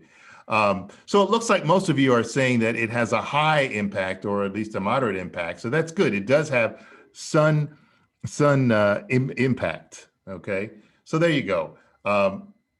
Again, I'm curious to learn, so it's interesting. Thank you, Brittany, for launching that poll. Okay, so we all know, of course, that the impacts of rainfall is that it's going to increase the potential for runoff and erosion. So we have to think about that. We have to plan for that. We have to prepare for that. And we have to be aware so that we can make the adaptations. And this all began, as Luke mentioned earlier today, when the Ohio River, the Cuyahoga, caught fire in 1969. The EPA was formed and the Clean Water Act was born. And this is a way to prevent some of these problems, prevent pollution from getting into the waterways. And you are all to be commended for being involved in these activities, for learning how to do a better job at this so that we can all enjoy the waterways. Because the benefits of the Clean Water Act is that it has reduced pollution coming from point sources, all right? And as Luke mentioned, 25 years ago, if you're here in Georgia, you couldn't be in the Chattahoochee the way you can now. And a lot of our rivers and lakes are cleaner for recreation. However, the non-point source pollution remains a problem. And that's not something that we can necessarily do all that much about, simply because it's a result of rainfall taking pollutants from farms and cities and putting them into the rivers, lakes, and streams. So we can't necessarily do anything about it in terms of preventing the pollution, but we can at least work to combat the runoff that comes from the rainfall. So let's take a look at rainfall in terms of what we're dealing with. Anywhere from 40 to 60 inches in a good part of the country, mainly east of the Mississippi River, we see quite a bit of rain, also in the Pacific Northwest. So these are all impacts to what happens as far as erosion and runoff. And then, of course, you add to it things like hurricanes. We had a very bad hurricane season, if you remember, from 2020. 30 named storms, 12 of them made landfall. In the upper left-hand corner, you see a map showing the dots. That indicates where the storms made landfall. We had two storms, Laura and Delta, which landed up in nearly the same spot in Southwest Louisiana, the same unfortunate spot. And Louisiana suffered 5 landfalls, which was a record. You had Hurricane Laura, which looked at every part of the Gulf. This is a category 5 hurricane. And you had one that I couldn't put on the map that was up in the Northeast, which was Tropical Storm Faye. So, when we have these things, they of course add to the rainfall. In 2020, we had, because of those landfalling storms, which then move inland and bring the rain with them, we had some of the record wettest years ever, indicated by the dark green shading, okay? We're also seeing an uptick in one-day rainfall events that are more than 1 inch. This is NOAA tracking this year by year, going back to the early 1900s to the current day. And you see that we're seeing just an increase in those. So increasing heavy rain events are perhaps in our future and something we have to just keep a watch on. You're also seeing that orange line, which is a 9-year weighted average. So it is something that is a trend that's going up. It does vary from year to year, but the trend is going up. And heavy downpours. In other words, some of the heaviest rainfall episodes are increasing across portions of the Ohio River, the Northeast, and on into the Southeast. So what is the impact of increased rainfall? Well, it certainly is taxing drainage systems. It can close roads. It can wash away railroads, affect bridges and other foundations. So there is a serious impact when we have long-term periods of increased rainfall. And if you're involved in the design part, if you're a civil engineer or if you're someone tasked with building or repairing things, you may be busier, or you may have to figure out other ways to get the job done in an environment where the rainfall is increasing. Bridges and culverts that are designed to withstand certain amounts of rainfall might be failing faster, all right? And again, that means you may have to alter the way that you design things. So there are serious and widespread impacts to increased rainfall. Now, when it comes to construction, there are three main impacts that we're going to dig deep into right now. One is erosion, then delays, and then the cost. So rainfall impacts construction from these three perspectives. From erosion, this comes from the National Resource Conservation Service.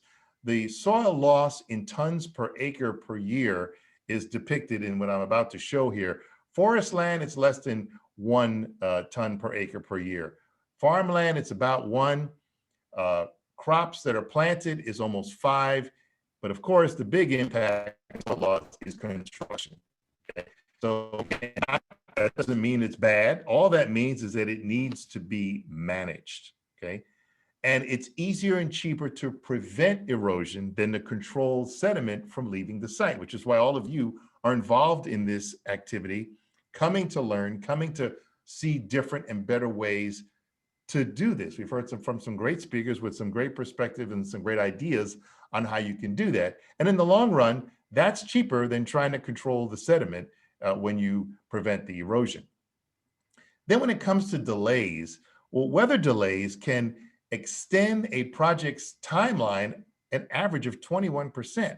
Now, if you have some intelligence about what might happen in the future, in the long term and the short term, you can factor that in and potentially, according to this issue of construction management and economics, you could reduce that to about 16%. So that could be a substantial time savings and cost savings by having a different timeline plan for your project. And when it comes to actually rain falling, well, over a period of, let's say, 5 hours, 1 inch of rain in the morning can shut your project down for a day. And whereas a ½ an inch of rain in the afternoon can only impact that day's work. So when is the rain falling is important to understand and have a sense of and be prepared for. When it actually does start raining, the other impact of the construction delays is that you can't get in and out of the site because roads might be impassable. You might have low-lying areas that quickly flood. You might have soil moisture that requires impaction because of the rainfall. And you might have erosion that requires regrading. So these are all things you have to think about when, I guess, you're developing your SWIPs, when you're on your sites, and when you know perhaps in advance that rain is imminent, so that you can have kind of a more proactive approach than a reactive approach. All right. Of course, also when it starts raining, you have impacts to earth moving and excavating activities because the saturated soil just won't let some of those things happen. And when it starts raining, that introduces a slip and fall threat on your workplace, which is the leading cause of injury on work sites, or even worse than just injury, could be fatalities.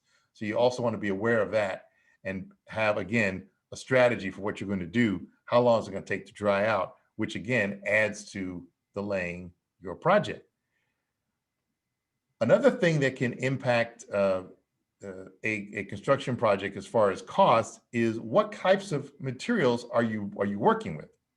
Are you working with wood as opposed to metal or steel? Well, those materials are going to be impacted more quickly as far as wood versus metal and steel, because when you replace those saturated materials, you're then increasing your cost if you don't cover them, if you don't protect them.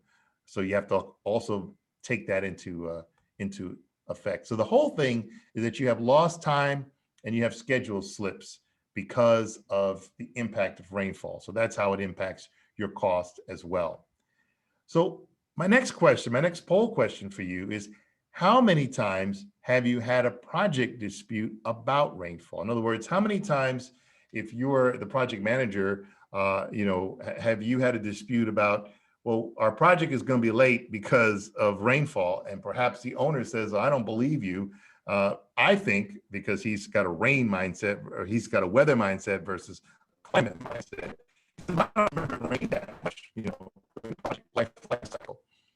Or maybe it's vice versa. Maybe you're the owner and you say, look, why is this project taking so long? And you're the developer and you're the contractor. You said, hey, we had rain, we had delays. Again, I'm just curious to know here. All right, so it doesn't happen. It looks like it's occasionally. Some saying none. So this is good information to know. All right. Perfect. Thank you, Brittany, for sharing that poll and posting those results. Thank you very much. All right. So the other thing that can happen is that you can have too much rain. And this introduces a potential design failure, because if you think that you've figured out how to make your SWIP to withhold a certain amount of rainfall, well, you might have more than that, all right? Or it could just be an unforeseen circumstance. How can you know? How can you prepare for that situation? Well, there's something called the NOAA Atlas 14. It's a website that the National Weather Service maintains. You put in any latitude and longitude, and you will see a display that looks like this. I know it's a lot of dents on the screen. I'm going to zoom in just a second, but you see on the top are the years. So this is the average year of occurrence of this amount of rain in a certain period of time. So let's zoom in and let's see what that looks like. So let's say you're about to build something and you say, well, what is the 2-year 24-hour amount of rain that I should design for? Well, that would be 5.17.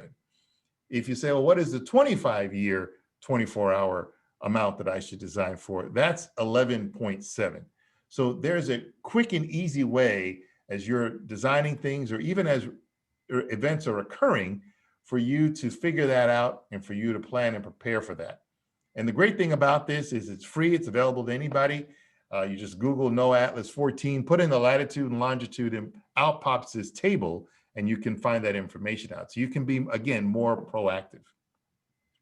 Because the bottom line is it will rain, okay? That we can't stop the weather. We can't change the weather appreciably in terms of keeping rain from actually occurring. And in fact, there are some studies that long-term, as we see our climate continue to warm, that's going to increase some of these heavy precipitation events.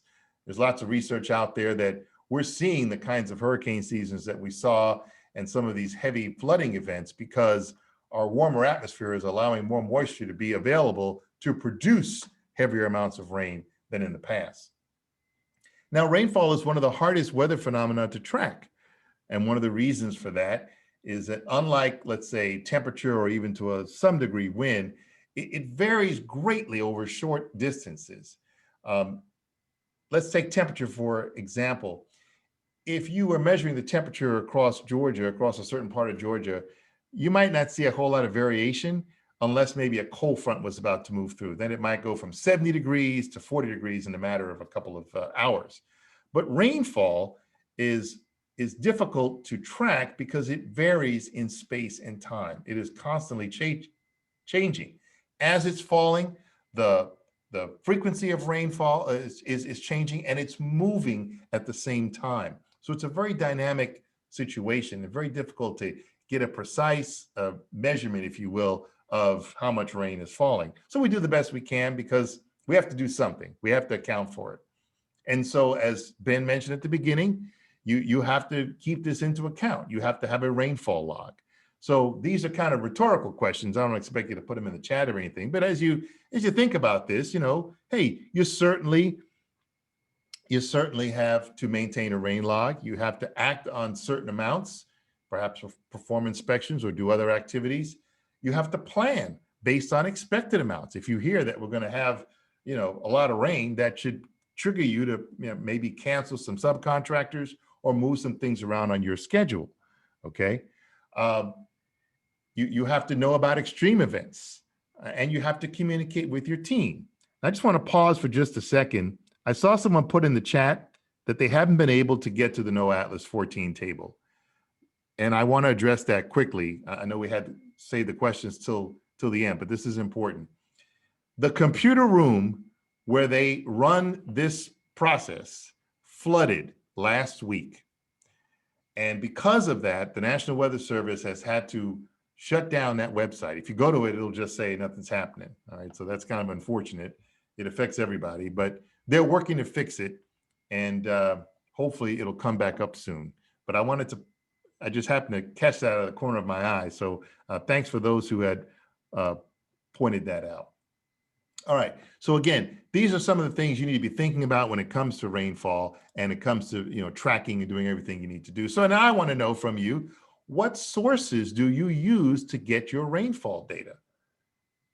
Do you have a gauge on site? Do you go look it up on a weather service site? Do you go to, let's say, USGS or Weather Underground, or do you have some other method that you're using to track and keep track of rainfall?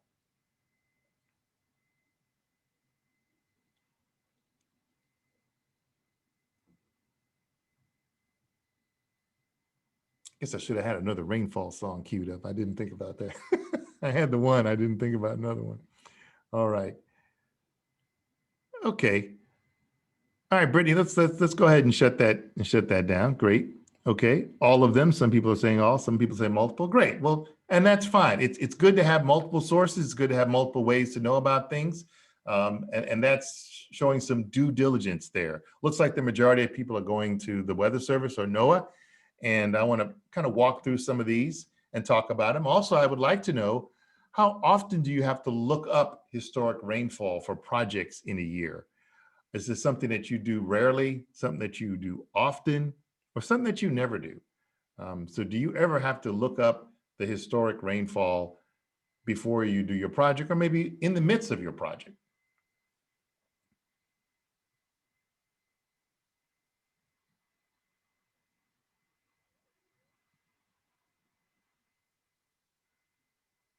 Okay.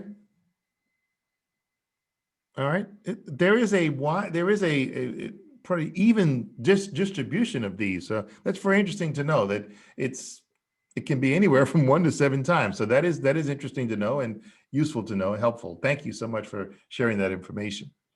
Okay.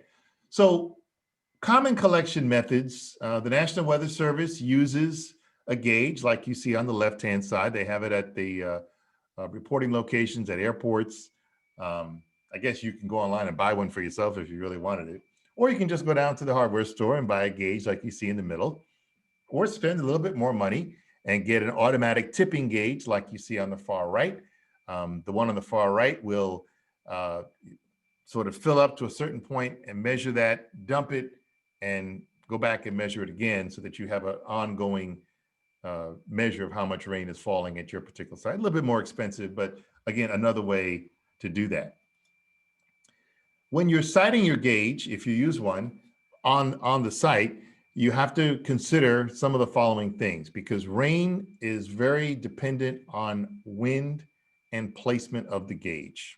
Okay, I guarantee you, if you took a 1 mile square box and marked it off and put a gauge at each corner of the box and in the middle, you get a different result as rain moves through.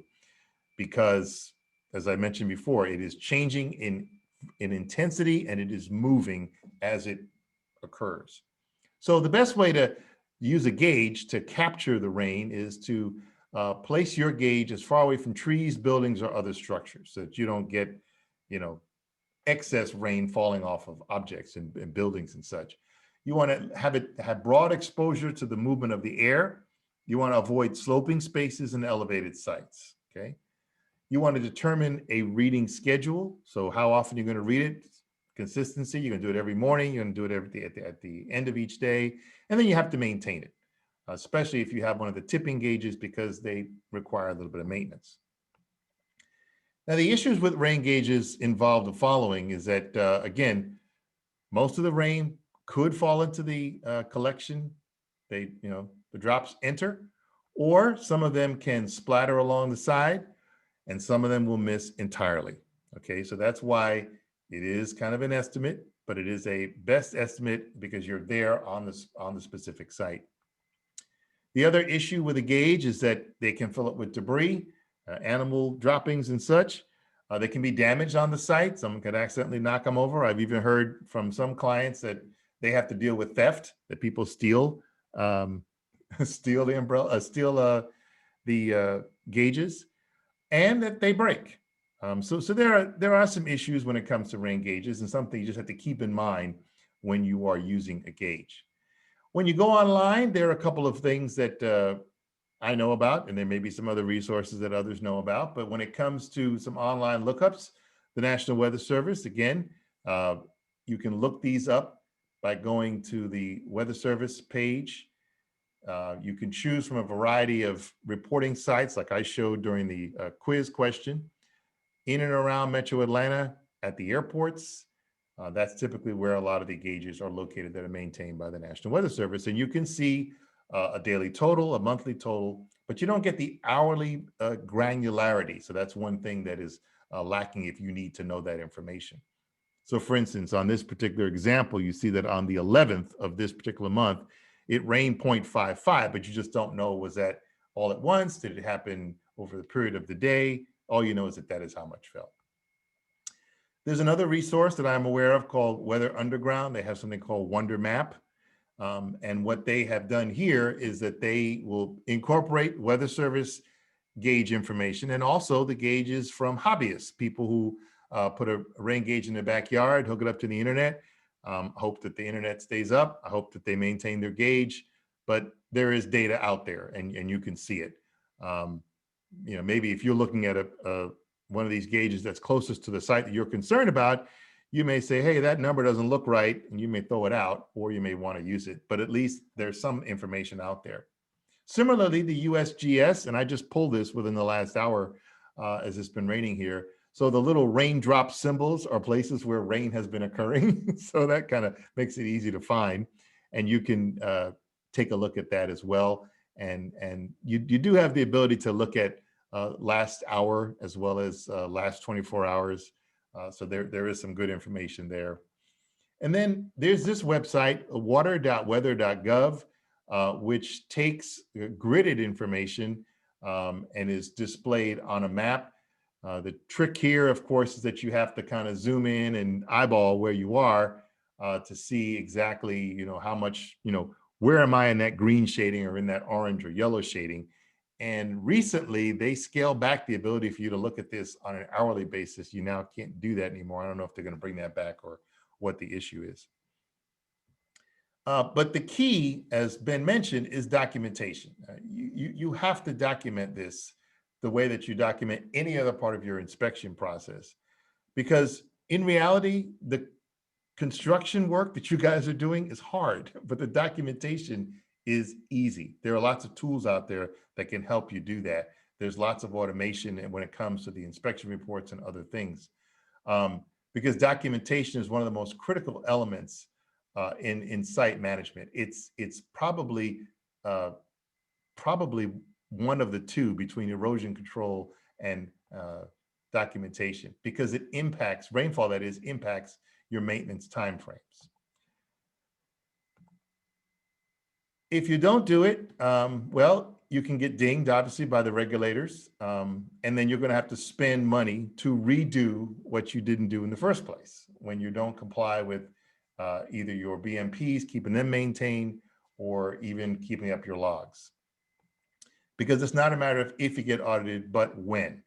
I know a lot of people want to operate on the same process as life insurance. Well, I'll buy it when I think I'm ready, because you don't need good documentation until you know that you need it.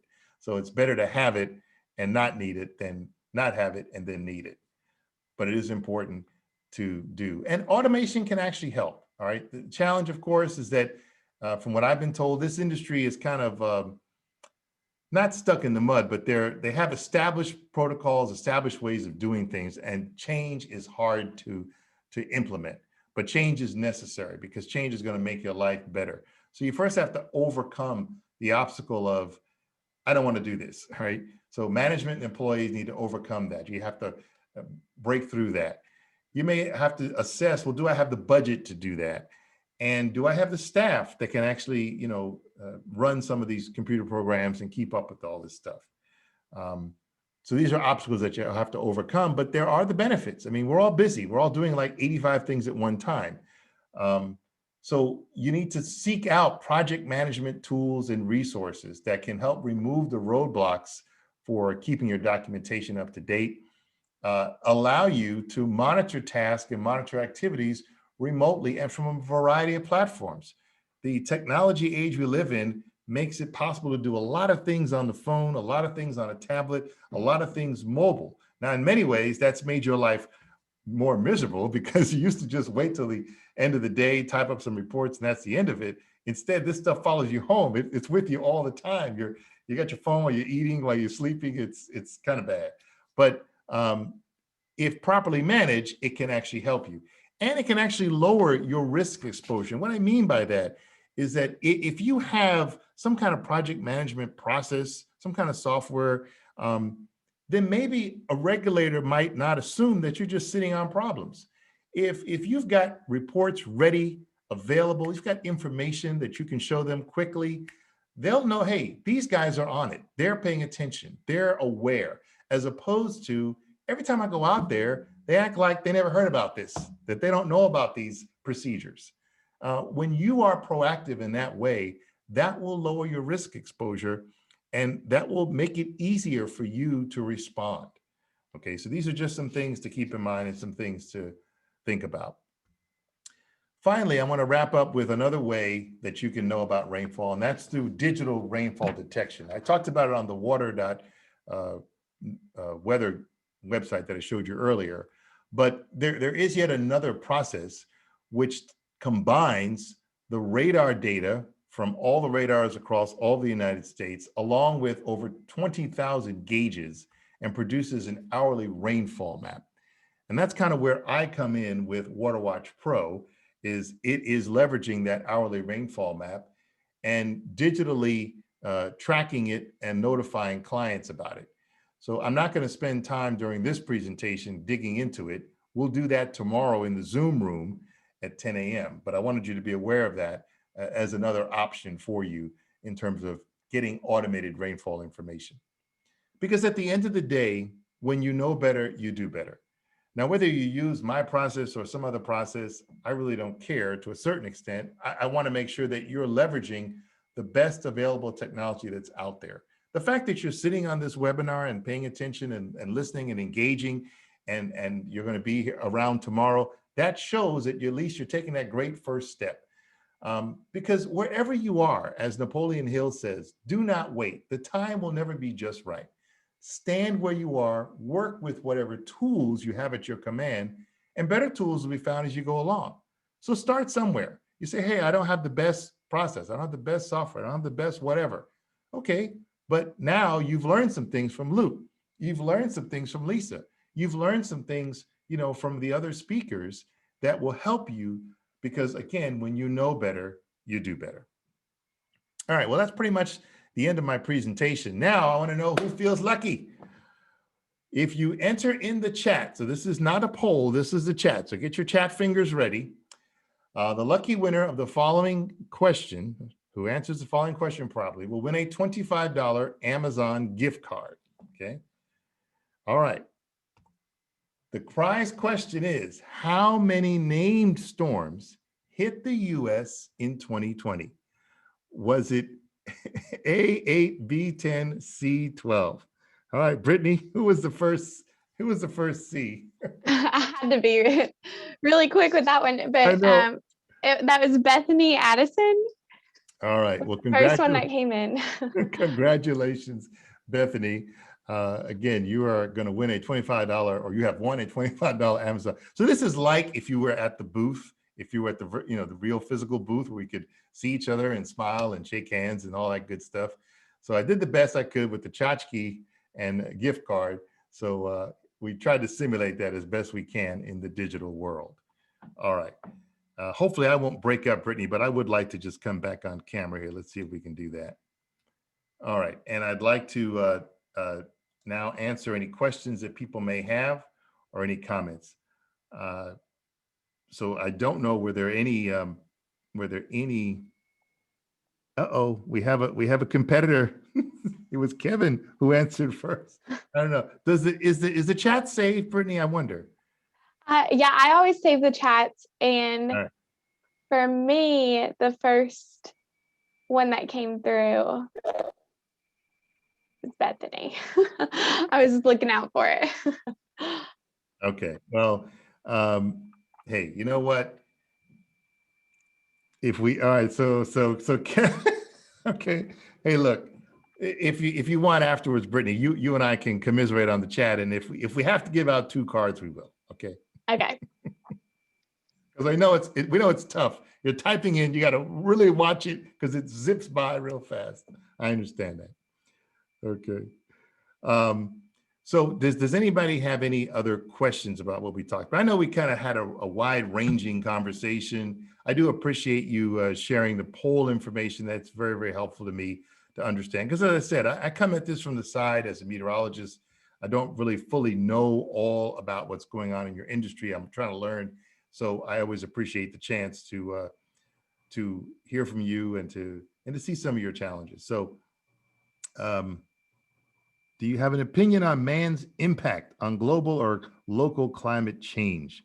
My research varies greatly.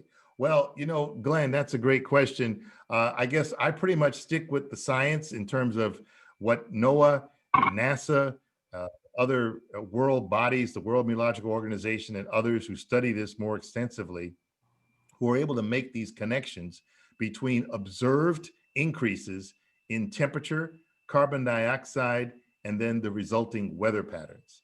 And so, you know, from that evidence and from that research, you know, it does appear that there is a connection and there is a link.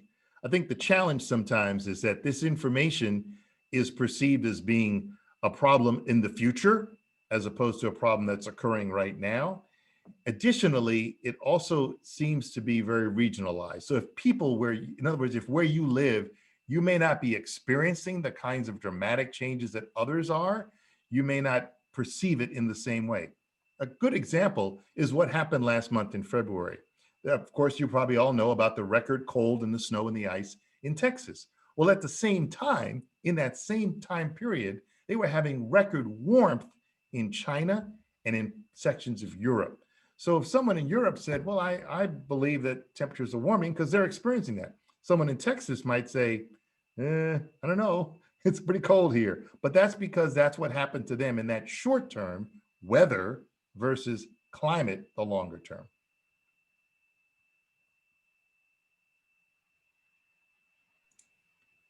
I sent 2 questions to Carrie, who has disappeared. Oops. Hey, Gene, I'm sorry. Everybody in our office for some reason got shut off for a second, so we had to come on. But before we got shut off, no. I actually got a question. Somebody was asking on one of your slides about your cost savings from 21% to 16%.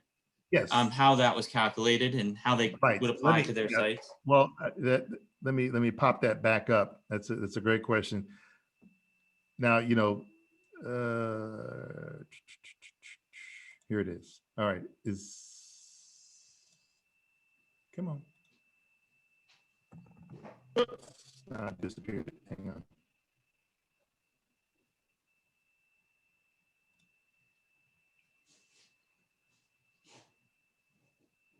Stand by. I got to find that. Find that again.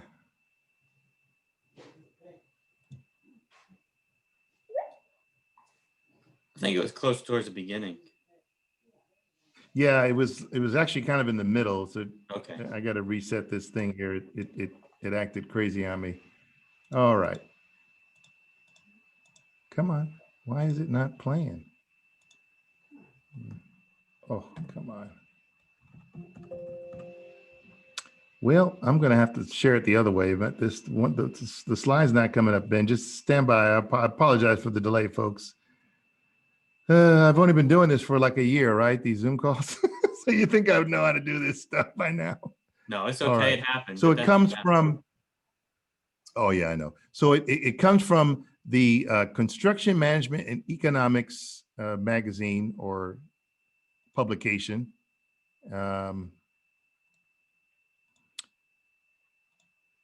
Volume 36, issue 12. So these people wrote this article using a computer model that would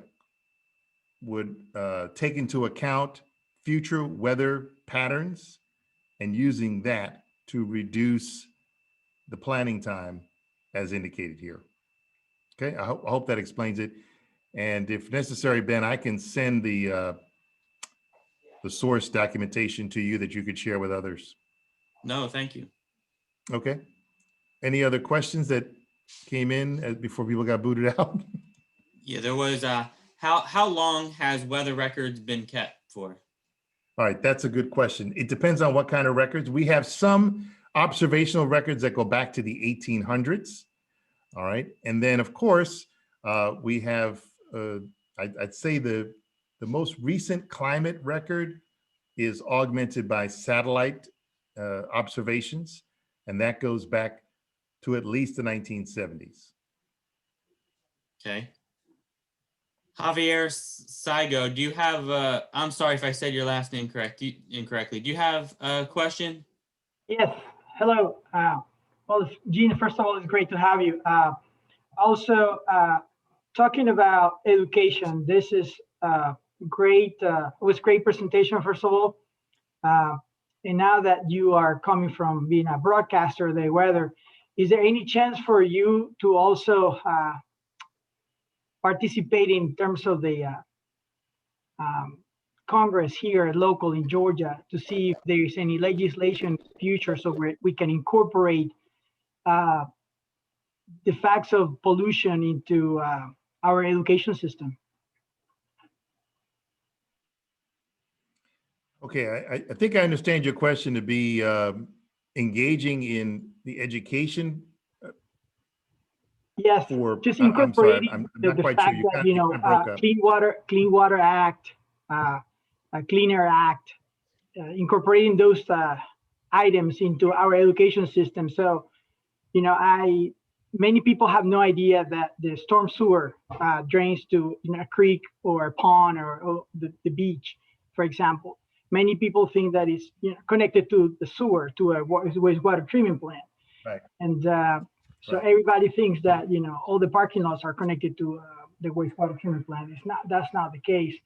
And, the more you go to schools and do education and outreach, you realize that 99% of the people know nothing about what happens on the ground, basically.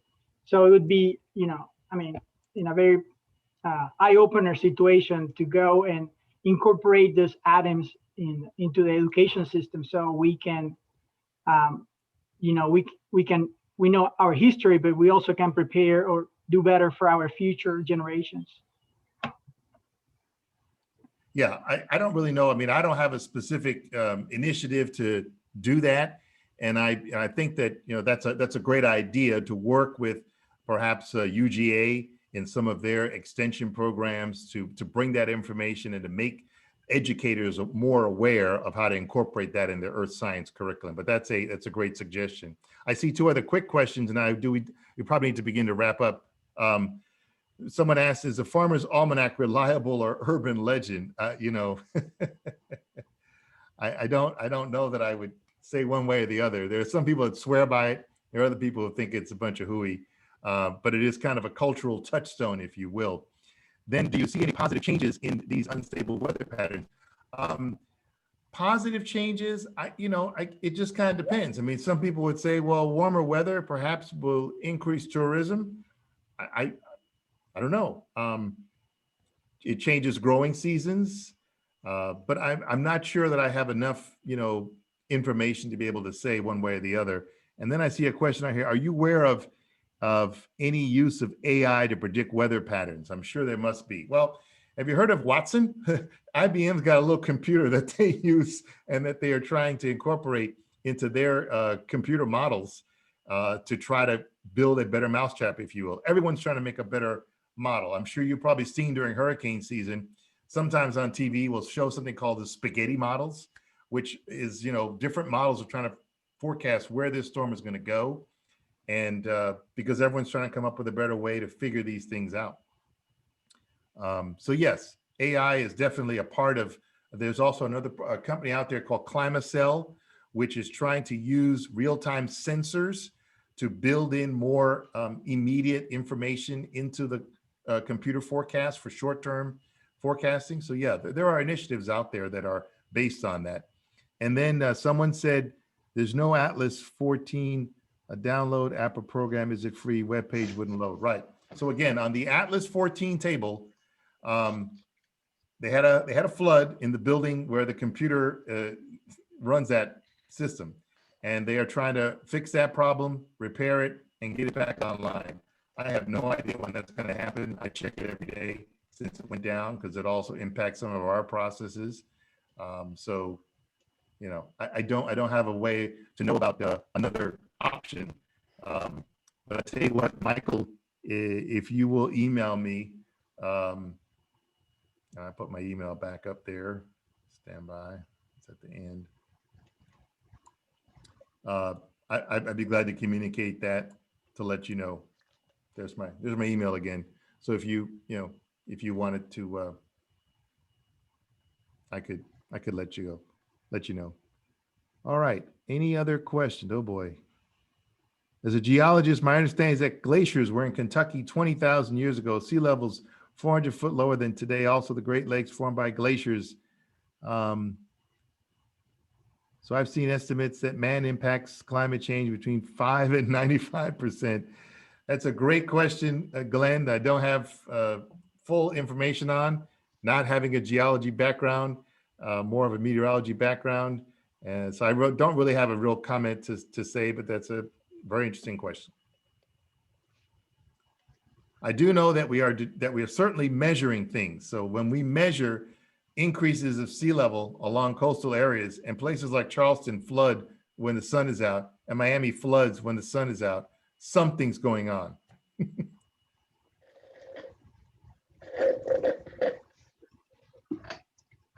Okay, Ben, I think we've got, if we didn't answer the questions, I apologize. My email's up there. Feel free to reach out to me. I'd be glad to correspond with you. Hope that you can join tomorrow in the Zoom room at 10. And again, thank you, GSWCC, Ben, and everybody for making this available, making this opportunity available. I think it's really, really great. Yeah, thank you very much, Gene. Thank you for taking the time to talk and participate in the vendor room. So thank you very much. And we definitely appreciate everybody coming online today. We had a bunch of people on. We do have those questions out there. So if anybody wants to answer any of those questions, the questions were, why did you decide to attend Virtual Erosion Day today? Just put a number 1 next to that if you want to answer that question in the chat box. What did you like best about the Erosion Control Day today? Put number 2 if you want to answer that one in the chat box. And then number 3, what did you learn at Erosion Control Day? And then number 4, how can you apply what you learned today? And you can feel free to answer any of those questions. The first couple of people that answer the questions will have some green books for them. So the first 2 or 3 people that start chatting in some answers, we'll have a field manual for them if they answer any of those questions. So does anybody else have any questions or anything else that they want to go over before we end the session for today?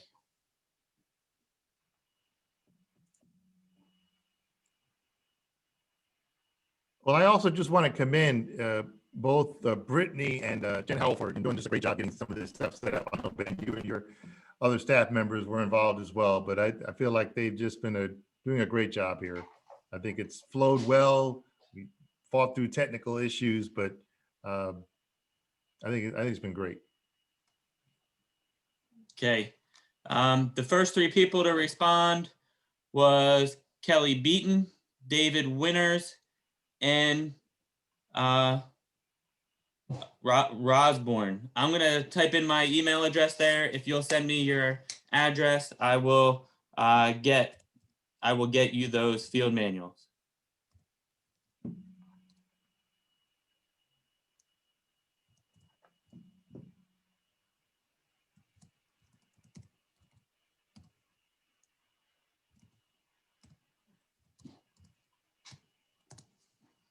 So you just go ahead and email me your addresses to those first 3 people that responded. Thank you everyone for coming. If anybody else has any questions, feel free to ask. If not, we'll see you tomorrow morning starting at 8 o'clock, starting off with a bunch of other speakers as well. So thank you everyone for attending.